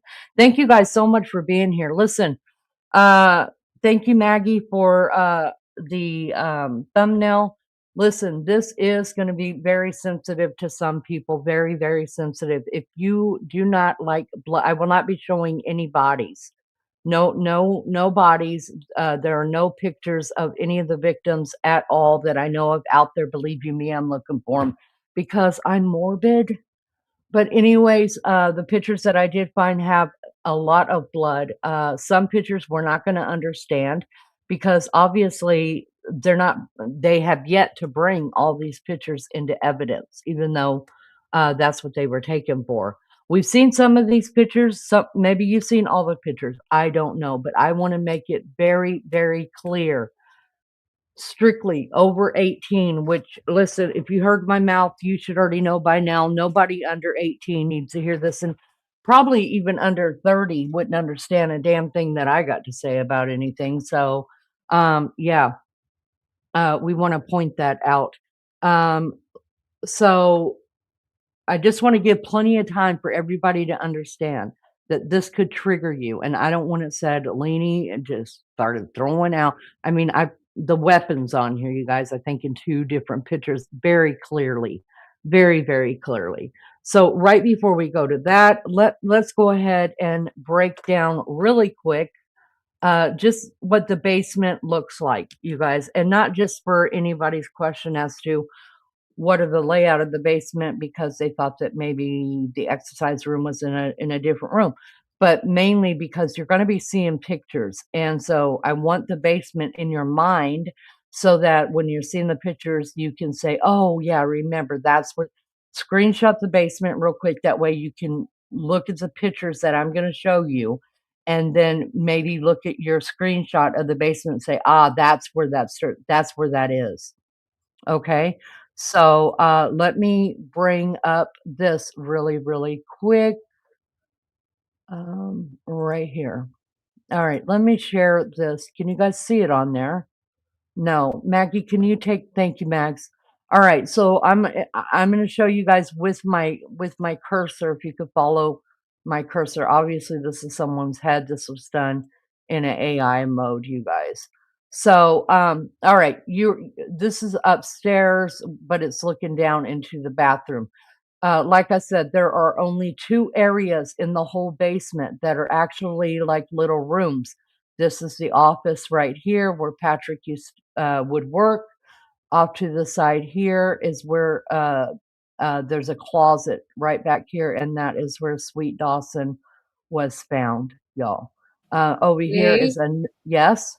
Your cursor, I can barely see it, so if you could just say, like, just for the chat, to the left, straight Okay. ahead, because that'll be easier, I think. Okay, so when I talk about left and right, then you guys, I'm going to be talking about as we looking at the picture. Okay, so to the left, you see this little room blocked off right here where the chair is. This would be where he worked. This is his office. Right over here, we're next to where the desk and the computer is seen on the desk. That blocked off area, that is where that closet is, and that is where little Dawson was found in this room right here. Um, if you come out of the office, this area right here in the black, you see the black checkers right here. This is what they considered the exercise room, even though it's open to most of the room, y'all. It just has that kind of exercise matting on their floors. This is where they had one of the, I don't know what machine it was, workout machine, but they had dumbbells, things like that. In here. So this is where they did their workouts. Off to the side here, even further on the left, you can see that there's a closet there.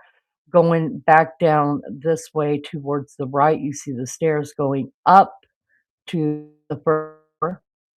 Going this is where to the bed, you guys. This is where Lindsay was sleep. Mike's Yes, just been going robotic, love. You have to say that it's again. it's because the storms are coming, you guys, and I'm so sorry. Just let me know when that happens. So we're coming down past the stairs, still going towards the right. You could see the couch that is laid out into a bed. That is where Lindsay Clancy was sleeping. In the pictures, you can see the ottoman is actually put on top of the bed. That is how they found the room. It's in the pictures. So that's why the ottoman is sitting on the bed like that. And this is, I guess, where they would watch TV or whatever, you know. Over here, going towards the left a little bit, up against the staircase, this black thing here was like, I don't know, it was some kind of cabinet with a chair off to the side. Going towards the back a little bit, you can see that exercise machine, the elliptical where they walked or whatever. The pole, uh, that's just a pole going straight up to the ceiling. Keep going towards the back door. That would let you outside. So partial of the basement is underground. Part of it is not. That's why there's a door back there.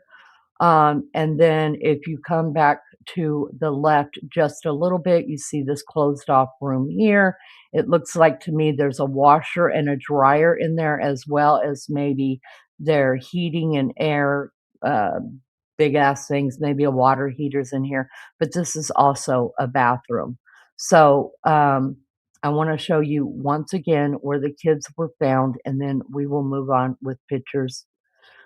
Patrick says he came down the stairs. When he came down the stairs, he said he immediately went left. Now, mind you, left to him because he's coming downstairs is going to be towards the couch area.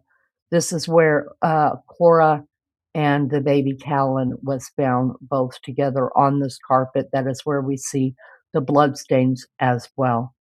Then once he found them and untied their necks, you guys, he said he went into the bathroom looking for Dawson. So he went up towards the door and made a quick left into the bathroom laundry room. Dawson was not in there, so back down towards the stairs he went over to where they did their weights and their workout area into his office, and that is where he sees little Dawson right there. And he said he immediately knew Dawson was gone. Those are his exact words, and that he immediately left that room and went back to Cora and Callan. And then later on in his testimony, they asked him, um, did you untie did you take the bands off of Dawson's neck?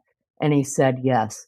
What I don't know, and what I think would have been important to know is, did he, just for time frame, did he, when he walked in here and found Dawson, hanging. We know that he was hanging now because that was said by an officer. Did he immediately unhang Dawson, or did he run back to Callan and Cora and try to resuscitate them? He said after that point he knew that he was trying CPR on the kids as he was on the phone. Or did he do it that way, or did he run back after Cora and the baby Callan and then take down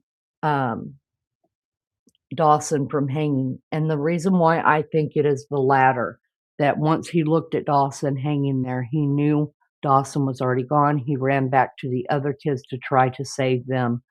The reason why I think that happened is because if you remember, he was found by the police and the EMTs outside with Lindsay.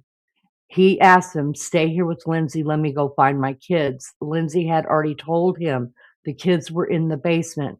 So he went running down here by himself.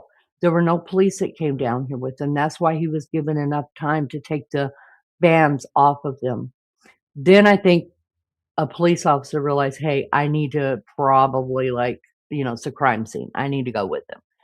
By the time that the police or an EMT or whoever called up from the stairway and said, "We need help down here. We have a body hanging," that right there tells me that he left Dawson hanging and went back and tried to see what he could do for Cora and for the baby. And then when he couldn't do nothing for them, he ran back to Dawson, and the police actually saw him release Dawson. Because had he done it in the beginning, the police weren't down there quick enough to see him take the straps off of Dawson. So I hope that makes sense as to what this crime scene looks like. Of course, there are several crime scenes in this home, but this is where the children were found. This is where the murders happened. So I wanted to show that. Please, if you want to take, just for your own reference, a screenshot of this, do that so that when we go over the pictures, you can say, ah, that makes sense. That's there. Okay, got it. Because pictures can be I mean, if they're not shown and then explained, they can be very, very deceiving. And some things look bigger in pictures and some things look smaller in pictures. All right, so we're going to get out of this. Thank you all so much for being here. We appreciate you. I think we have given plenty of time for those that do not want to see any the crime scene pictures at all, to have exited the building.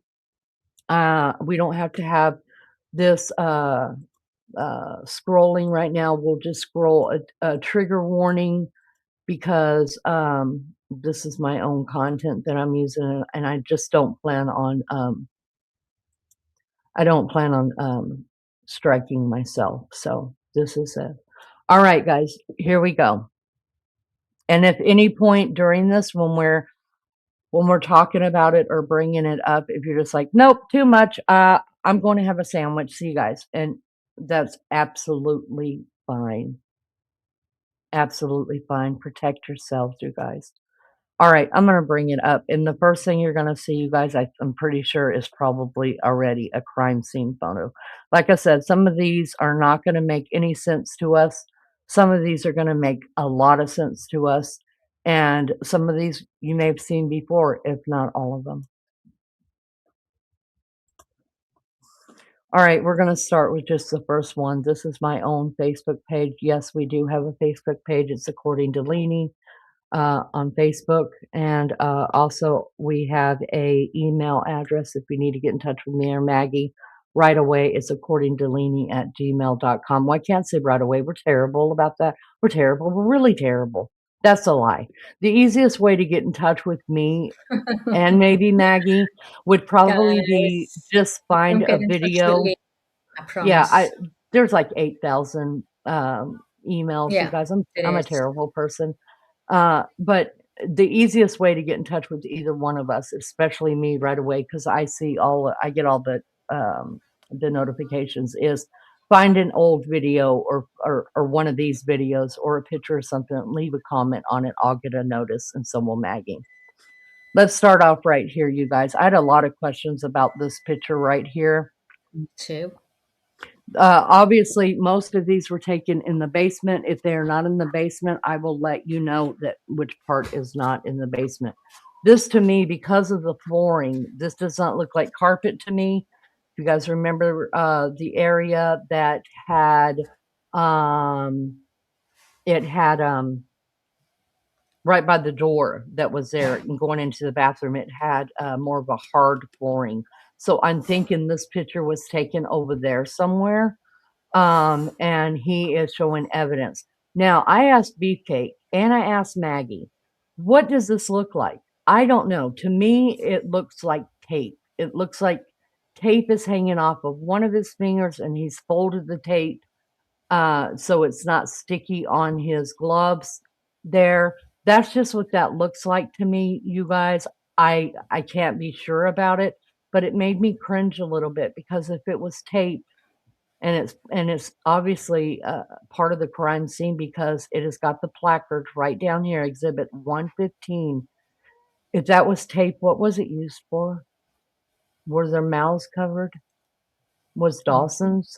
So he didn't scream out so Cora wouldn't come in to the office? I don't know. Can I say what I think? Absolutely, Maggie, go ahead. I said I thought he was holding it, like he picks something up with your fingers. He's holding it up. I think that's what he's doing. I don't think it's sticky and it's stuck to his finger. So that's what I think. So you think it's like his two first Pieces fingers of like fabric, holding? I'm thinking. Yeah, I think Okay. it's like fabric or something. Maybe she's used that. I don't know. But obviously it's something to do with the crime scene. But I'm thinking you could probably more right than I am. No, I mean, could it have been a bind? Some kind of binding? I don't know. Don't But know. obviously it's definitely part of the crime scene. What do you think in chat? Or, What do you think? we don't know right now if it actually was. Look, they placard everything that they think may be a part of the crime scene, and then when it gets to the lab, they realize no, this one's not part of the crime scene. Discharge this, So at this point, they're just picking up things and they are photographing it in case once it goes to the lab and it's found to have some kind of DNA on it or it makes sense. The body shows that this was either some kind of binding or restrictive kind of things.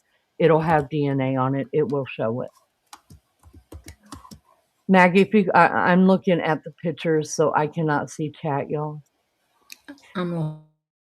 This was very shocking to me.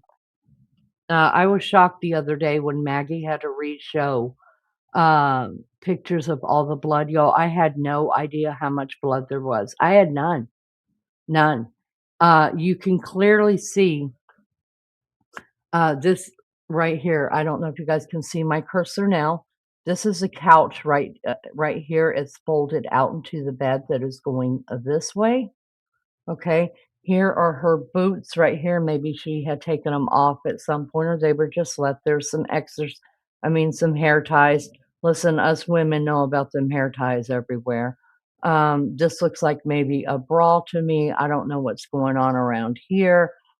But obviously there was a cut done here. There's a lot of dripping, a lot of pooling, not much at all dried up. And how you can tell blood is dried up is it gets like crackly, thick, and black. Okay. Next picture. Again, we've all seen this one. I just brought it up. I thought it was important to show it because this actually has investigators' notes across it. And anytime I could see what an investigator sees or if they're writing notes, that means a lot to me because they're the smart ones, not me. In fact, if I was just looking at one of y'all's houses, I would have never thought this was blood, right? So would I have been able to guess it was blood? No, not on this picture. Maybe on this picture, which this picture looks to be the same as this one, just blown up differently. And then you could clearly up here on the top left, see the picture on the bottom of the windowsill right there. And it's just got different pictures. It's got a close up, and it just gives a number for the image here, another number for the image here, close up, another image here. And it's showing volume of blood dripping off house, siding. I'm surprised I could even read most of this because usually they have terrible handwriting. Wondered if it's a female. No offense to the males at all. Some males do have really clear writing, but I haven't engaged with many of them. Red-brown stains with volume, and it gives the date. Irregular shape on a rough surface of shingles. Red-brown stain equals, was it a transfer? That's what they're questioning. Maybe a transfer, and it gives a date. And then elliptical shape single stain, red-brown, with a trail moving in a downward direction, no measurement. Drip stain or splatter stain, consistent with something. So I just like reading their notes and getting what they're thinking as well. Because remember, never mind. I'm not going to say it. All right, again, just another exhibit of the pictures along with the officer who is looking at this. Stains CID on 615 exam. Stains on outside of shingles between the second floor and the first floor. So, of course, the top floor right here where we see the window open is where she jumped from.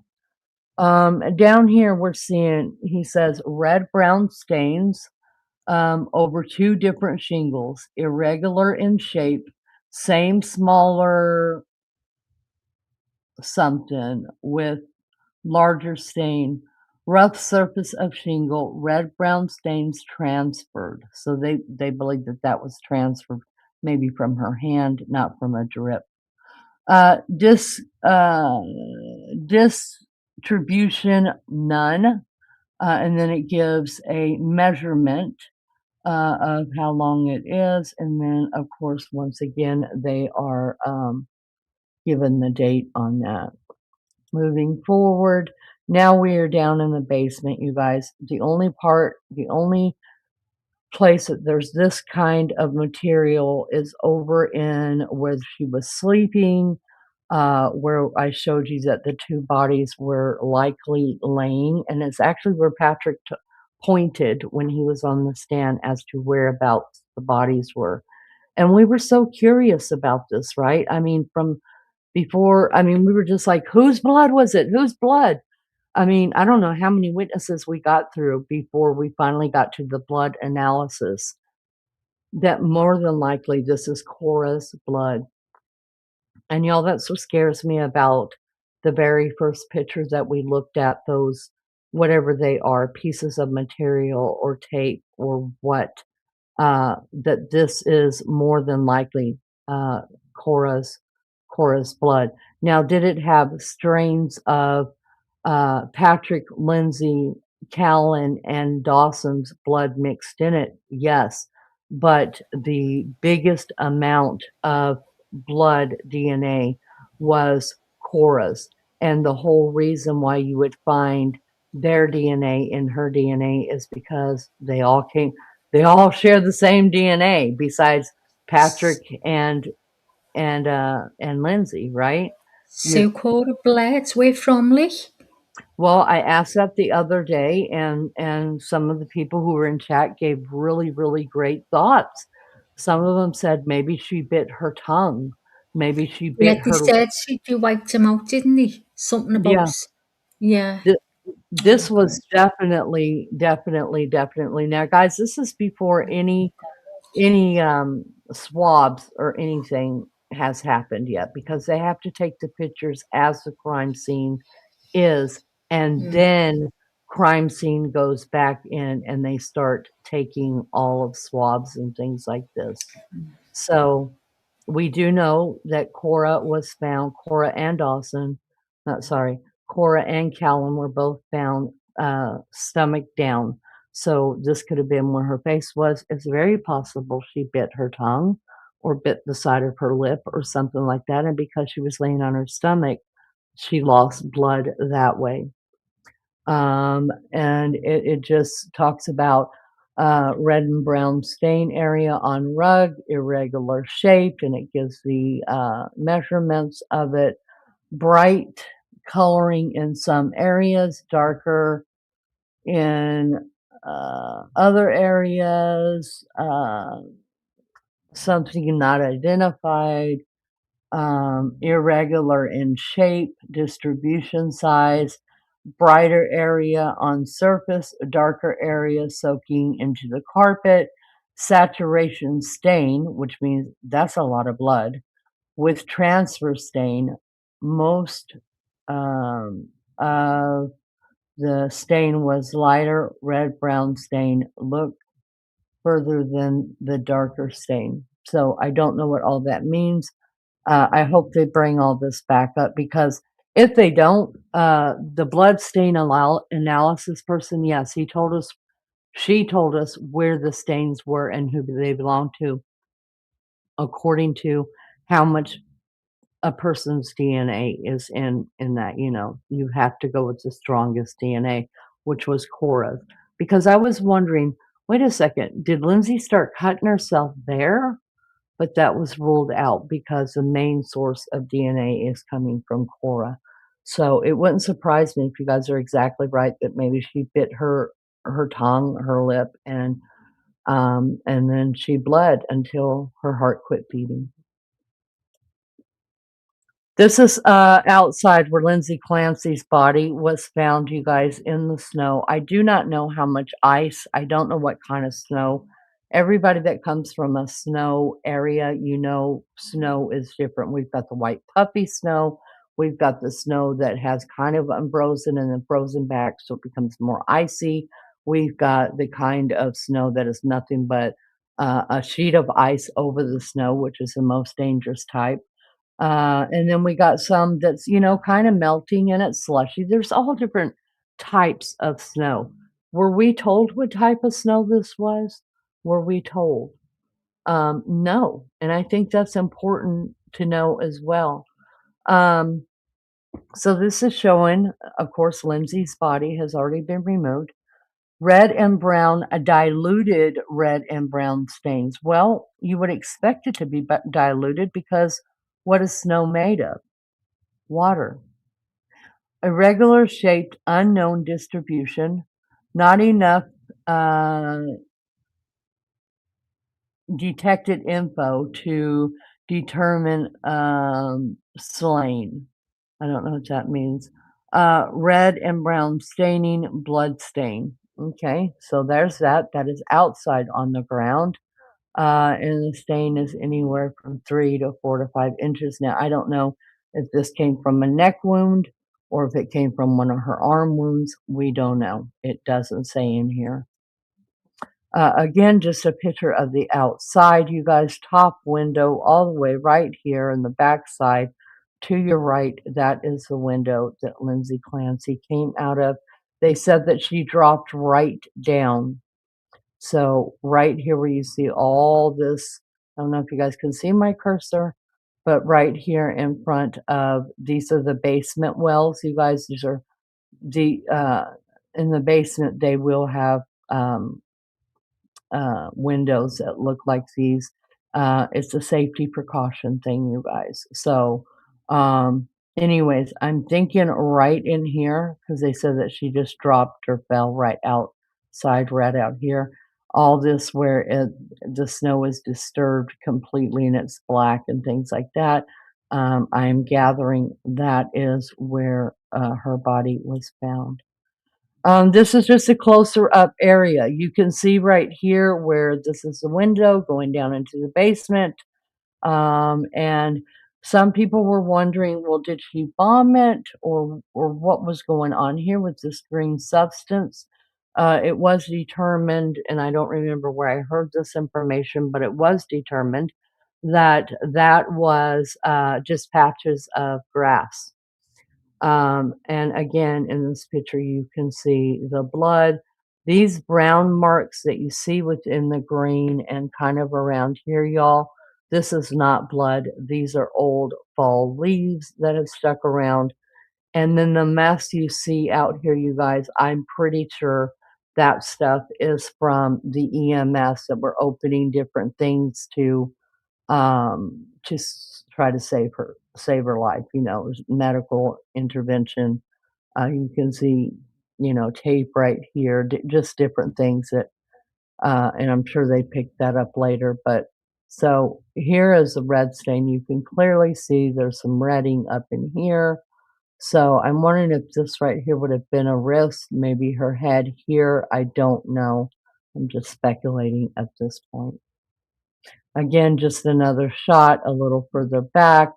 More red staining through here. All this trash, you guys, is from the EMTs just opening stuff, trying to save her life out there and get her into an ambulance into the hospital as quickly as possible, which now I'm a firm believer it took a little while longer because it probably didn't take much to figure out that she has some kind of injury to her lower spine because she could not move her lower body from her waist down. Here we go, guys. This is where it gets really, really, really disturbing. I did not have a clue, not one clue, none, how big this knife was. Never would have dreamed. But if you planned on taking your own life in this way, I guess this is the type of life that you would grab. You wouldn't grab a steak knife or a butter knife or anything else. If you meant business, then yeah, this is Where what is that, Lee? okay, so this is in her bedroom. It is on her nightstand, which is right below where her window that she jumped out of. Now Okay, that's remember, what I was thinking. Did she put it down then jump out? yeah, this was her bedding here. Remember, the bed was pulled away from the wall because the bed Pulled was over to the blocking. window, wasn't it? And yeah, and you can see if you look deep into the picture, you can still see all of the blood that's all the way through here. Blood on the baseboard. No telling what kind of blood is on the bedding or anything else. These are definitely drops of blood, and believe me, I'm going to explain blood spatter and blood droplets. They did a really good job, y'all, of explaining this just in the exhibits that they may still show. This is the basement once again. Now, if you remember, this right here is the bathroom door. I showed you the little black dresser thing. Around this corner right here is the stairs going upstairs. If you pass the stairs on that side over there is where they would exercise at. And then if you completely make a right-hand turn, you're going into Patrick's office. Here's the brown pole that I showed you guys in the beginning with the table sitting here, not a nightstand, but a little end table. And here is the little chair that was sitting there. Notice right here, you guys, bands right here. Now, Patrick never told us how close the baby was to Chorus, so we don't know the proximity. Close to Cora could have been in the same vicinity. It could be side by side. It could be just in the same room. Because I have a real problem with this. This right here is some blood. This right here is some blood. And then if you look right over here, there's some blood right there too. More exercise bands are found right here, you guys. This is all just junk. Look, I don't know if it was such a calamity when all of this was happening that things were just being thrown everywhere by Patrick. I don't believe it was that way. The police, they probably were just be like, chill out. This is a crime scene. We need to take a look. So, and this is the bathroom, like I said, if you turn this corner and then you take another hard right, you are going straight up the stairs. If you keep going straight down this little hallway, you're going to run into where they exercise. Take another hard right. You will be in his office. We can see right here, you guys, I did think this was all. I asked Maggie, I was like, what would they have marked out? Because we already know when these pictures were taken, all the victims' bodies were already out of this basement, and here's why. The police that did get on the stand said, and some of them had a really hard time talking about this. The police on the stand say that when they noticed, they could see the detriment here, and that they were working against the clock big time. And they just scooped these babies up and ran outside because they knew that they had EMS with their trucks waiting outside, and they had, epinephrine. They had all the medications to restart a heart if it was possible right in there. So the idea was we can quicker grab this baby, grab this child, run it straight into a moving operating room, and hopefully they have a better chance of saving their life. So the kids were removed right away. But if you look around, there's exercise bands. There's some there between those bags. There's some here. There's one over here. I mean, how many did she have in her hand? And how many exactly were used? Again, this is just the window, which I find kind of funny, you guys. That window doesn't go up very high. Listen, I have to squeeze my fat butt. I be standing there going, what's the way to get out of the window? Like, I can't go this way. That's going to hurt my back. Let me swing a leg. And I'm not trying to be facetious, but you've got to be a small person to only open the window this much and So just, she slid out head first. yeah. All right, so let's keep going. Again, more blood stains on the window sill. And I think this is the bottom windowsill, maybe from her falling, a piece of her clothing hit, maybe a splatter of blood, grabbed it and landed there. Okay, now we're back into the basement. This is the way that the basement was found, you guys. So I'm thinking Cora was right here. If in fact it's true that the blood came from Cora biting her tongue, biting the inside of her lip when all this was happening, and she's laying on her stomach, then yes, her mouth would have been open, and the blood could have just poured out until her heart stopped beating. There's a little bit of blood here. These to me look like blood spots here. I could be wrong. Maybe it's crowns. I don't know. Right now I see no placard at this, but I'm sure they knew about it and could testify about it on court. This is the bed that she was sleeping in, you guys, and then out towards the back door. So at this point, you guys, they are using this back door. The back door is wide open now. They were probably grabbing those babies and running straight out this door rather than straight up the stairs. The path of least resistance is the way you're going to go, and this would be it right here. Again, this one perplexed Maggie and I.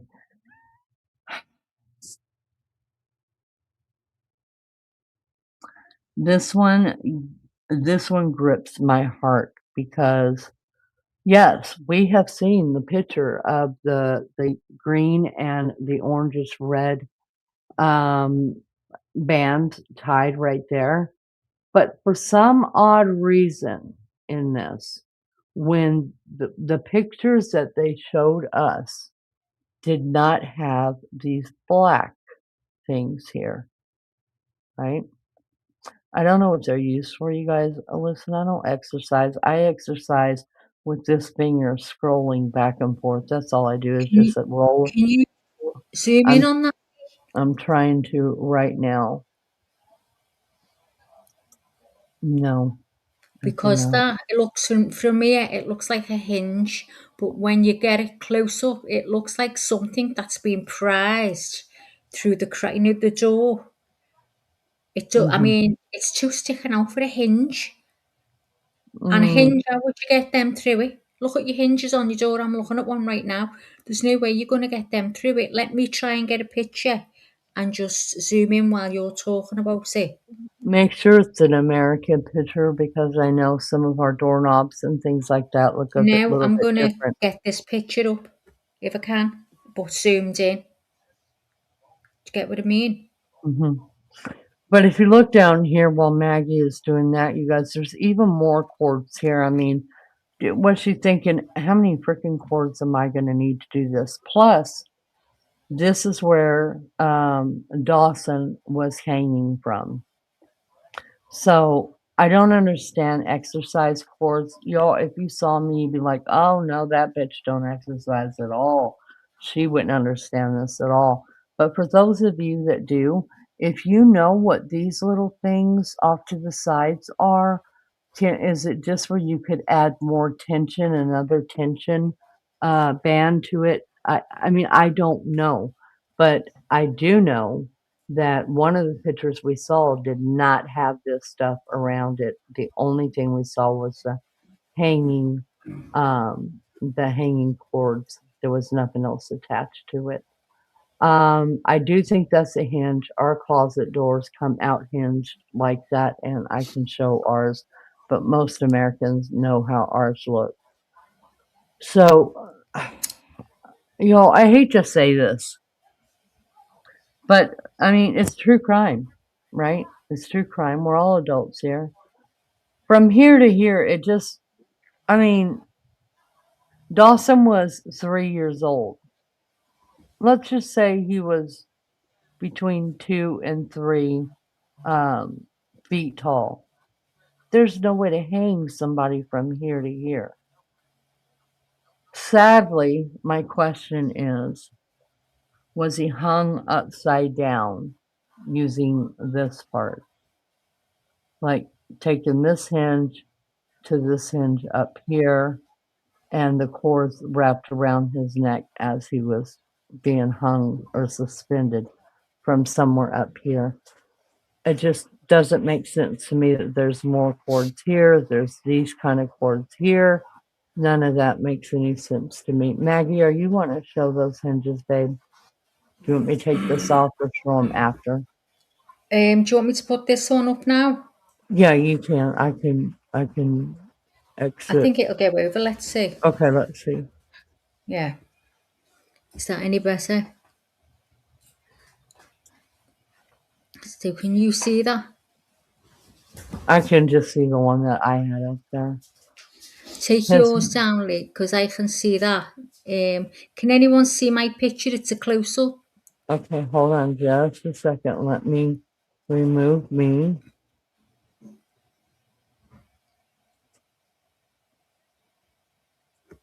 Or did I remove you?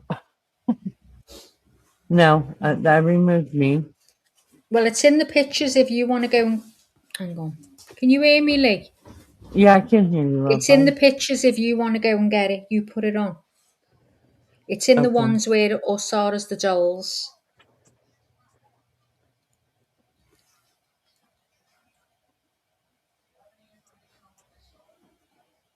No. That's the one that I had. No, that's the one you've got. Yeah, it's in the pictures by the dolls. All right, so let's just keep going with this. Thank you guys so much I for know why being it's here. not sharing, because I need to be in here. There you go. Can you see it now? Let me look back over here. Yeah, I can see the close-up. Yes. But that still looks like a hinge to me. Do y'all in America Yeah, it think looks like that a hinge to me now. But Yeah. how'd you get them through that? Through a hinge? And I've looked at all the other doors and I can't see a hinge like that. That's sticky house. Well, it begs the question because a lot of our hinges do look like that. When you open the door, it loosens the hinge, like it'll open Right. up at the bottom and the top. And then when you shut the door, then you're stretching Yeah. out the hinge. So maybe when she shut the door, it tightened around those. So let's just keep going. Thank you guys for being here so much. All right, let me get back over here. You guys, I'm starting to crash. I can feel it. I can feel this stupid thyroid. All right, so let me get back over here and keep going with this. I find it funny, there's shoes here and stuff. I don't know what. This looks like a cup almost. All No, right, I'm not seeing anything, only what I've put up. all right, we'll take yours down, honey. Okay, I'm still seeing them straps that you've got, the bands. Yeah, so That that's way we where, are. Okay. yep, that's where we're at. All right, let's go on to the next detail, you guys. Again, this is just talking about the roof, and it has got, it's got,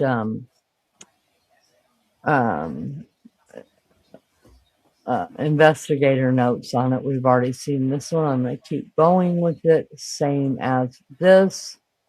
Same as this. Maybe I'm going backwards. I don't know. All right, here we are at one of the ropes. And y'all, I mean, I know that they showed the ropes through, when they did pull the ropes out and the clothing that the children were wearing for nighttime.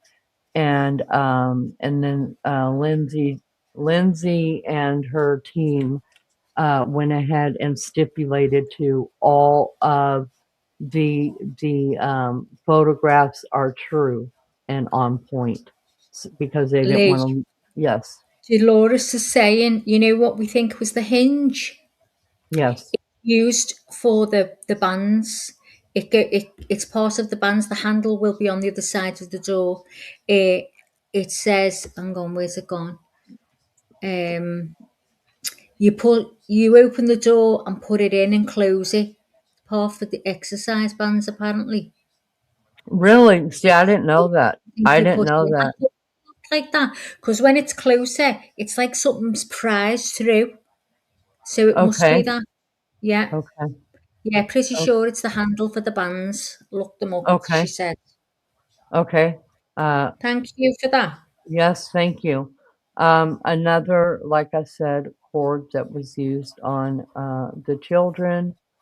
Another cord used on the children. Okay, now we are back upstairs. And you know, when the police go into a crime scene, y'all, they have to photograph everything because sometimes photographs will tell a story. Second of all, there could be some kind of DNA through all of this as well. And I mean, they have to go through it with a fine tooth comb. So yes, they are going to have uh, and to corroborate stories. So also when Patrick left in his testimony, they asked where Dawson was when he left. He said he was sitting on the couch eating some cereal or something. The bowl is left right there. So after Patrick left, and it looks empty to me, I don't know. I can't zoom in on these ones. I'll have to in mine. Were they called right down to the basement as soon as their dad walked out? Don't know. Again, more about the blood there. We all know that they went to 3V, or he was sent to CVS to get medication for his daughter's stomach, and then to 3D, and then he was supposed to be home. You see the bag of food sitting right here, and also the bag with the medication in it. Another thing with the bag sitting over here, just a different side, pardon me. Their dinner table, this is a back door leading to is this one? I can't remember. You guys might have to help me. Is this the door that is leading out towards the garage? You walk through the little sun part and then you get to the garage. I don't remember, but we do know that this is a sliding glass door. He said that he came running up the stairs. Yeah, running into the house, actually, called for everybody. It was complete silence. He ran upstairs and then saw all the blood and then ran back downstairs and saw his wife out there. He runs out there. He asks where his children are. They say in the basement.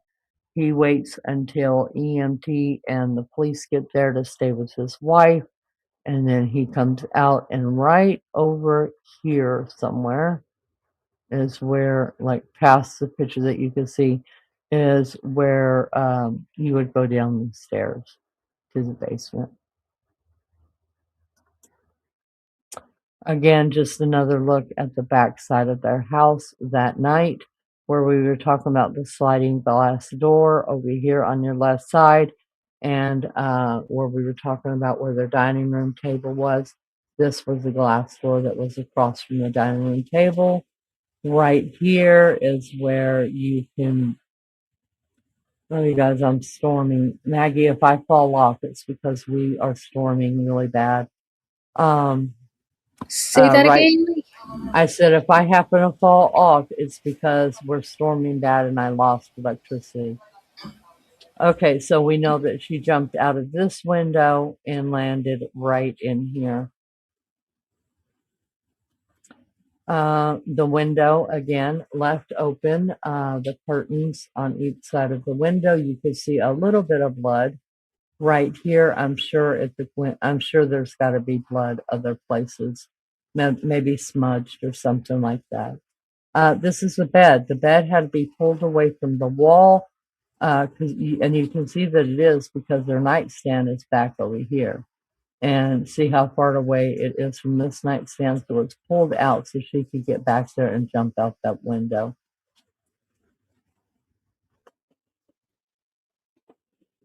This is upstairs looking down into what you would see at the basement. So when Patrick says he called down to the basement for Lindsay and the kids and got no answer, he does what the rest of us do, right? We're standing downstairs and we're going, hey, I'm gonna need one of y'all to come down here. Come get this crap out of my living room. You know what I mean? Or if we're upstairs, we're like, get up here. You know what I mean? So when Patrick said in his testimony that he called down the stairs to them and did not get a response, that's what he's talking about. He did not walk down the stairs yet. Now we're back into the basement. Here is the couch right here that is made out into the bed. The pole, okay? Going back here, you can see the different tiling that's in here. And this way, right behind this wall right here is the bathroom and the washroom. Notice this picture right here, you guys. I'm guessing it looks like a wedding photo to me of like him lifting her up. That just kind of saddens me quite a bit. In this picture, you could still see some blood stains in it, unless those are some kind of crayon. Like she had little kids, you know. How many times have we cleaned up crayons off our walls and markers and things in our floors? If you look over here in this tiny little corner off to the right hand side here, we know for sure this is the blood that was tested, and it came back as 99.9.9 whatever that was Kara's blood. Forest blood, pardon me. Just another side of the window. We have seen this one before. Let's skip right over it. I've showed you guys this one before. We'll skip right over it. Man, she had bras everywhere. This was actually in Patrick's office, which leads to tell me sometimes little Callum was brought in here to sit down and play in his little bouncy while Daddy was working, you know. This is exactly the way it looked. I don't understand this kind of living, but it is what it is. So these right here are the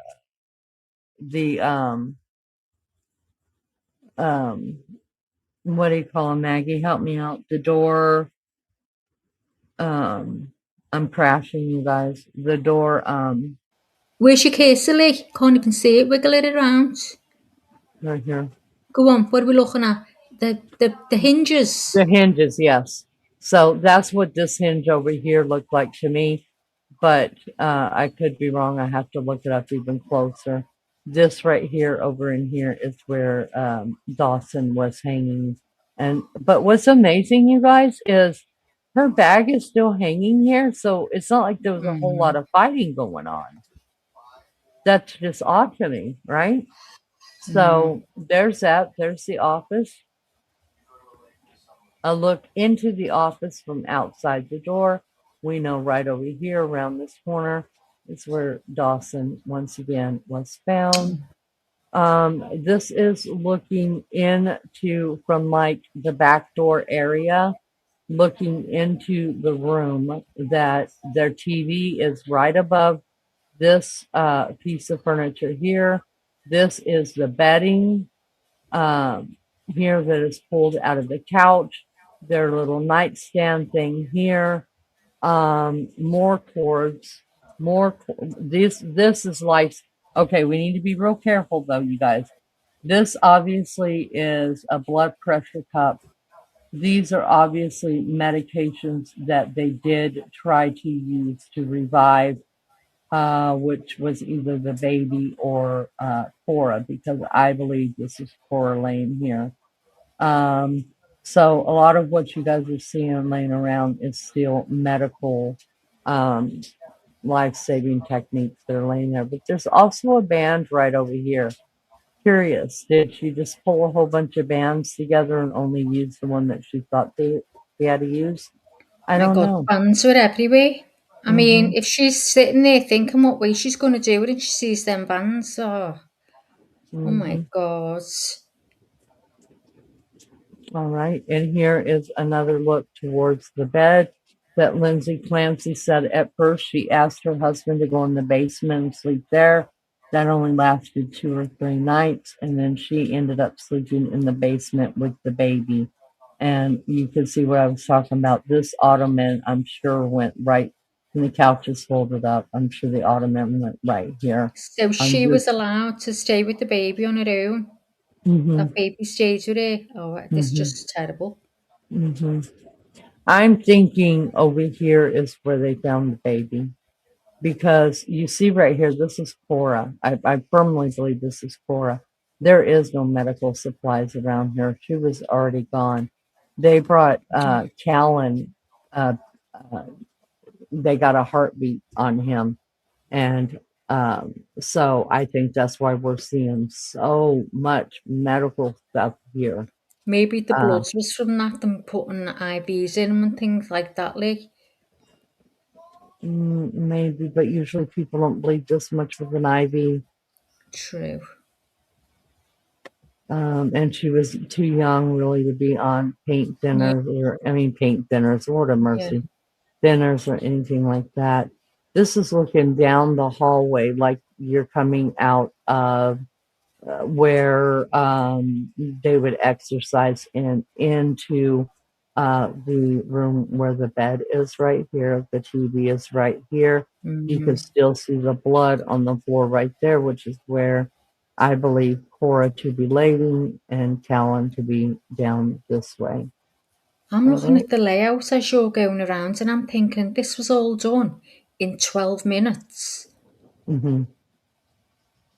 See, this is confusing me. So All that, then it. I mean, like she just said, Victoria, it's going to take 3 to 4 minutes to kill a child. She Mm-hmm, killed 3 of them. mm-hmm. Oh my God. Then jumped up.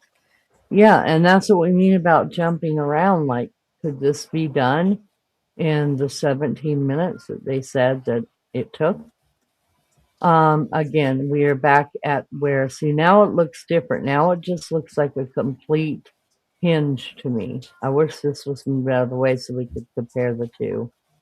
But I just think that she opened this door, put the end, the Apparently, Lee, it was there anyway. That's how you use the bands. So she hadn't just done it. oh, oh, oh, Do you get see, what I I mean? did, well, that, It I was mean, there. that could, how convenient, how Yeah. convenient. All right, now we're getting into some more material, clothing, what have you, that they were holding up. I Looks don't like know a what bra. this is, you guys, but it does look like a bra to me. Yeah, maybe a strapless bra, maybe. I don't Yeah. know, but it does look like a bra to me. Oh Um, God, Lee, I'm thinking did she stuff them down the baby's mouth, down the kid's mouth? It's just come to me. Really, there wouldn't be any way to do that, would it for Callan? because by the time she went to kill Callan, the other two were already gone. Or was it used to stuff down Cora's? But what would be the point in Or when that? she She was already doing it, bind his eyes to hide so he didn't see or something. I mean, why? What? maybe not be able to look at her or something like that. Yeah. Yeah, And then these pants, I don't understand. me neither. Maggie and I went over these, and neither one of us could understand what the point was in showing these pants, other than they kind of look the dark area in them kind of looks like they're wet, if Wet. you Yeah, ask me. And me too. so this was all down in the basement, so I don't think they would be coming down the basement to take pictures of these. If so, why were they wet? Mm. Will they Um, show? Would they go through all this, Looney? I hope so. Obviously, listen, these are exhibits. They were supposed to show exhibits. So We'll get hopefully answers to we all these. understand this. Hopefully we will understand this. Natalie Um, said, did she maybe throw them over their faces so they didn't see? Just a thought. mm, mm, They look wet, Natalie. mhm. They do look wet. I wonder if she tried to put them, tried to, oh God, drown them or Uh, something. These, you guys, are some, I can't tell if it's material, if it's plastic. I can't tell what these are that they are photographing as part of the exhibit, you guys. The bags that you see sitting around are actually bags for evidence. So once they took the pictures and they were marked, they put them in the bag, they fold it, they seal it, they put the exhibit on it, and then it starts the chain of command from there. Another piece of item that Maggie and I could not figure out what this is. I got nothing. I got nothing. I don't know. I don't know. Be curious to find out, though, wouldn't it? No. Same thing. I think this is actually the same piece, just closer up. Don't know what it is. Was there anything over their faces? That's what I mean. I That's what she wonder just about said. We that. wouldn't know. Hmm. But they would have to tell us, right, if they show these exhibits Yeah. in court. I don't know what this means, you guys. I have no clue, but it is part of an exhibit. They took this picture and we're going to use it in court for whatever reason. So that's that.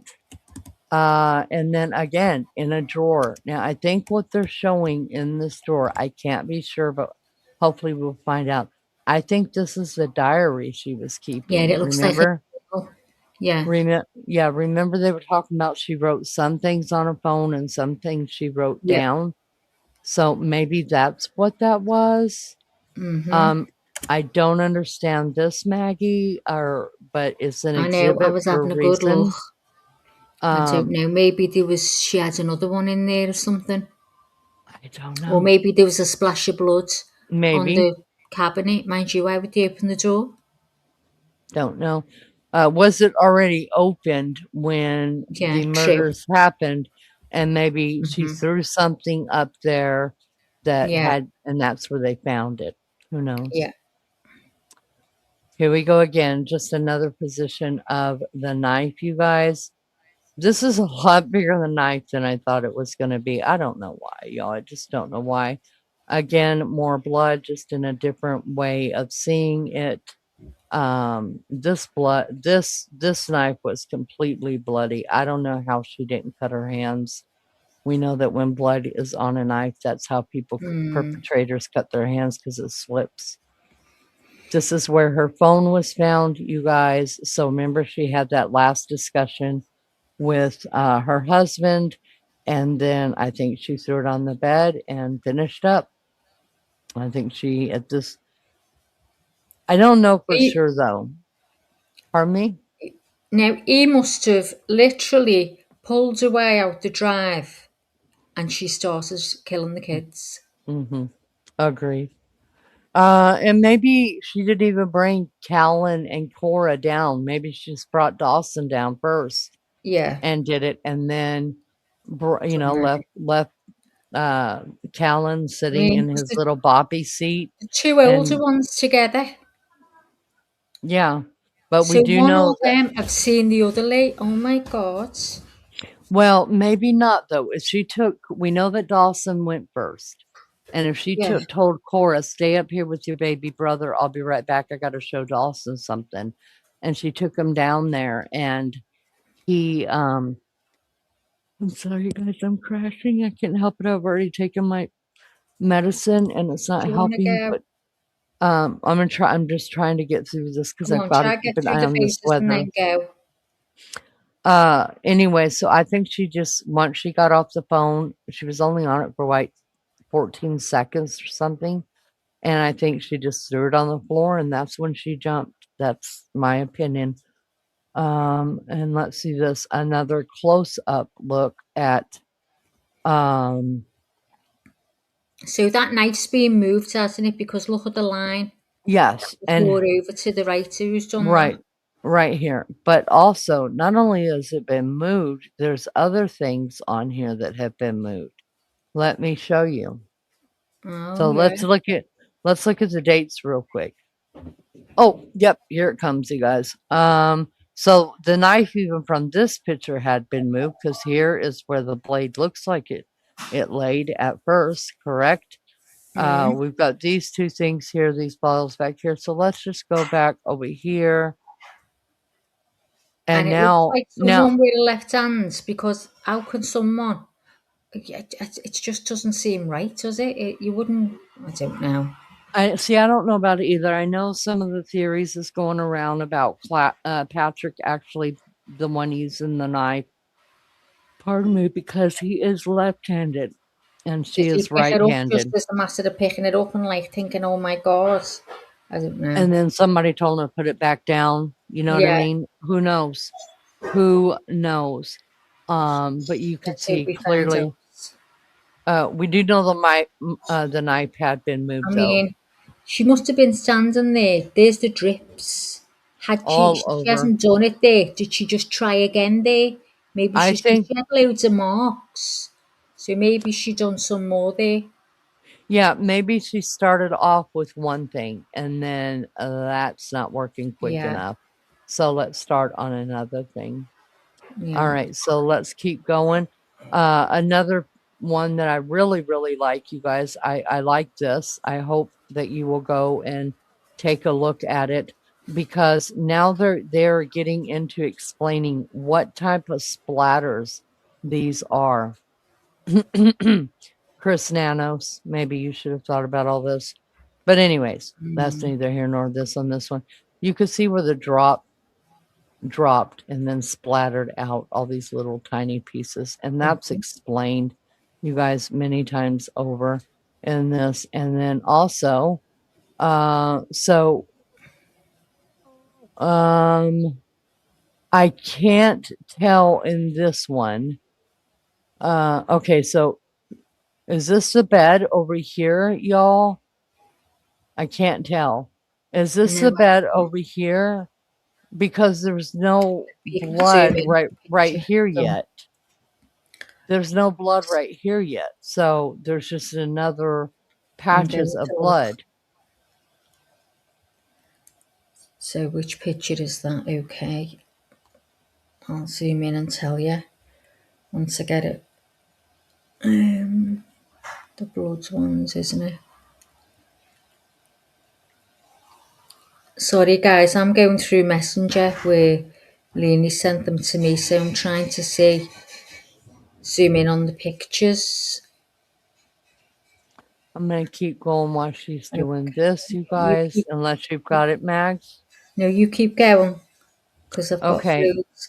So this is showing red brown stains on the elliptical shape with flow, larger volume, 3 or something. 9 millimeter width, Distribution, none. Drip stains or splatter consistent with whatever that says. These look like, I don't know, are they looking out the window, you guys, or is this an iPad? It kind of looks like an iPad sitting there or something. That maybe there is some, you can see the blood that's running down here and here. Right, So I've got a picture. Sorry, Lee. it's okay. It's a fan. I remember seeing a fan. A Mm-hmm. fan, a white pillow, Mm-hmm. and a blue blanket. It looks like a blue blanket. And what do you want to know? What's that one? Well, I'm just seeing it here, and this window is not open, so I'm wondering if, okay, this is a mirror. I see what's happening. This right here is a mirror, and this is her bed in the mirror. So this is pointing across the room where okay, I see it now. I see can you guys see what's happening? So this is a full mirror. And in the reflection, you can see the bed. We know over there at the bed that there is plenty of blood over there. And there's the white fan and the pillow and the blanket right by it. Yeah. All right. So let's keep going. I love this. Absolutely love it. Let's get into some forensics. I love that they are telling us blood stain terminology, you guys. And they're showing it through the pictures. This would be called a projected pattern. And I'm going to keep this for our future future things as well, because even the Nancy Guthrie case right now, the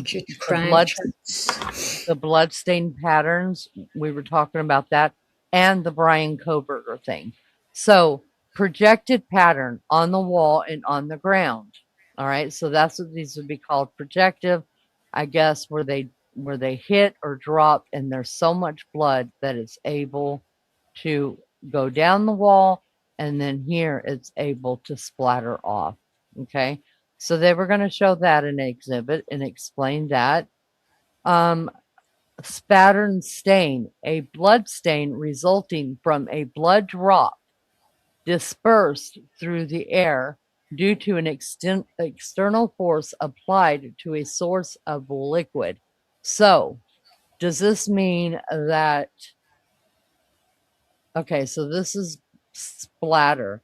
So did the blood hit here in the dark, in the darkest part, and it splattered upward? Because you can see the dark part here, and then right here is a little upward that is not as dark, less blood. And if you look at this is a wall, I would think, because I think this is a corner, and you can see all these little blood splatters on the wall as well. Okay, same thing here. So in other words, was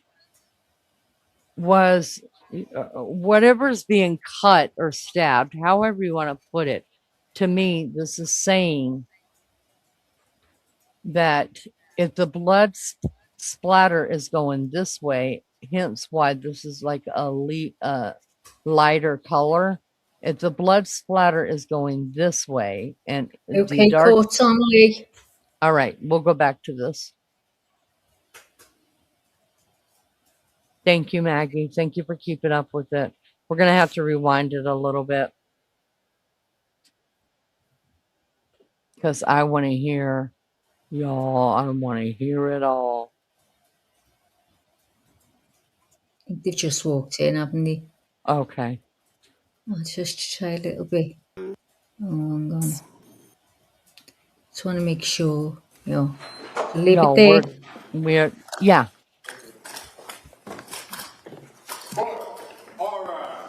Okay, yeah, they're bringing the jury in. Thank y'all so much for being here. I hope that wasn't too much for anybody. And those that it was, I'm so glad that you walked out. Thank you for that. Maggie, my lights are flickering. I'm telling you guys, I can't see across the street. That's how. Listen, just go. and we'll see you in the morning. No, I mean, I'll still listen. I'm just saying if Yeah, I well, blink out. For the record, we return okay, back to we the know. trial, Commonwealth versus Lindsay Clancy. All parties are present, including the 18 jurors. All right, Don't thank worry, you, I'm Madam here Clerk. Ms. anyway. Go Reddington? on, Lee. Thank you, Judge. Good afternoon. Good afternoon. Your Honor, just a couple of housekeeping matters. I have the medical records from Women and Infants Hospital. I thought I offered that as an exhibit, but it's only marked for ID, so can I offer that? Commonwealth, any objection? I have that we did mark them as exhibit 220. Yeah, I don't, it just says Exhibit F, though. That's why I usually mess up on those things. There was another smaller packet that's not in a binder that council offered yesterday that's been marked as exhibit 220. Yeah, it's up there. Okay. All right, why don't we keep that marked for identification? If for some reason there's something different between exhibit 220 and the identification, we could enter it. Okay. All right, if you need to offer anything additional, just let me know. Great, thank you. Thank you, Don. The other thing, Your Honor, that what I would ask is that there has been a lot of reference to the Diagnostic Statistical Manual 5 TR, especially as it relates to bipolar and related disorders. There's not an awful lot, but there's like probably 15 pages of single space typing, and it's really hard for people to absorb it. I'd like to offer that section of the DSM just as an exhibit, so if somebody wanted to look at it, they could. I would object. We have witnesses to testify about that. All right. All right. Why don't we mark that for identification? I guess that's my book, though. I need it. Oh, I don't want to take away your book. Why don't we can readdress that? Okay, sure. Yep. In regards to that, and if we're going to do it, it would just be portions of the. Yes, it would only be that one section. But we'll see. Well, I'll give the Commonwealth the opportunity to be heard. Okay, thank you. So you, in the course of your employment at the South Shore Health, is it? Yes. How many times did Lindsay meet with you? Meet with me was 3. And how many times did she meet with, does that include medical? Yes, I saw her twice, telehealth once in person. And do you know how many times that, you know that she had a psychiatrist that had been treating her since end of September, early October, right? I knew that she had a psychiatrist that treated her in September. And who was that? Dr. Tufts. And did you know that she continued to see Dr. Tufts through October, November, December, the same time that she was reaching out to you guys for help too? I was aware she took the Zoloft in October. I was not aware she was still seeing Dr. Tufts in November. And I knew she called her in December.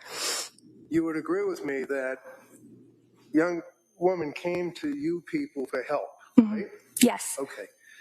And she was very, very forthright. In other words, if you wanted her to sign a HIPAA form, she'd sign it, right?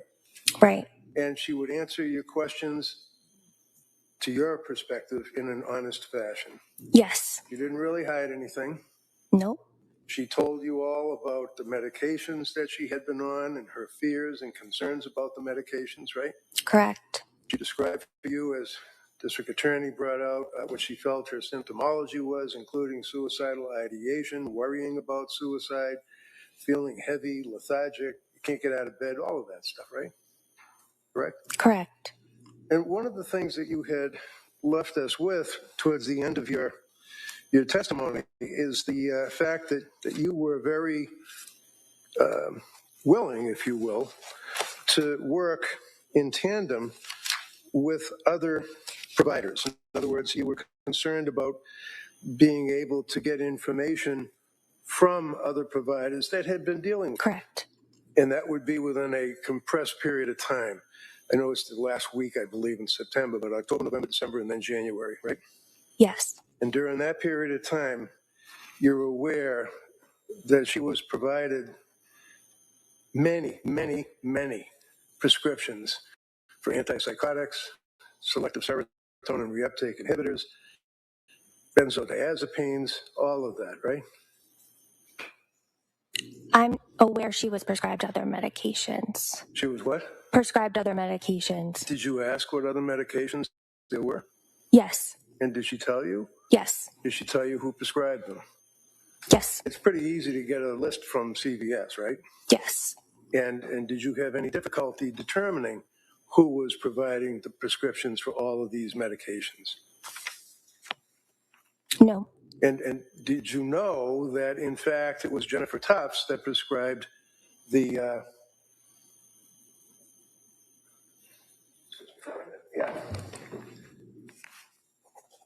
sertraline, September 15th of 2022, 30 count, 25 milligrams, was Jennifer Tufts. You knew that? I did. You know that Jennifer Tufts on October 21st, 7 count of lorazepam. You know that? I did. And 5 days later, Jennifer Tufts prescribed on October 26th hydroxyzine, 25 milligrams with a 30 count. Did you know that? I did not know that. Did you know that on the same day, Tufts prescribed 30 count of lorazepam? Did you know that? I would have known that, yes. I would Checking the PMP for controlled substances, yes. You do recall that you checked with it? Yes. When you download, do you download that information and kind of put it in the file, in the file? No. So is this your memory that you believe that you checked with PMP? I do routinely check the PMP. You might routinely check, but did you check? Yes. Yes, I did. You don't download it, you don't keep it with the medical records, right? It's a box you can click in the medical record and you can check that you reviewed it. Okay. Is it in your medical record that you reviewed it? I'm not sure how it would have gotten printed out. It doesn't go into my note, but it is a box that I would have checked. A box in the computer? Yes. Okay. October 26th, buspirone, 5 milligrams, 30 count, same day by Tufts. You knew that? Buspirone? Yeah. I was not sure that it was Dr. Tufts that had recommended the buspirone. Okay, so if I suggest to you that the prescriptions that we have in evidence on the chat indicates that on October 26th, Dr. Tufts prescribed a 30 count of buspirone, would that either refresh your memory or would you accept that as being a medical history? I would accept that. And what is buspirone? It is a medication used to treat anxiety. Okay, and lorazepam, what is that? Benzodiazepine. And hydroxyzine, what is that? It is an antihistamine medication. And lorazepam, again, prescribed on October 21st as well as 26th by Tufts. That's the same thing you just told us what lorazepam is, right? Yes. Sertraline, of course, is Prozac. Is that right? Zoloft. Prozac. They're both SSRIs, right? Yes. So from October 21st up through November 9th, she was prescribed all of this group of drugs until she saw a Kavon Izadapana, Izadpanah. Do you know who that person is? They work in the emergency department at South Shore Health. All right. And that would have been on November 16th when she went into the emergency department, right? Yes. Prescribed trazodone, 50 milligrams, right? Yes. And then she started to consult with your clinic around the 25th of November. That would be around Thanksgiving or so, correct? November 25? I believe her first visit with Julia was November 21st. Okay. So what I'm saying is that it was around that time in November that she started to consult with your clinic, correct? Correct. You know that she was referred to your clinic by her mother-in-law, Pat's mother, who was a labor and delivery nurse. Yes, I'm aware. Referred her to Julie Paul, who kind of stepped in for a very short period of time to try to help out, right? Yes. And then Julie left, went to New Hampshire to continue her work, and you picked up on November 30th of 22. Is that right? November 29th. On November 30th of 22, you wrote a script for quetiapine, 30 count. Is that right? Yes. And what is quetiapine? Seroquel. You also, a week later, wrote a script for diazepam, 5 milligrams. Is that correct?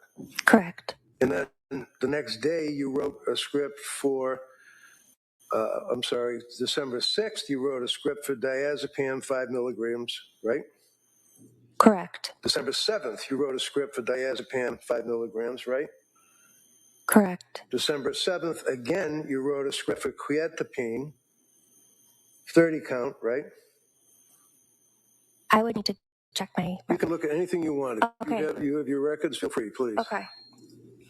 You said Yeah, it would be December 7th. I'm looking at quetiapine, 30 count, 100 milligrams.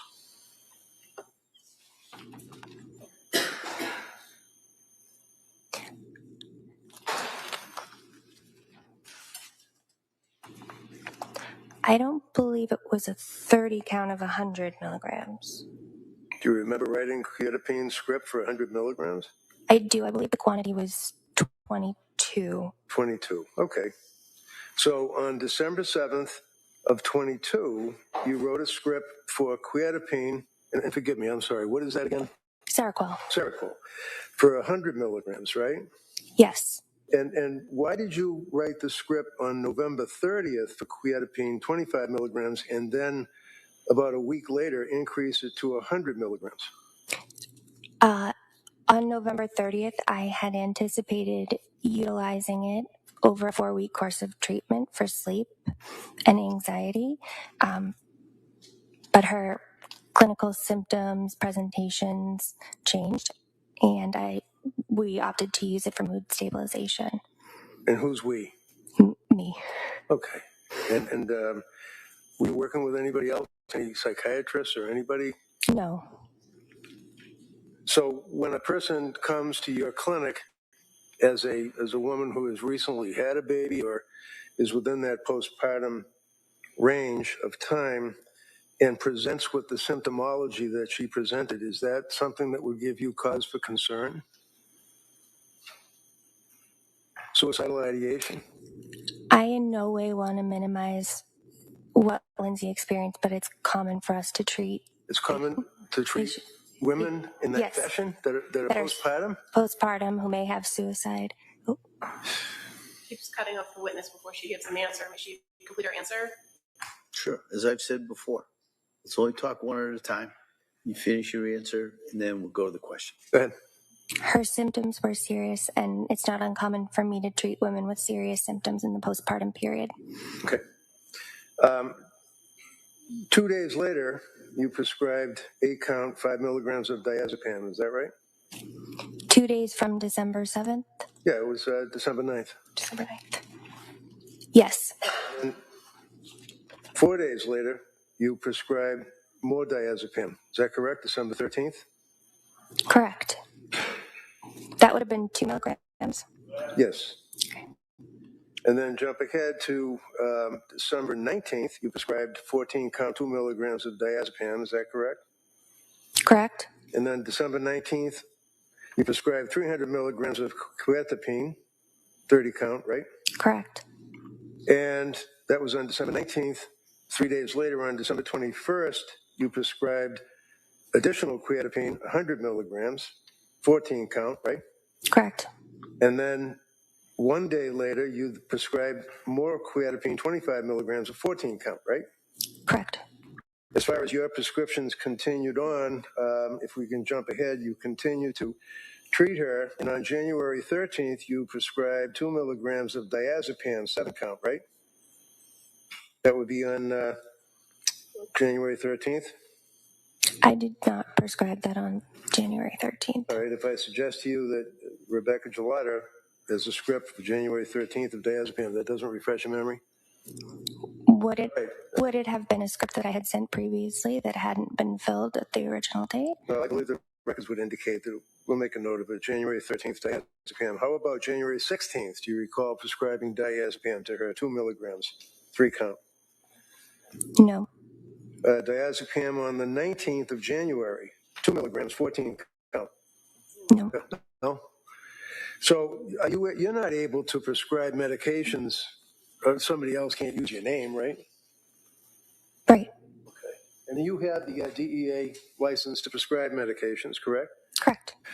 Now, one of the things that you went through was a lot of, obviously, it's a little confusing with the names of the various drugs. And the district attorney said to you blithely, she said, well, she's a nurse, so she knows what those drug names mean. Do you recall that question?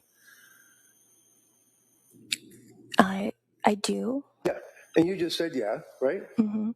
So you're assuming that a woman who gets her RN at the age of 24 in a one-year program and then works for 7 years as a labor and delivery nurse is familiar with these names and what they are, what drugs they are?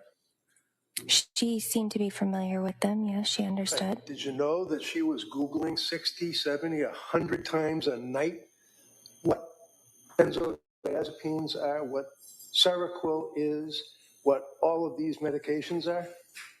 I did not know that. Did you ever ask her where she acquired what appeared to be, apparently to you, her ability to know what these medications are? I'm sorry, I don't understand the question. Well, you wouldn't know the medications that a labor and delivery nurse uses when they're helping a woman who's giving birth, would you? Not necessarily. Okay. In any event, one of the things that you left us with is the fact that you were very, I think the word was invested in Lindsay Clancy and were concerned about her treatment, right? Correct.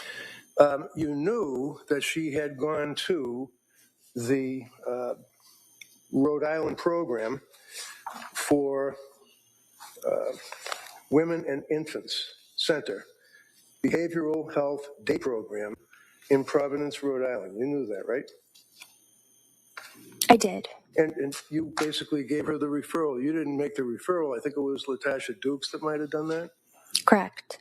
So you were aware of the fact that a recommendation was made to Lindsay that she reach out to someone else for help, right? Lindsay made me aware of that, yes. And she needed help, didn't she? Yes. And she went to Women's and Infants Hospital on December 20th, right? She did. And was she treated at Women and Infants? I don't believe so. Why not? I wouldn't want to speculate or assume, but it seemed to be her intake appointment. Or what? Her intake appointment. Okay. So without assuming or speculating, you referred her to this provider, right? Yes. So you have this woman who you know has been seeing Dr. Tufts, a psychiatrist, right? Right. You knew that. Mm-hmm. You didn't get access to Tufts records. You didn't know what Tufts was doing, but you knew that for a period of time before she saw you, she was dealing with a psychiatrist, right? Yes. You knew that she was a woman who had just given birth like 5 months ago, right? Yes. You knew that she was obviously in trouble. She was sick, right? Yes. You told us that she was suffering from, and your words were, a mental health illness that was very real. And you told her that this will get better. And that was in December of 2022. Yes. So when you referred her needing help to this Women's and Infants program in Rhode Island, and she went because that's what she was told to do, what happened at Women and Infants program? I can't speak to what happened at Women and Infants. Why not? Because I was not a part of that assessment. What does that mean? I did not see the assessment, and I did not speak with Dr. Diaz. Why? Lindsay had informed me that she was going to be at the program for 2 weeks. She was hoping to be at the program for 2 weeks, right? She told me she was going to be at the program for 2 weeks. But she was turned away after about 8 hours of sitting there in an assessment and sitting in a group session. And she was turned away because of their concern that she was suffering from, well, let me ask you, what was their diagnosis? I'm not sure. Did you ever find out? I have not. Does it matter to you as a treating person that I think your words were is invested in Lindsay Clancy's care at that time? Did it matter to you why she didn't get accepted into the program? It did. So why was it? I do not know their diagnosis. Did you know that she had been diagnosed? You have different diagnoses, right? Like general anxiety disorder or general anxiety, GAD. And then you have, is it a differential? Is that what it's called? Mm-hmm. What does that mean? Yes. It means a differential in medicine could be patient comes in with a cough. What are your differentials? Differential might be bronchitis, pneumonia, strep throat. So it's different things, different diagnoses you consider. Did you know that, in fact, they wouldn't accept her into the postpartum program because of their concern that she had been over-medicated by drugs, and they wanted to find out? I can't speak to that. Did you know that she was diagnosed as depression due to adverse drug effects? I cannot speak to that. Do you know, invested as you were, that on December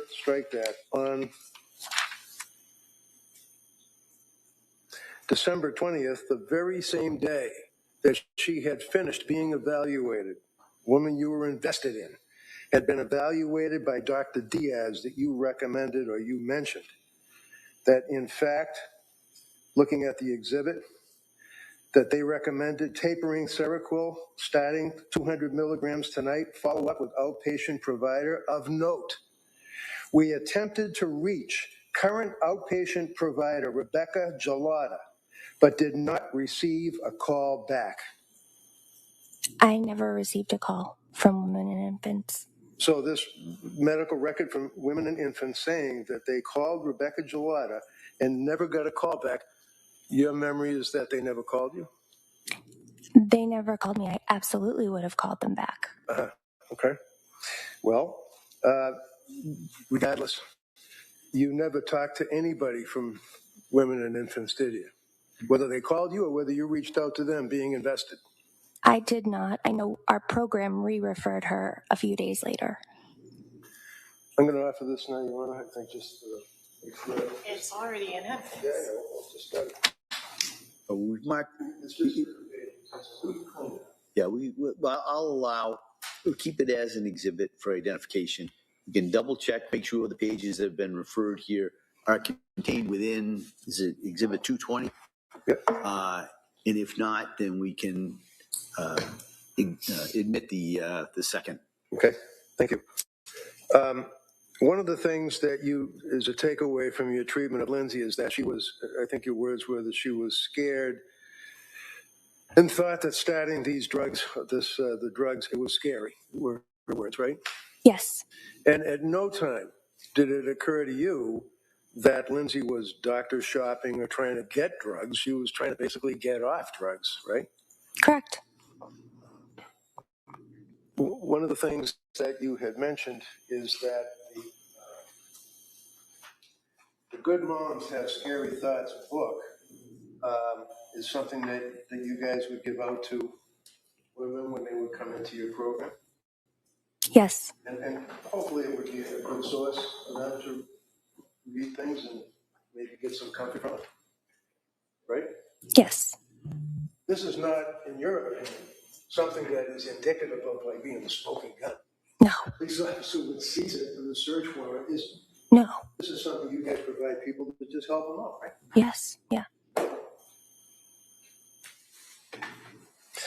And just a couple of things. So on November 17th, she had an office visit with you. Is that correct? Not on November 17th. Okay. And the U.S. South Shore Medical Center, right? Yes, that may have been her PCP. Okay. Is that her PCP? Is that person that would be under the umbrella of the South Shore Medical Center? Yes. Would that be Kimberly Tocchio? Yes. Okay. So you must have read Kimberly Tocchio's records, I would imagine, right? Yes. And you know that she was seen, the record indicates that she was seen by a psychiatrist and this would be November 17th note, started Zoloft 25, which was then increased to 50 milligrams, right? Yes. And she took the Zoloft 50 milligrams for one night and was unable to sleep and was discontinued because of the effect that it had on her, right? Yes. Now, one of the things that you had mentioned is that it's important to determine, and you did have thoughts of possibility that she was bipolar. Is that correct? Correct. And one of the things that is contraindicated to someone who does suffer from bipolar, whether it's 1 or bipolar 2, is that you do not place them on a selective serotonin reuptake inhibitor drug, such as Prozac or Zoloft, right? Correct. Because it can have an effect on them, isn't that right? Correct. And what's the effect it can have on them? It can cause what we consider rapid cycling, meaning you can swing from mania symptoms to depression symptoms relatively rapidly. On November 21st, did she have a meeting with you all? If you recall, looking at the records, did she meet with Julie Paul? Yes. And she gave Julie a history of what she had been going through. Is that correct? Correct. And in that history and in her talks with Julie, she had disclosed the fact that one of the things that she did in November was took a marijuana gummy, one gummy, to try to sleep, right? Correct. And again, her medical tests, blood tests, urine tests, everything showed that she had no alcohol, no THC, nothing on board, but she still disclosed the fact that to try to get some sleep, she took one gummy in November, right? Yes. So again, she's reporting, trying to be honest with you people as a provider, correct? Yes. And the scales that counsel asked you about, you were talking about the depression scale, you were talking about the Edinburgh scale, and I think we all know that the Edinburgh scale is geared for an evaluation of a person, of a woman who is in that postpartum period, and you evaluate whether or not they are, as a result of being postpartum, severely depressed, right? Yes. And you indicated that at some point her Edinburgh scale was initially, what was it, 15, 17, if you know? Initially at my visit, my first initial with her. Yeah, what was her Edinburgh scale the first time you saw her? 17. Okay. And that would be moderate? Moderate. Okay. And then she had another Edinburgh scale after that, correct? Correct. And when was that, if you know? December 6th. And what is EPDS? What does that mean? Edinburgh Postpartum Depression Scale. All right, so would you look at November 21st, please, which would be, so November 21st, she was administered a Edinburgh test, right? On the 21st. That would have been at Julie's appointment. I don't have that in front of me. If I told you that, well, on November 21st, it's a short period of time after November 17th, did they, whether it's Julie or somebody else, administer Edinburgh test to her? Yes. And what was the result? 23.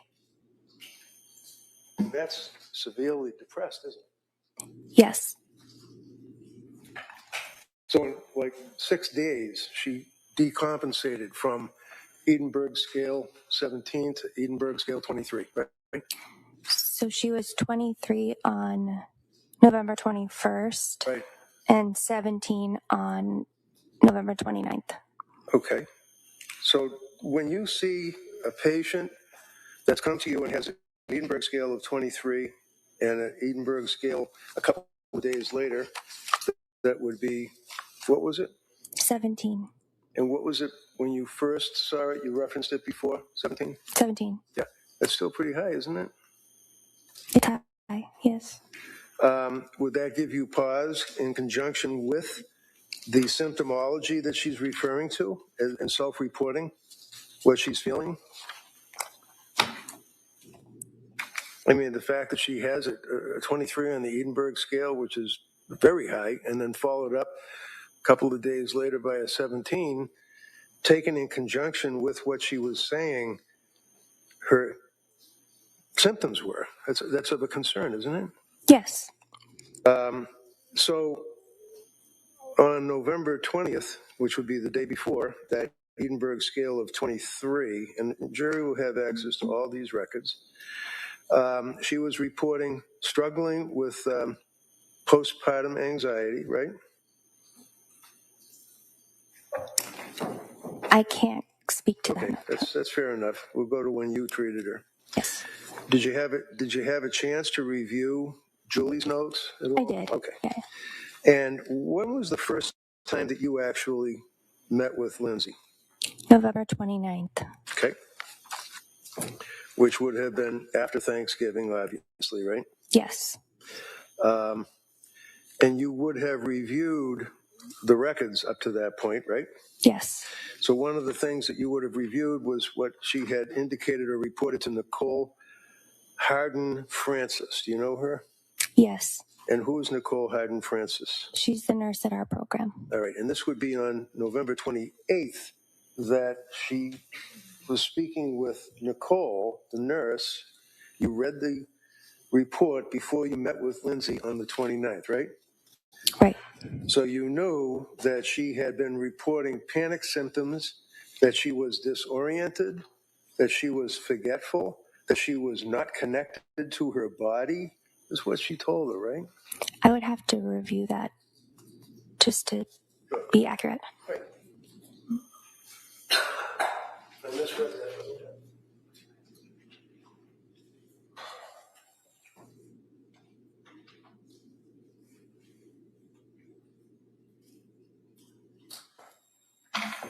That's correct. Okay.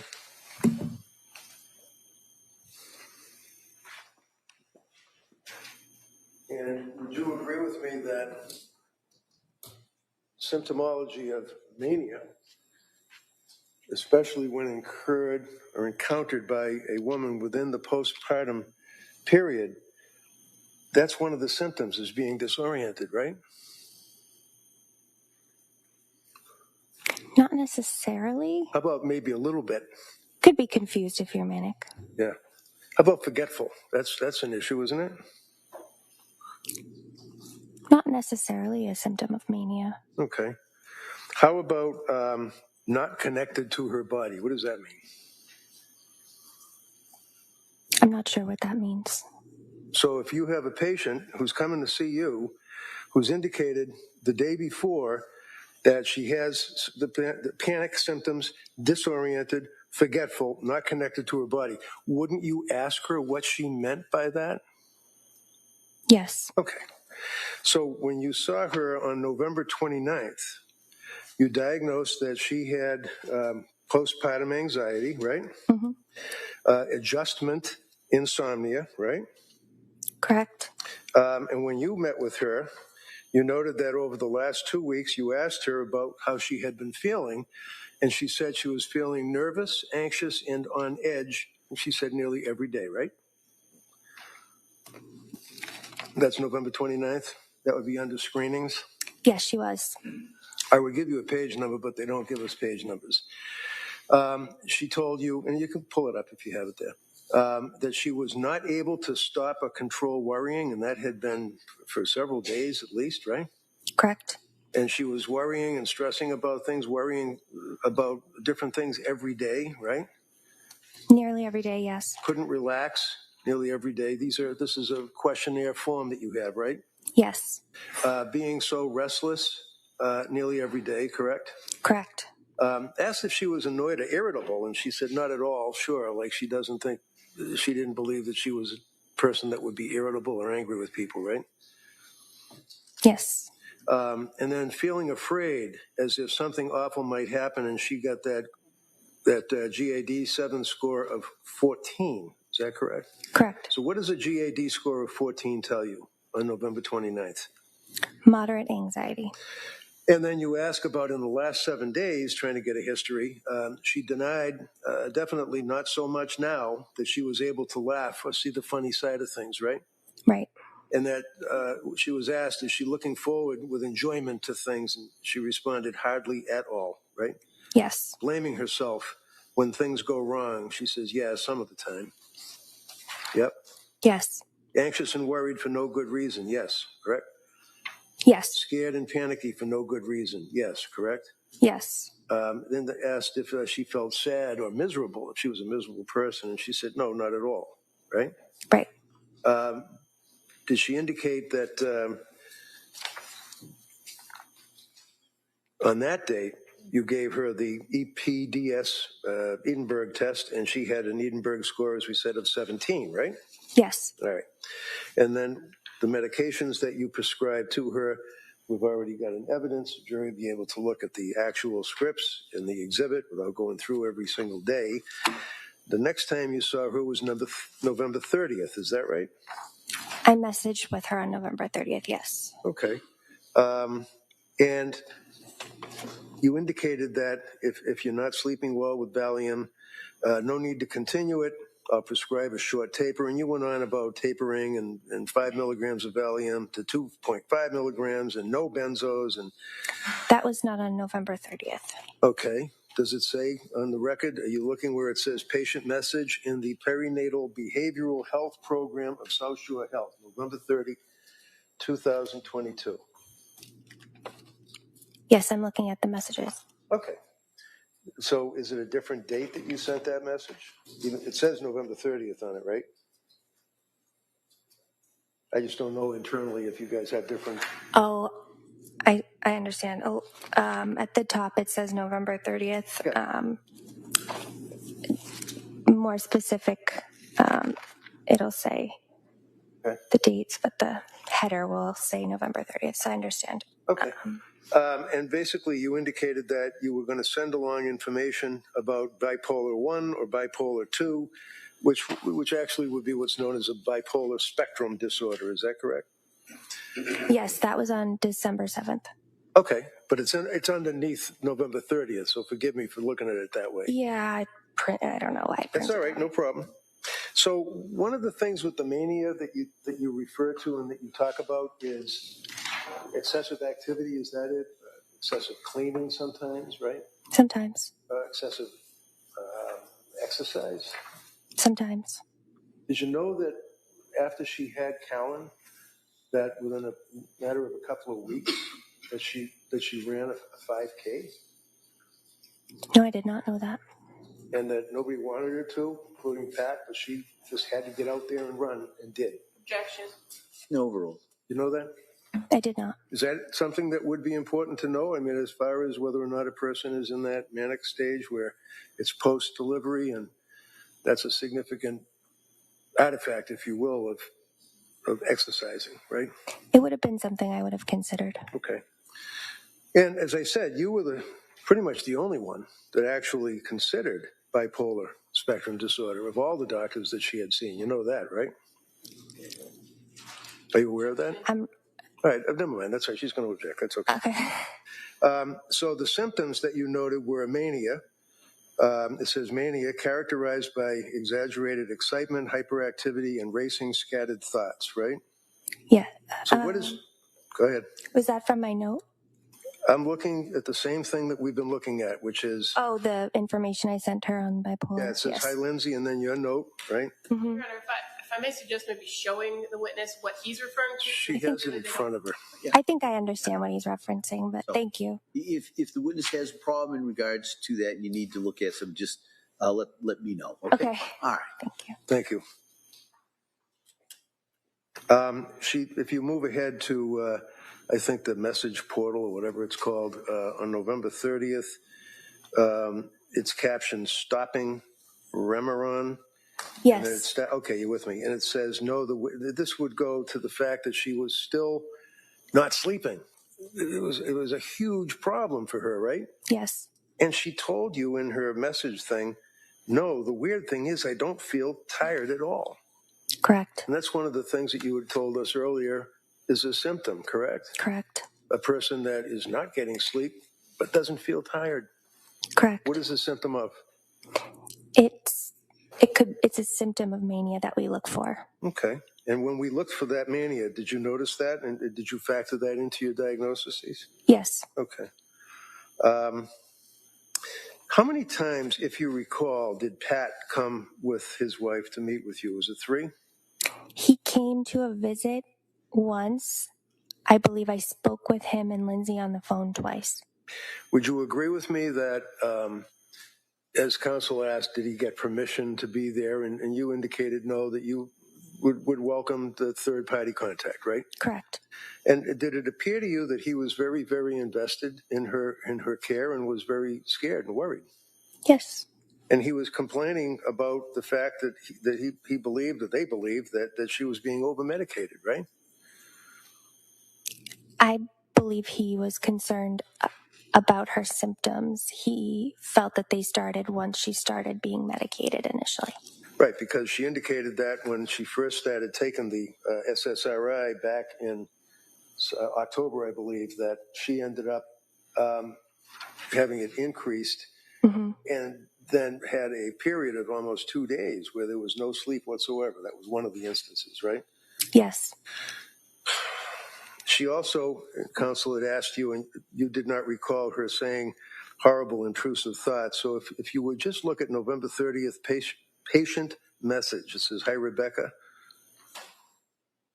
And then it begins, "I don't expect you to answer this until Monday."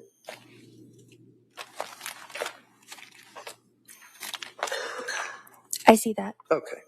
And then she says how she basically only slept for about 4 hours at the beginning of the night, 9:30, and then dozed off for 45 minutes and said, "Today, all day, I had horrible, intrusive thoughts and deeply depressed," right? Yes. So when was the next time that you saw her after she sent that message on November 30th? I would have seen her on December 6th. She had sent this message, I believe, on December 3rd, and I saw her on the 6th. So on December 3rd, and again, it would be the way that they print this thing out. It has a date of November 30th, but then underneath it, it would be a different date of December 3rd. Is that right? Yes. Okay. And when you, as an invested nurse practitioner, receive a message from a woman who is postpartum, who has been through what she's been through and the symptomology that she explained and the doctors that she's seen, not too very good results, you'd be concerned when you see a person saying, "I have horrible, intrusive thoughts," right? Yes. All right. So as a result of seeing on December 3rd that Lindsay Clancy, with her history, had been telling you that she had horrible, intrusive thoughts, what did you do?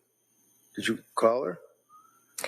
She had told me that she took the Ativan and now the thoughts were gone and she had felt good. So, but I did speak to her about it. Yeah, but she told you that she told you that in her message, right? That she had today, all day, I had horrible, intrusive thoughts, deeply depressed. I finally took 0.5 of Ativan at 6 p.m. And the thoughts are gone, is what she told you, right? Yes. Did you ever bother to ask? I don't know. I mean, would you ask the patient what the horrible, intrusive thoughts were? I would have, yes. Did you? Yes. What did she say? She described them as thoughts of not wanting to be here. How about, did she ever describe to you that she was hearing voices? No. How many people have you treated for postpartum psychosis? 5. And of those 5 people, did they hear voices?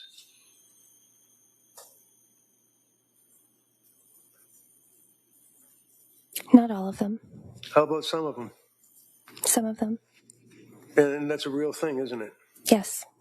And visual hallucinations likewise? Not all. So with the voices, that would be an auditory hallucination? Yes. Visual hallucination, not all, but some? Mm-hmm. Yes. And that's a real thing. Telling you in a prior communication, it sounds more like depression than side effects. That would be of drugs, right? Correct. It is not uncommon for me to hear, and then you quote, I have never felt anything like this before, end quote, or quote, I just don't feel like myself. All of this sounds like postpartum depression. Is that correct? Correct. All right. So she was expressing all of the symptomology of depression, what you believe would have been side effects, and you indicated that at this point, while you're working through it, this sounds like postpartum depression, right?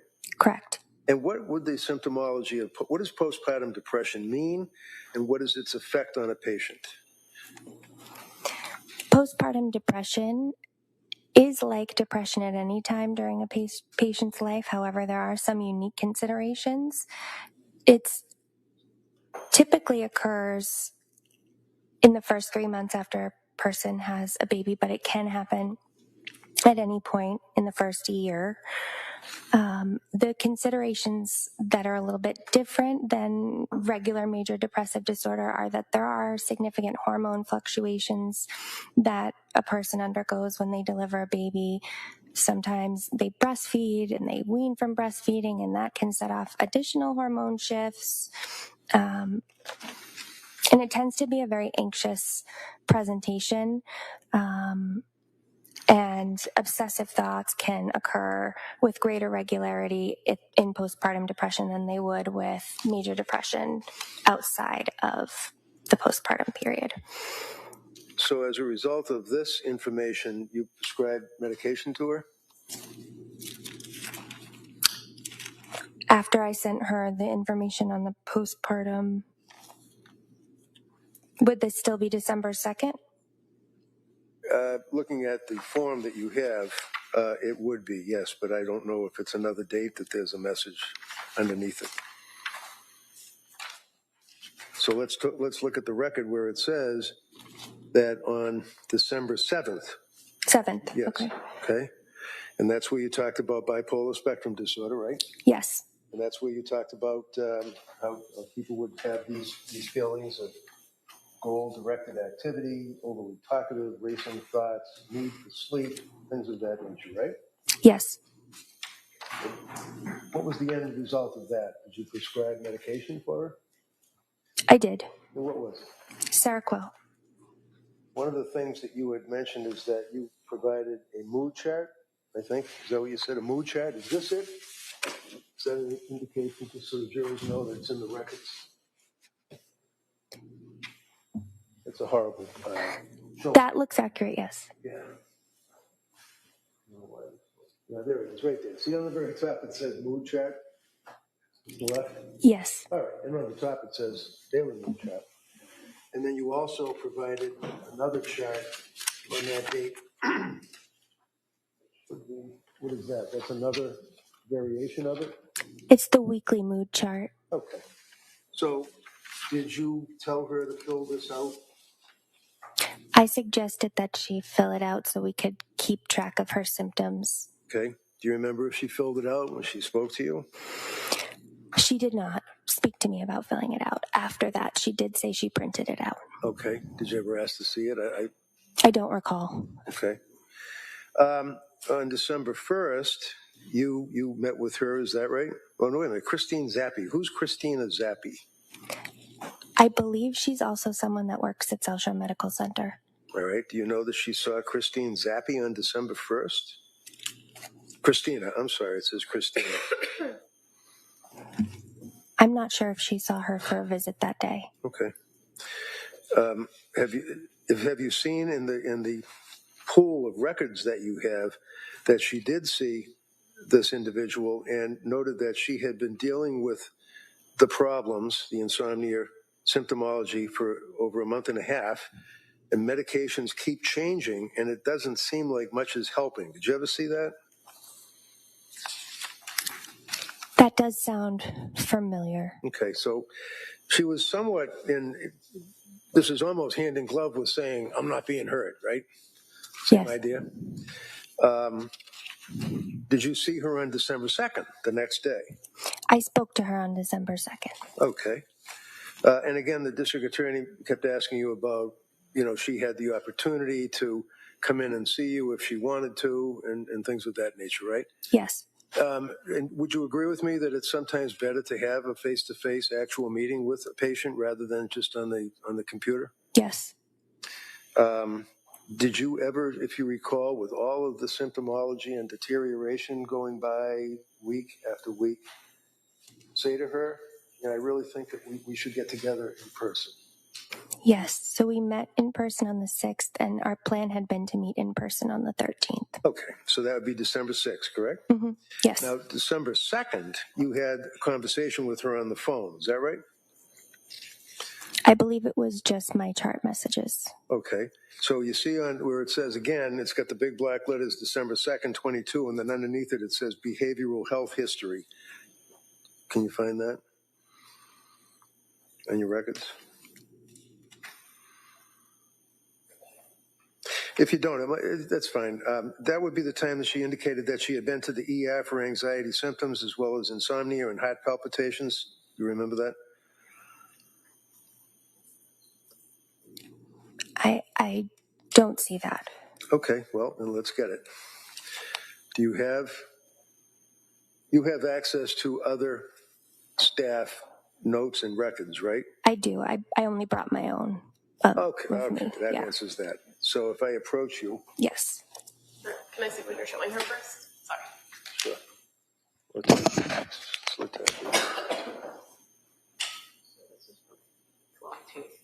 yeah. Latasha Dukes. Who's Latasha Dukes?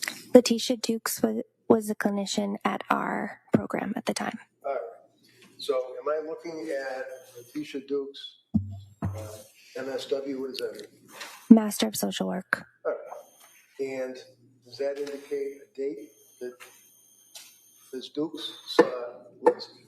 December 2nd. All right. And on December 2nd, again, she was complaining of symptomology, she meaning Lindsay, having heart palpitations, right? She's describing that she had heart palpitations and she went to the ER for anxiety symptoms. Okay, so the answer is yes. Yes. Okay, so yes. And that she then went to the ER, and per a patient's report, she has an addiction to Ativan, and that's why she can't sleep. And she also noted had weight loss, right? Correct. And panic attacks, right? Correct. So she's got a fear that she's on the benzodiazepines by script that she didn't want to be on, and she couldn't sleep, and she was losing weight, and all the other symptomology that we talked about, right? Correct. And that's in December. Yes. December 5, Nicole Hayden-Francis had a chance to speak with Lindsay. And at that point, there was a recommendation that she might want to try INPT LOC. What does that mean? Inpatient level of care. Okay. And that would be Nicole Hayden-Francis, who's a nurse, was telling her that on December 5? Yes. Now, and again, I know you don't have the records from Letitia Dukes, so if I may approach. You may.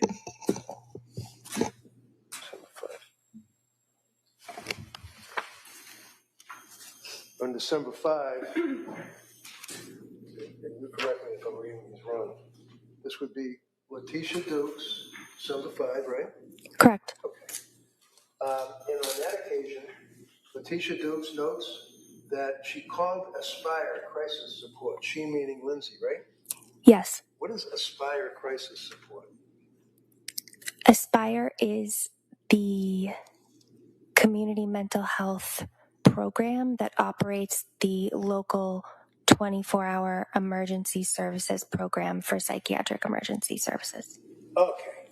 So when I say you collectively, I mean psychiatrists, nurse practitioners, RNs in the psychiatric world, tell patients that are in crisis that if you feel that you're going to have suicidal ideation or anything, you should call these numbers, is what you people will give them, right? Yes. All right. She called Aspire Crisis Support, not once, but twice, right? If you know. I'm aware of that one time she called. Okay. But she was not given any help at all by Aspire, whoever they are, right? I'm not aware of that. Well, Well, it says right in the records from Letitia that she met with an Aspire clinician virtually and was told that she did not meet the criteria for inpatient treatment due to not having an SI plan. What does that mean? They just told her you're not laying on the ground with your throat cut, so we're not going to be able to help you? Can't speak to what they told her. So Aspire then recommended that she start or go to a day program. Is that correct? That's correct. And the clinician said that he, from Aspire, would be sending the patient resources, right? Correct. But they never did they? If you know. I don't know. Further, Letitia notes that they reviewed the sleep hygiene with the patient. Clinician provided patient suggestions for meditation, grounding, self-soothing techniques. What's a self-soothing technique? You know. It might just be simple strategies to soothe yourself using any of your 5 senses.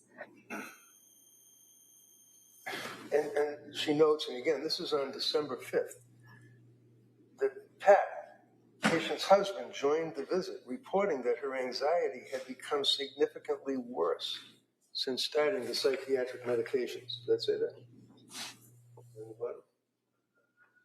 That is what that says. Okay. And in fact, when you spoke to Pat, he had told you that, in his quotation, his words would be, it was 10,000 times worse since she started this medication, right? If you know. I don't recall him using that phrase. But he was upset about the medication, wasn't he? I would say he was concerned. Do you recall that he said that you're turning her into a zombie? I do not recall that he said that. So would you say to the jury that he was concerned or he was pissed off about the medication and what it was doing to his wife? Objection has been answered. No, overall. I would say he was concerned. Concerned? Okay. Did anybody address his concerns? That day. Any day? I would say that day I collaborated with them to take her off certain medications. Okay. December 6th, you had a meeting with her. Is that correct? Correct. Again, she's diagnosed postpartum anxiety, right? Correct. Her EPDS score, as a result of being administered, the Edinburgh test was at that time a 21, right? That would be underneath office visit and perinatal behavioral health, above assessment and recommendations. Correct. And 21, how would you grade that? Severe. Severe what? Severe signs of postpartum depression. To know that she had lost over 15 pounds by that point? I was aware she had lost some weight. I was not aware that it was 15 pounds. Okay. So then there was another patient message on December 7th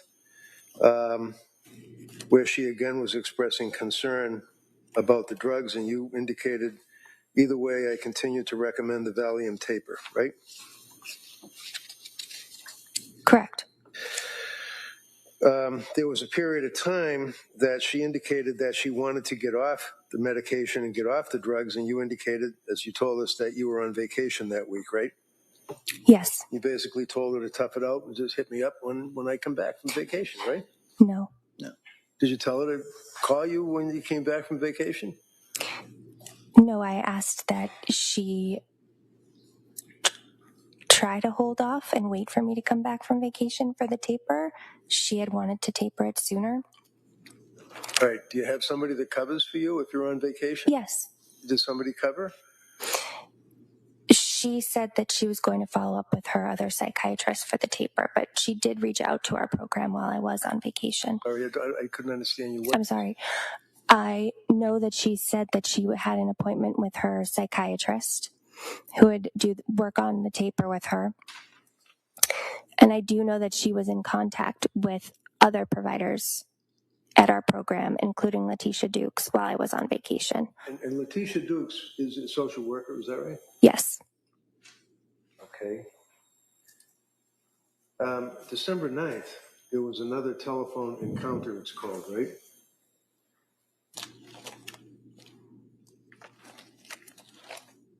Yes. And yet again, her husband, Pat, was involved with this call, right? Yes. So does this put Patrick up to around 4 times, maybe 5 times that he had been involved either in person with your business or on the telephone or on the telemetry or whatever it is, computer? I spoke with him on the phone twice. He was in one of our visits on December 6th, and it appears he was in the visit with Letitia as well.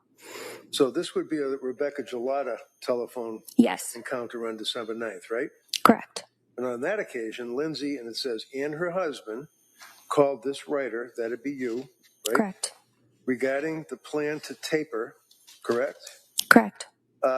And they both agreed that Lindsay's symptoms remain too acute. What does that mean? What's acute mean? Severe. Did they say that she's sleeping but waking up? Let me back up. Was he telling you all of this while she sat there? She wasn't saying much in that conversation, was she? I don't recall who was saying more than the other person. Do you recall that she indicated that she wanted her husband to be involved to speak for her because she was really decompensating, right? She wasn't self-reporting and self-advocating too well for herself at that point, was she? I just know she did have her husband on the call, and he did speak on the call. They indicated that she was waking up with panic symptoms, right? Correct. What panic symptoms? What does that mean? Panic symptoms can be this sudden rush of intense. That's not what can be. What did she tell you, or what did her husband tell you? Her panic symptoms. Panic symptoms. What were they? Panic symptoms are racing heart, intense fear. Those are panic symptoms. Sudden rushes of intense anxiety that seem to come out of nowhere. Okay. Is that something that you learn in school, or is that in a book? Is it in the DSM, or what? So we all have our own opinion as to what panic symptoms might be, but from a medical standpoint. Those are what panic symptoms are. Would you agree that Patrick, in this conversation, also indicated that she was having intrusive thoughts yet again? Right? Correct. What were the intrusive thoughts that she was having when she wakes up with panic symptoms? I don't recall the specific intrusive thoughts. I recall asking about safety and that she did identify having thoughts of suicide. Well, Patrick told you that she has thoughts of suicide, right? Lindsay as well. Okay, so I'm asking you what you, as an invested healthcare provider, told this woman to advise her what your investigation revealed. If you have a patient tell you, I'm having intrusive thoughts, what were they? I recall that they were intrusive suicidal thoughts. And is this a frequent theme that you noted? I don't know if it was a frequent theme that I noted, but I know that it was documented several times throughout her course of treatment with providers in my program. So at this point, with all the providers of your program and her indications, as well as her husband's, about the number of times that she had suicidal ideation, did you prescribe more drugs for her? At this occasion, I prescribed Valium. You bumped her up to Seroquel to 400 milligrams, didn't you? Yes. Did that help? How'd that work out? At 200 milligrams, she was able to sleep. So I felt that the manic symptoms in her mixed presentation were alleviated at 200. So on December 12th, she sent you one of those messages. Thank you, Rebecca. December 12th. She says, for the last 3 nights, I've taken 2.5 milligrams of Valium and 200 of Seroquel. I have to say, I do like the way it makes me sleep deeply and soundly for about 7 or 8 hours. I don't like the way I feel in the morning. That you read that to the jury for the DA, right? Yes. But then the rest of the sentence is incredibly depressed and unmotivated to do anything at all. Do you remember her saying that? Yes. Now, you'd agree with me that that's one of the observations that you make or symptomology of a person that's suffering significantly from postpartum anxiety, depression. She's incredibly depressed and unmotivated to do anything, right? What Correct. does that mean? What does she mean by that? I'm not sure I understand the question. When she says that she's unmotivated and is incredibly depressed, was she able to go shopping? Could she get in the car and drive? Did you know that she stopped driving? I was not aware of that. On December 12th, she saw Letitia Dukes. Patients reporting thoughts of SI, suicidal ideation, but no plan. She contacted Crisis over the weekend and will be starting a PHP in Norwell. What does that mean? Partial hospitalization program? Okay, and that's because, yet again, she's reporting the suicidal ideation, correct? Correct. And there's a difference between suicidal ideation and having thoughts of suicide, right?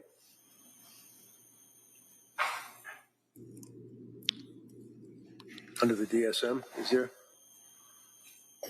There's a suicidal ideation can be a spectrum. Okay. On December 13th, telemedicine in the perinatal behavioral unit. Again, there was a concern about suicidal ideation, and her look underneath Edinburgh postnatal depression scale, if you have it, was now 20. It's still severe, right? Correct. So what did you do on that date, if you know, December 13th? I recommended that she continue Seroquel 200 milligrams and Valium 2 milligrams. December 19th, telemedicine with Letitia Dukes. And this is when she indicated that she was going to contact women and infants, and Letitia helped her out to do that. So she went to women and infants on the 20th, right? Correct. Okay. So as time went on, and she had gone to women and infants and was unable to be treated on December 20th and went home, or picked up by her husband, what was her course of treatment after that? You didn't talk to anybody at Women and Infants, right? At that time, I did not talk to anybody at Women and Infants, but I do know that we re-referred her in a few days. I know you already told us you re-referred her. My question is real simple, and I don't mean to be bully. I just want to ask you. Yes. Did you talk to anyone at Women and Infants? No.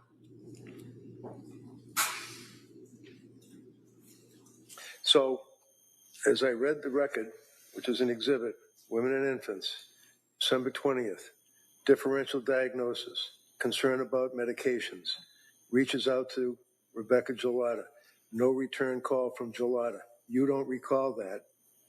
You don't know what happened to her after that, do you? Other than going to McLean. I know that she went to McLean. Right. Do you know when she went into McLean? At the end of December, early January. Okay. Did you review the McLean records? Because you have access to them, right? I do not have access to them. You don't? I don't.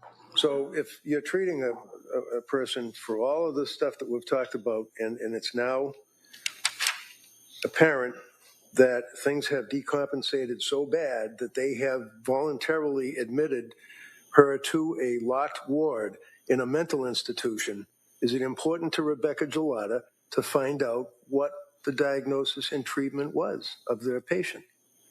Yes. Did you find out? I did not.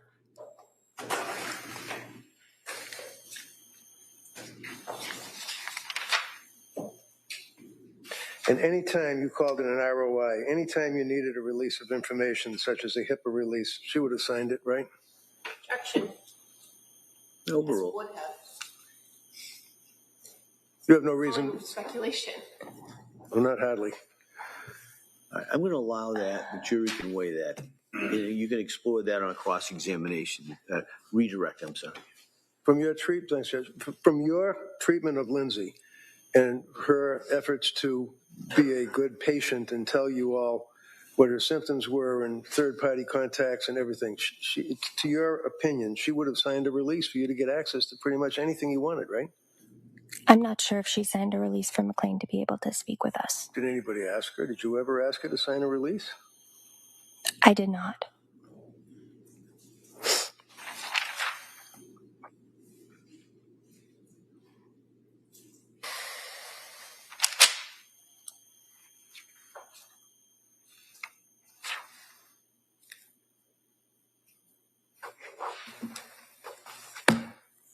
That's all I had, Your Honor.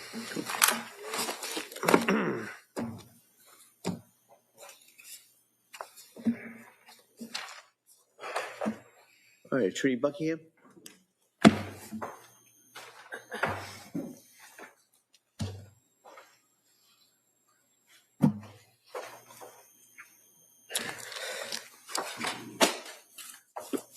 Mr. Lotta, Lindsay Clancy was only a patient at the South Shore Perinatal Behavioral Health Clinic between November 20th and December 13th. Fair to say? Meaning November 20th is the first contact she had with Julie Paul, right? Yes. And December 13th is the last time that you met with her. Yes. And she came to that clinic not from a referral from somebody like Jennifer Tufts, correct? Correct. And so your information about her contact with that psychiatrist is limited to what she shared with you. Correct. And she never offered to you that maybe you should talk to her, did she? Correct. Now, you've also been asked about providing all the different medications.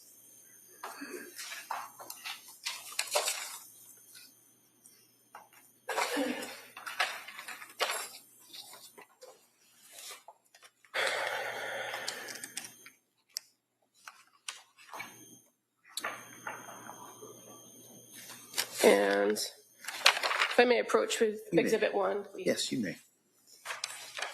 I'm going to show you the second page there. I know it's kind of small, but take your time to take a look at it.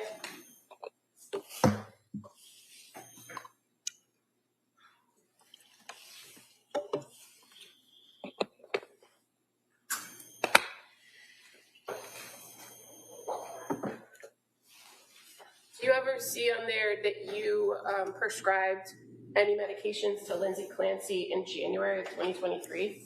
None. And in fact, January 12th of 2023 is Jennifer Tufts, correct? Correct. January 5th of 2023, Aaliyah Goodhart, correct? Correct. January 16th, Jennifer Tufts. Correct. Jennifer Tufts for diazepam. Jennifer Tufts for diazepam. So your last prescription filled is December 22nd, 2022. Correct. So when counsel asked you about this chart he was reading from, Yes. you would agree with me this record from CVS is what you would generally see when you pull a patient's prescription lists. Yes. And as far as the going back through some of the medications, and you were read by counsel about on December 6th and 7th prescribing the same medication, is it common that you would change prescriptions to adjust for dosage? Yes. And when you start some new medications, do you give somebody an automatic 30-day supply if you're not sure if that's going to be the course of medication? Correct. So sometimes you're prescribing things at kind of odd dosages, right? Or odd number of pills. Yes. So on December 6th, for the diazepam, you actually prescribed 1 pill. Yes. And then December 7th, 2 pills. Yes. And then December 9th, a 5 milligram dose, 8 pills. Yes. And then on December 30th, I think it is, 2 milligram dose, 7 pills. Yes. And then the Seroquel as well. On November 30th, when you first prescribed that at that low 25 milligram dose for insomnia, she was given 30 pills. Yes. And then when you changed the plan as of December 7th, you had to give her a new prescription for a higher dose, didn't you? Yes. So that's the 100 milligrams at 22 pills. Correct. Now, when you adjust the dosages or adjust the number of pills, do you give specific instructions on how to take the medication going forward? Yes. Do you expect the patient to follow those instructions and disregard the previous prescriptions? Yes.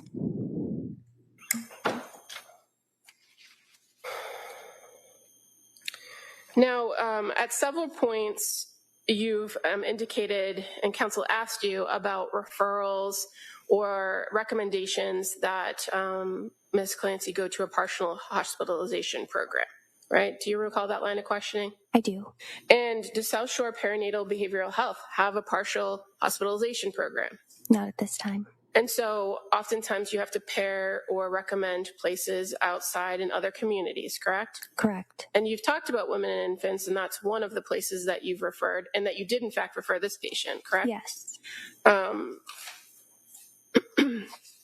You don't have an affiliation with women and infants, do you? No. So any information that you receive would have to come from the patient or at the patient's request. Is that fair to say? That's fair to say. In regards to her visit to women and infants in December 20th, you had contact with Lindsay Clancy the next day, didn't you? I did. And that was through the MyChart messaging? Yes. And she explained to you what happened at Women and Infants? Yes. She gave you details about what they told her, that she wasn't going to benefit from the groups, and that when she told them about her medication history or medication issues, that they believed that she should come off Seroquel. Yes. So while you don't have the records of the diagnosis, you had a report from the patient about what they were recommending, didn't you? Yes. And as a result of that, you started a conversation with her about tapering Seroquel, didn't you? Yes.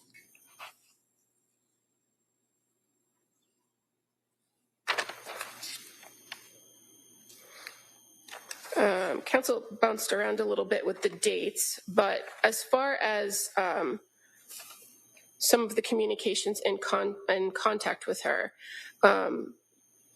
in December or November 30th into December 1st, were you talking to her about postpartum depression?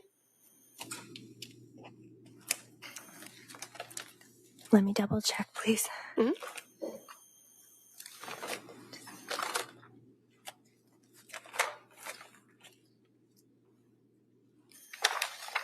I was. So that's when you sent the information in the mood chart, right? Yes. So that's November 30th, December 1st. And now by the time you get to December 7th, after having pretty significant back and forth communication with her, now you're talking with her and giving her some information about bipolar, correct? Correct.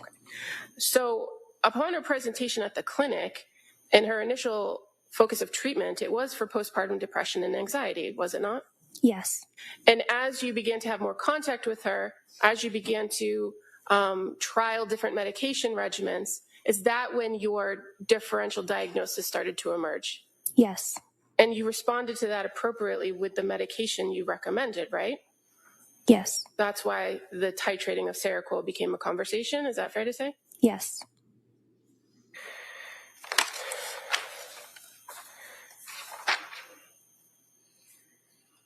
And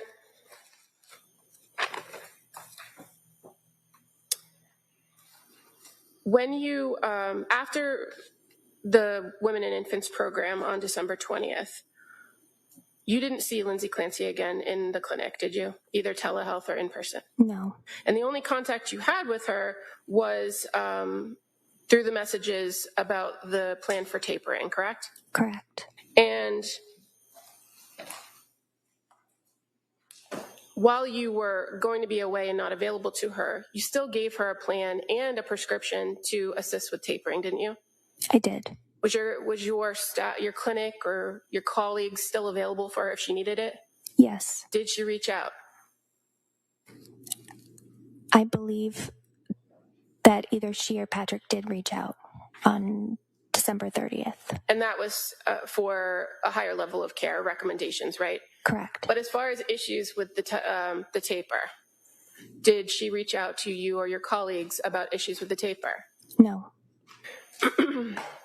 Now, counsel went through with you a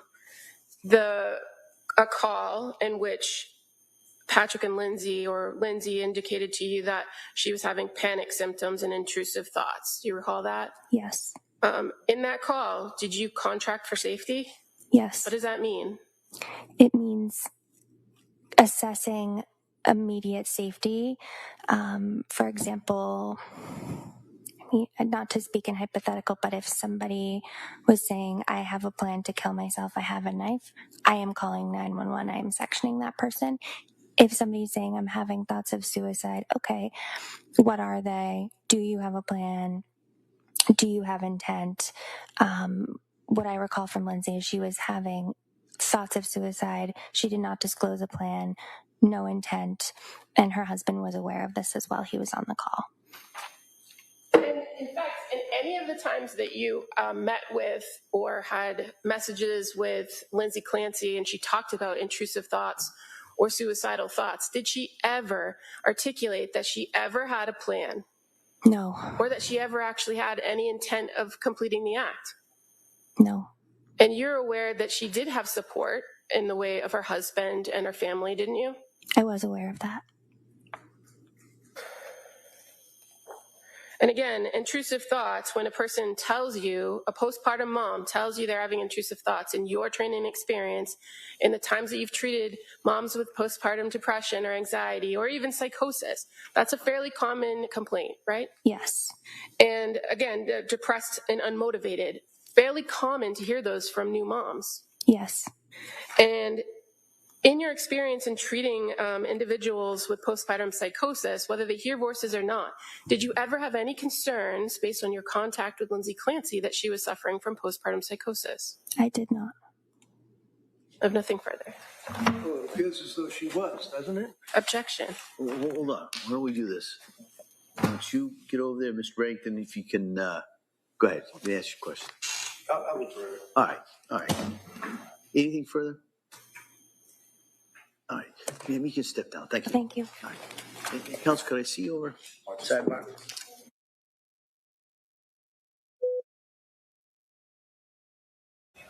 Okay, girls, what's going on now? I can see you all chatting away there. A lot of disbelief. Where are we at? Just reading. Let's read some of these while they've gone. Lisa, you are bad. Dolores, have you only just realised?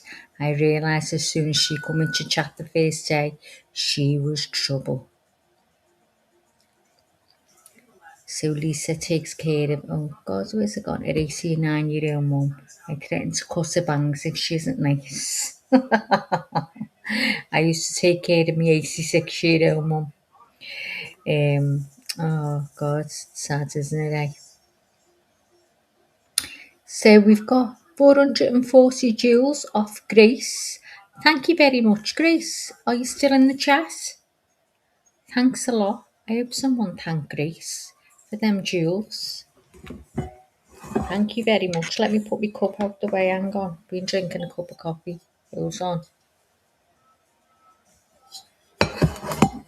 Hang on. So, let's see. These experts have totally made the psychiatry field look completely incompetent, says Misty.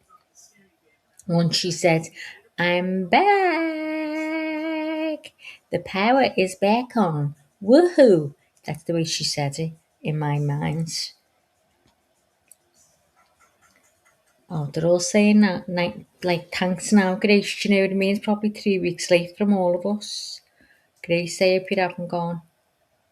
Do you know what? I'm going to tell you the truth. At 1 minute, I remembered something on Timu or Temu, whatever way you say it, and I had to go looking for it. So it took my eyes Looks like I off finally got this. one Here we go.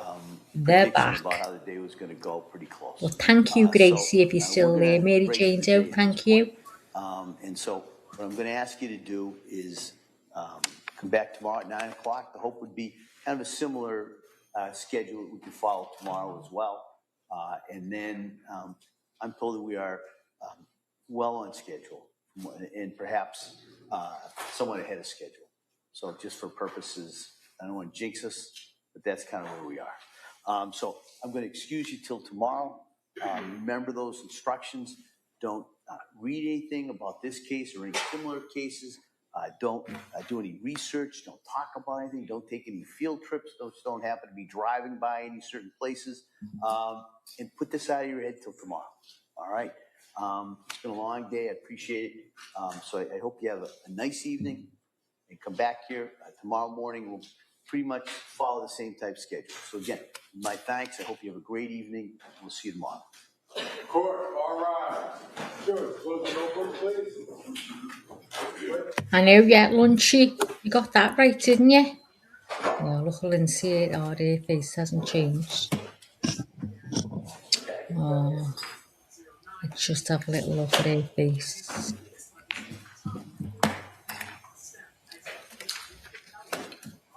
She looks devastated, doesn't she, Deb? She just looks empty, like there's nothing there. She just died that day, I think, guys. And she's drained as well, obviously, sitting listening to this. Counsel, anything Do we you need reckon to she address goes back and before we lies on the recess bed and till just tomorrow? goes out like a lice? All right, I so do. this court will be in recess on this case till tomorrow at 9 o'clock. Thank you. All right. 9 o'clock in the morning. Okay, so let's get this off.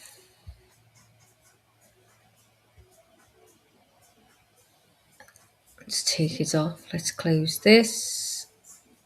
Because I need to shut StreamYard then, I don't know what day I'm in. So, well on schedule, how long did they plan? I don't know what you mean. I know we've been saying that. I wonder what med she's on now, Toshi. Because obviously they'll have had to put it on something too. But that was like now, how long ago? 3 years ago now. So, I mean, I don't think you'd have to stay on them forever unless bipolar is a condition, isn't it? It's you'd have to be on something for that. Is that right? Anyone? I know who was it was in here before? I think it was Victoria said she's got bipolar 2. I don't know. Does anyone know the difference? I meant to ask her that before, what the difference is. But she has to. I thought she was going to get up because remember she got sworn in, Lindsay, and I thought, oh, she's going to be getting up. I still don't understand what that was for. I've asked Lenny, but I still didn't understand it. She will still be on quetiapine. Oh, I think she's just in her own hell there, isn't she, eh? Is it bipolar 2? What's that mean, Misty?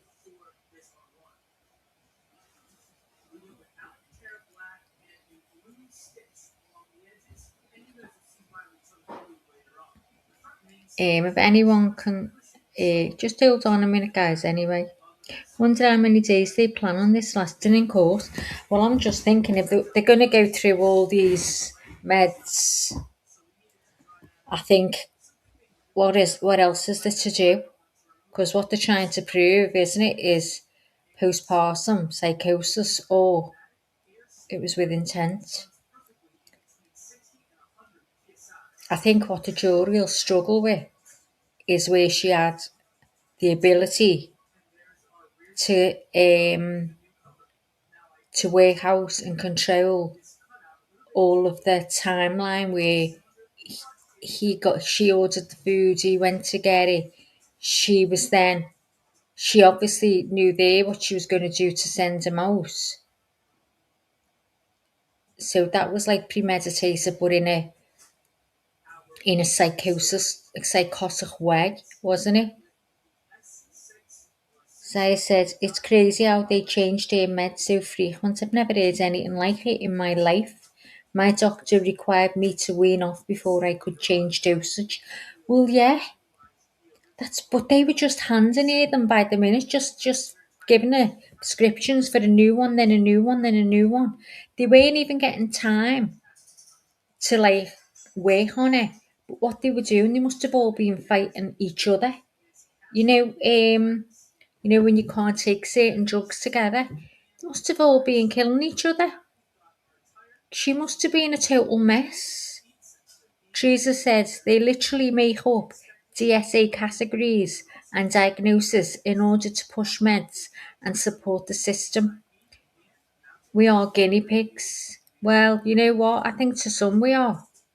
Like a candy dispenser, yeah?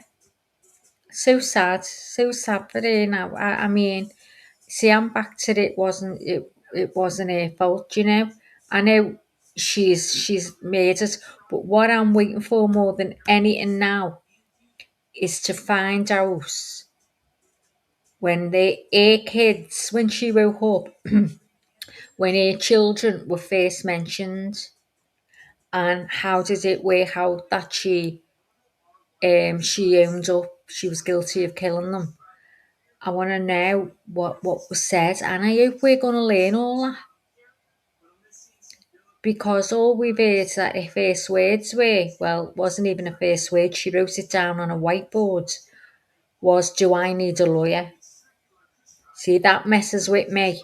See, I'm back at there again now. As soon as I said that, I'm like, oh, do I need a lawyer? I mean, was she still in a psychotic state then? Oh, mind you, she couldn't have been, could she? See, I'm all mixed up. Would that be the first thing you'd say if you've took every life of your children? If you've come to and realised what you've done, which she obviously did, asking if she needed a lawyer, would that be the first thing you'd say? Now, for me, that would never have even come into my head. And I mean that. I'd have just thought, get me to my kids. That's all I wanted, to be with my kids, get me to my kids. I'd have just been hysterical with the realisation of what I'd done. Because she'd obviously knew what she's done to ask if she needed a lawyer. What do you think?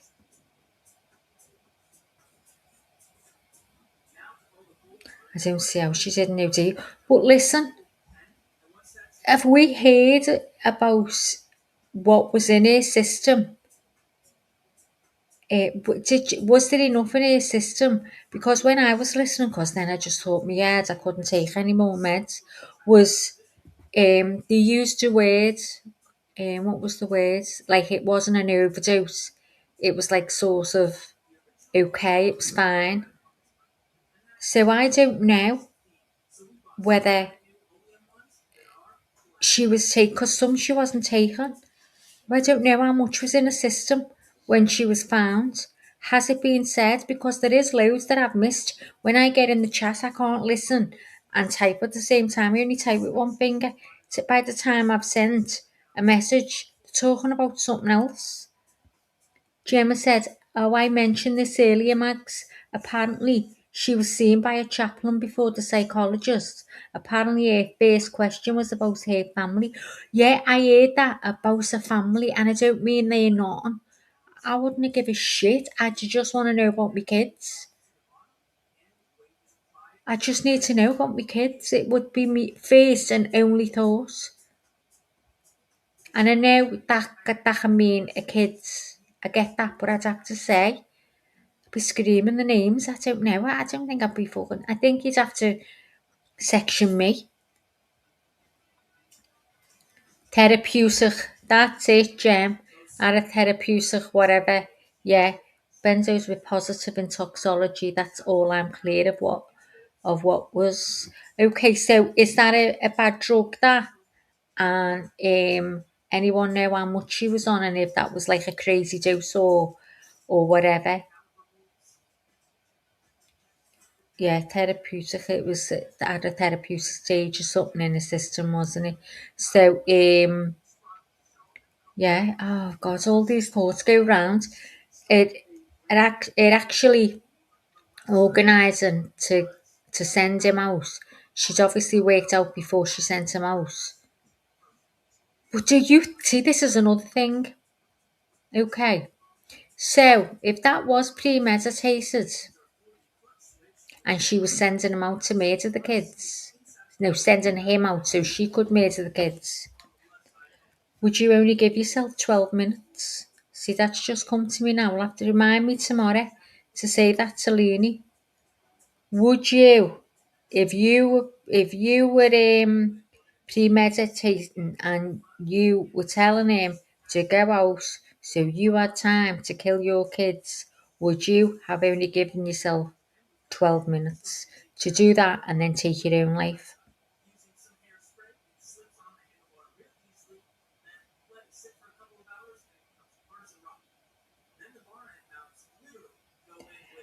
You all right, Miss Judy? She was. Everything was a mess. It was. I think they all failed. Then up them doctors. When that attorney gets going, they can't answer, can they? And the way that one finished yesterday was brilliant. Valium is no joke.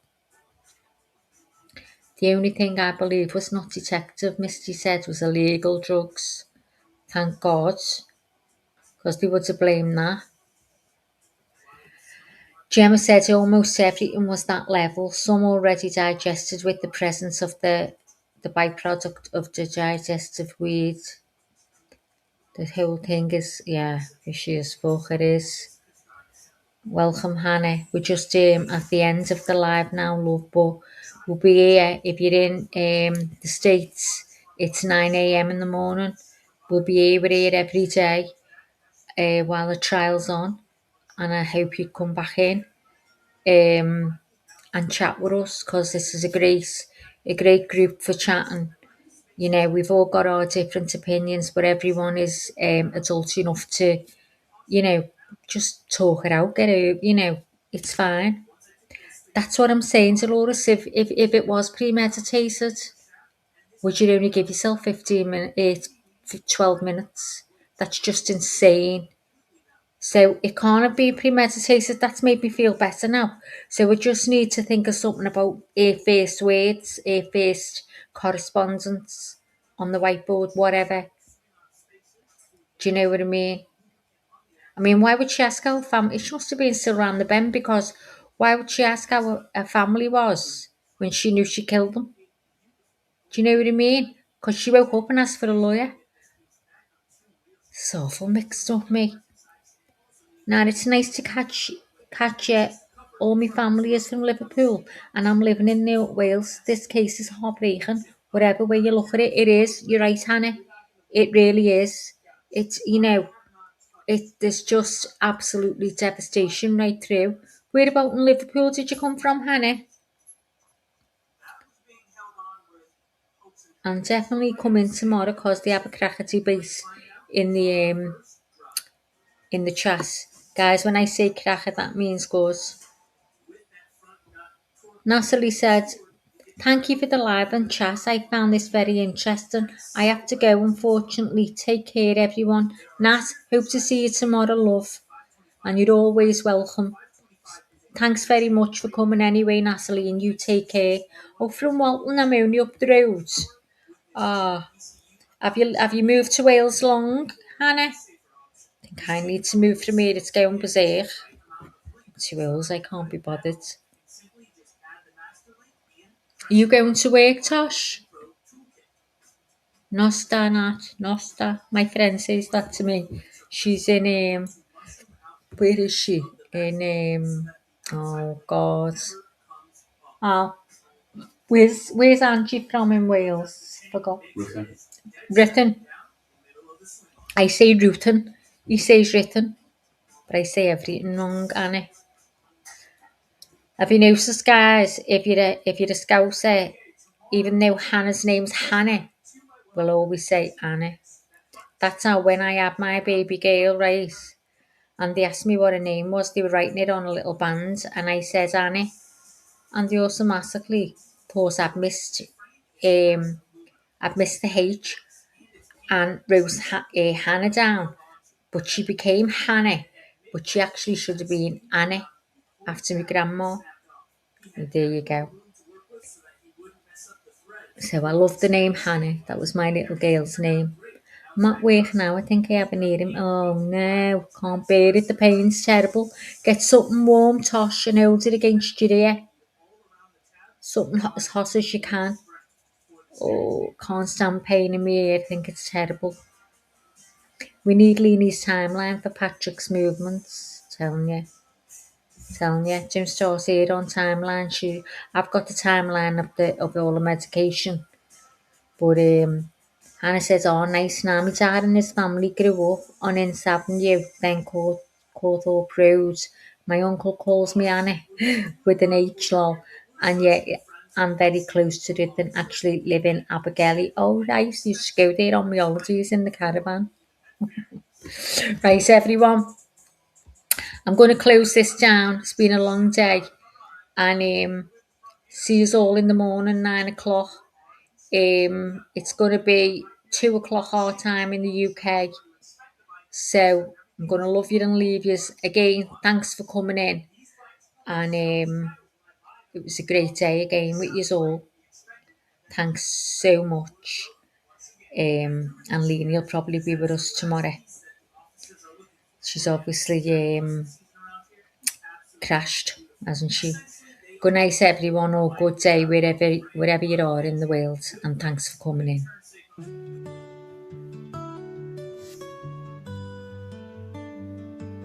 Life is hard and life is wild. It can be sad or full of smiles. And every once in a while, you need a break from the mundane. So come back to see your friend, or she'll wonder where you've been. According to Lee, she appreciates you and all that you do. You need her, but she needs you, and that's the beauty of according to Lee.